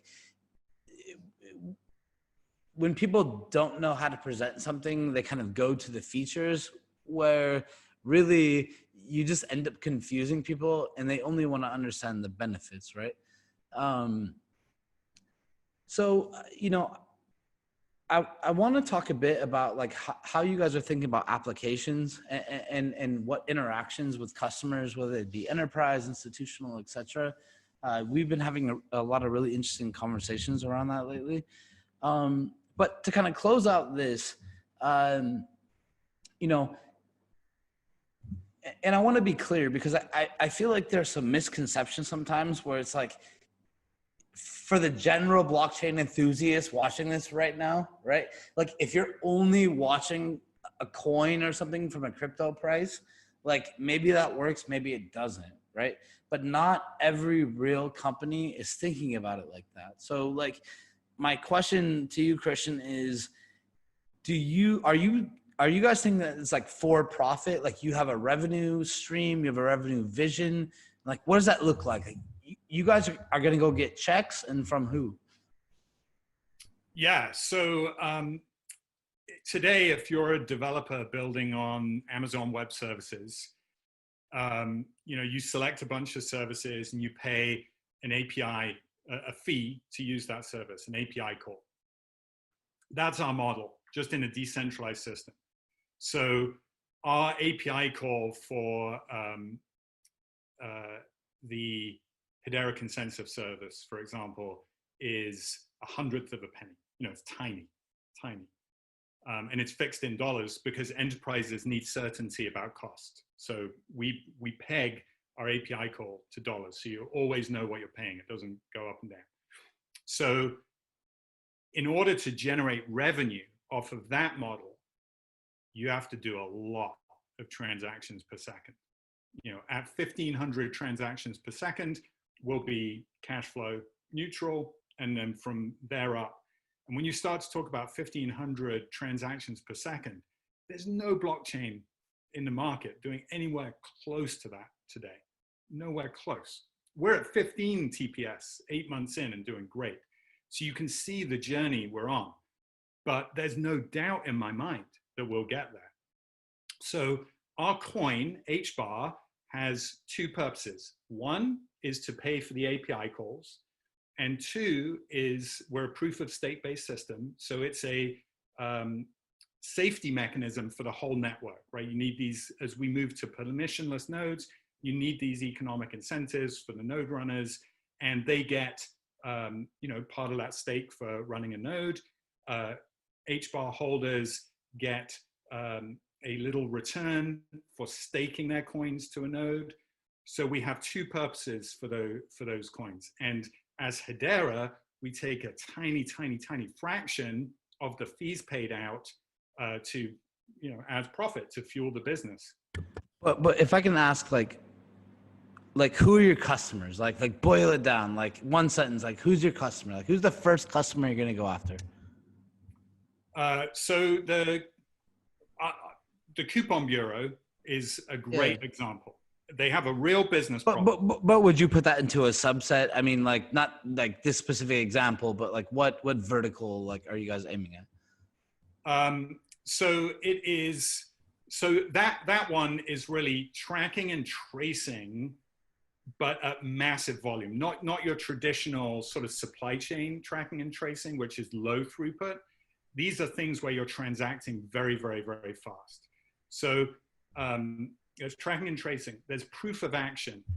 So you talked about GDPR. You just mentioned GDPR earlier. When you ask Facebook to delete your data, how do you know they deleted your data? How do they prove it to you? How do they prove it to you? Honestly, I don't know. Like now I actually want to figure this out tomorrow. Hey, for anyone watching this, go to ri2020.io, enter, fill out something on the contact form. The first person that sends us the correct answer, I will send $100 in HBAR, right? I'll buy $100. I'm going to send it to someone. There you go. But how? Well, they can't. They can only tell you they deleted it. You can't query their centralized database and see that they deleted it. They wouldn't let you do that. So you have to trust them. So, I mean, I get it. Like these are the general principles of decentralized data, but and this isn't a trick question. I know we've been going for anyone that is not either you've gone through this whole interview or maybe you watched it in parts. Like we were supposed to go 45 minutes, and we're gonna go a bit longer. And this is a conversation I think you need to listen to. But there's one point I want to pivot to, but I want to rephrase this question one more time. Like, just very simply, because I really believe like people have a hard time understanding in the same way you would apply to Silicon Valley terms. Like imagine you were going into a VC's office and they're like, who's your target customer, right? Like who is Hedera's target customer? So anytime you have to, for a high throughput application, rely on a third-party auditor, that's our market. That's our market. So take the Facebook example. If they use Hedera consensus service, you can query our network and see that they deleted it. You got a hash. That's provable in court. All right. Now the next thing, like, I want to know, and for anyone watching, right, for any student who wants to create a startup or like, you know, general person with the company, how are you guys thinking about approaching these different entities, right? And part of my question is like, which entities are you trying to take into consideration, right? Like, are you trying to talk to governments? So there's all of these, you know, all these regulatory aspects you're thinking about. Are you trying to talk to banks? Or, you know, how are you guys thinking about it, and how are you approaching? We start with our council members. So our council members, as I said, they run a node on the network, but they're interested in the tech, right, to solve real business problems. Enterprises do proof of concepts, POCs, all the time on new technologies. Very few of those make it into production. That's just the nature of the game. So we work to enable our enterprise council members to either build and solve a business problem on the network, or they're the type of company like IBM, for example. IBM has IBM blockchain platform. They worked with us on this Hedera consensus service. This Hedera consensus service solves a problem for Hyperledger Fabric implementations. So over time, as we prove that out, IBM can take that to market, to their customers. You know, we're a small startup still. If we have to go convince every enterprise to build on us, we're going to fail. So we look for ways of our council members achieving scale, because they all have big channels that we can push through. So that's really our go-to-market. On the other side, for startups, however, that's where, okay, I'll pause. Oh, you're on mute again. Sorry. I'm learning a little bit right now, so I'm actually happy for that. Yeah. Can we unpack what you just said a little bit? So, is your customer then not necessarily the enterprise or the end user, or you feel like you have intellectual property that anyone doing blockchain will want to inherit? I think we solve problems that anyone in blockchain would want to use. But again, I don't know enough about all the other systems. So what I can say is we want the enterprises to build platforms on top, because we're low down the stack, remember?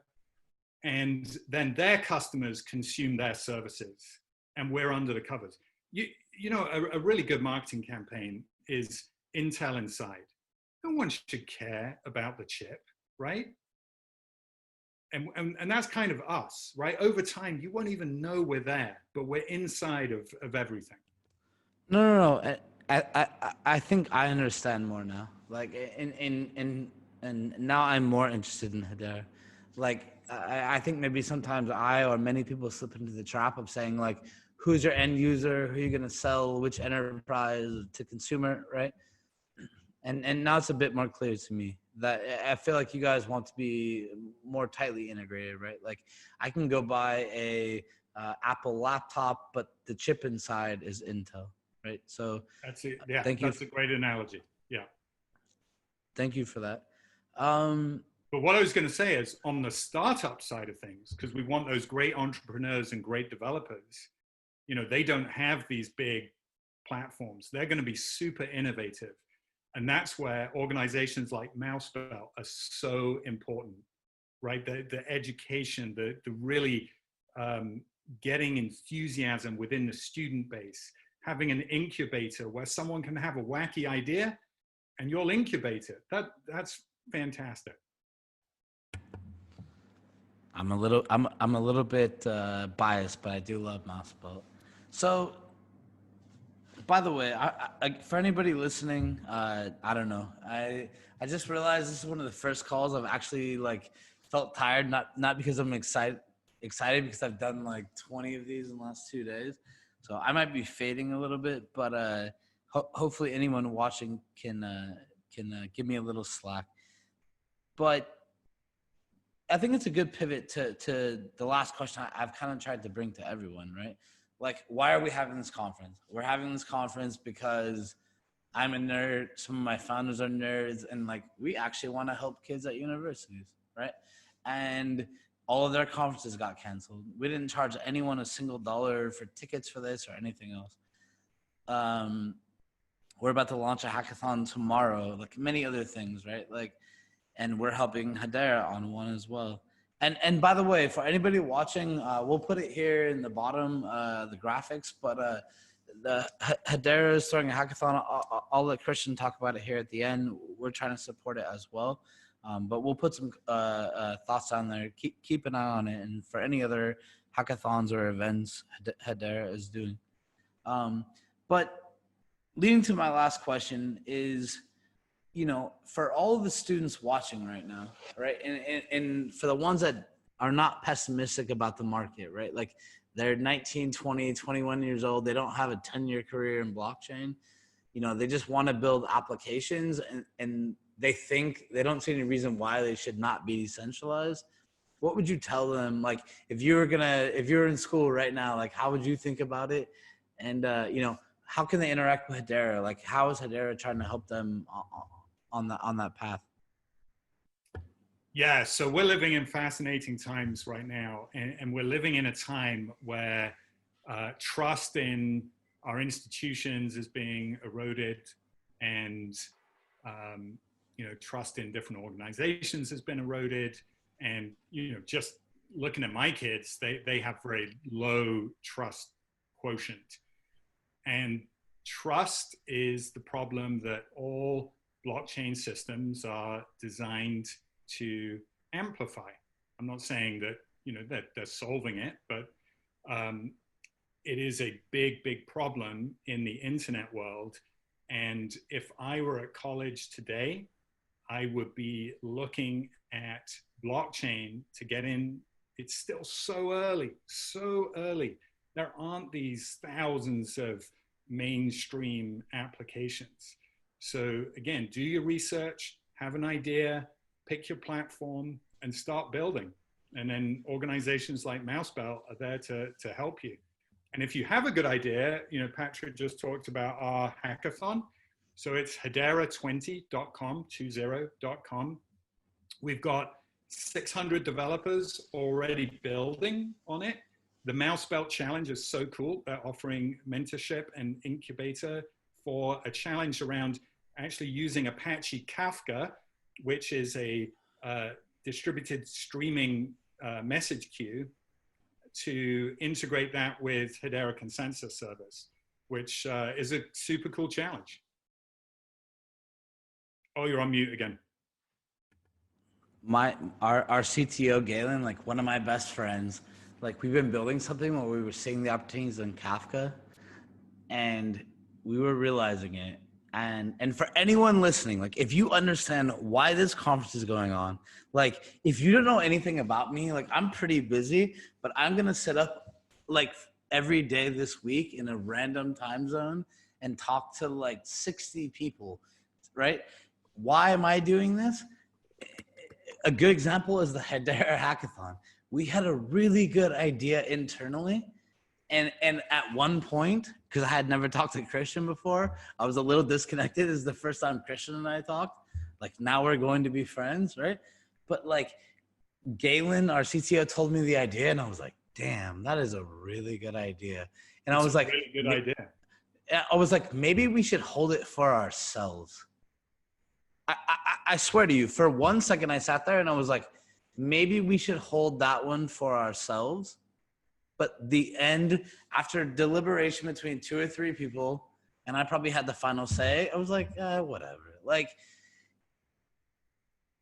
we will not get anywhere unless we collaborate, right? Like, whether it's open source, you know, this, and one thing I always try to tell people after seeing decent parts of blockchain integrations, this is not easy, right? And I think a lot of people have bought coins and they think they're technology analysts now. They don't necessarily know what they're talking about. Like there's a lot, we talked earlier about a lot of noise. Like yes, there's a lot of noise. Yes, there's a lot of haters. I'm pretty sure most people don't really know what to be mad at. You kind of have some some philosophical divides between blockchain, but like as far as real technology, there's a big argument for everyone to just stop wasting time and build it, right? So go check out the Hedera hackathon, right? And there's a really good challenge right now. I know that for a fact. All right, dude. I feel like we could do this for another hour. Yeah, I've really enjoyed it, Patrick. I do have to drop to another call, but this has been awesome. Thank you so much. Thank you so much for having me on. And yeah, anytime. I'll record the presentation. I'll send it over next week as well. Yeah, this has been really cool. It's been great to meet you. Awesome. Well, hey, for everybody watching, stay tuned for these 72 hours. Another amazing interview. Really appreciate Christian's time. Make sure to check out their Hashgraph, their hackathons, all their initiatives. Like if you're a student looking for a platform to build on, like go check them out, right? Like they're trying to be the chip inside of a lot of blockchain. Are they gonna win? I can't tell you exactly, but conversations like this, I think, go a long way towards everyone understanding it. So appreciate it again. Christian, it was very nice to talk with you. Thanks, Patrick. Stay well.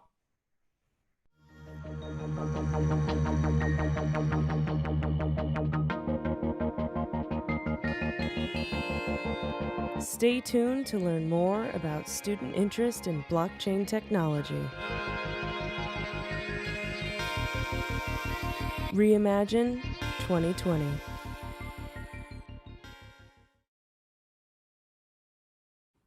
Hey, what's up? We're just Lucas from San Francisco, California. We're hosting a special DJ set for Reimagine 2020. We have our first guest, Paul Hemming, and later on, you guys are going to have Nikki and Mel from Lux Entertainment. Enjoy the show.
Smoking this, drinking that, hitting it, hoes.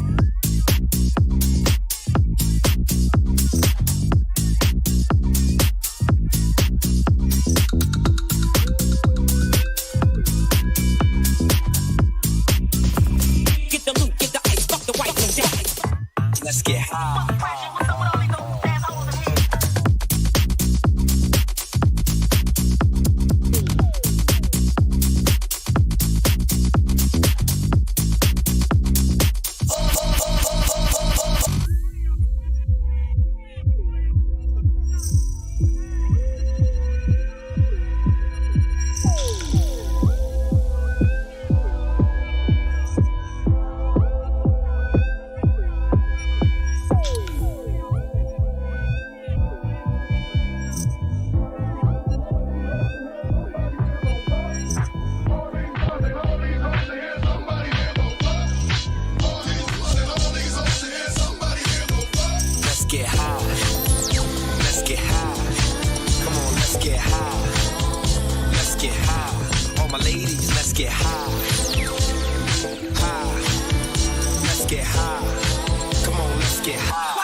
Smoking this, drinking that, hitting it, hoes.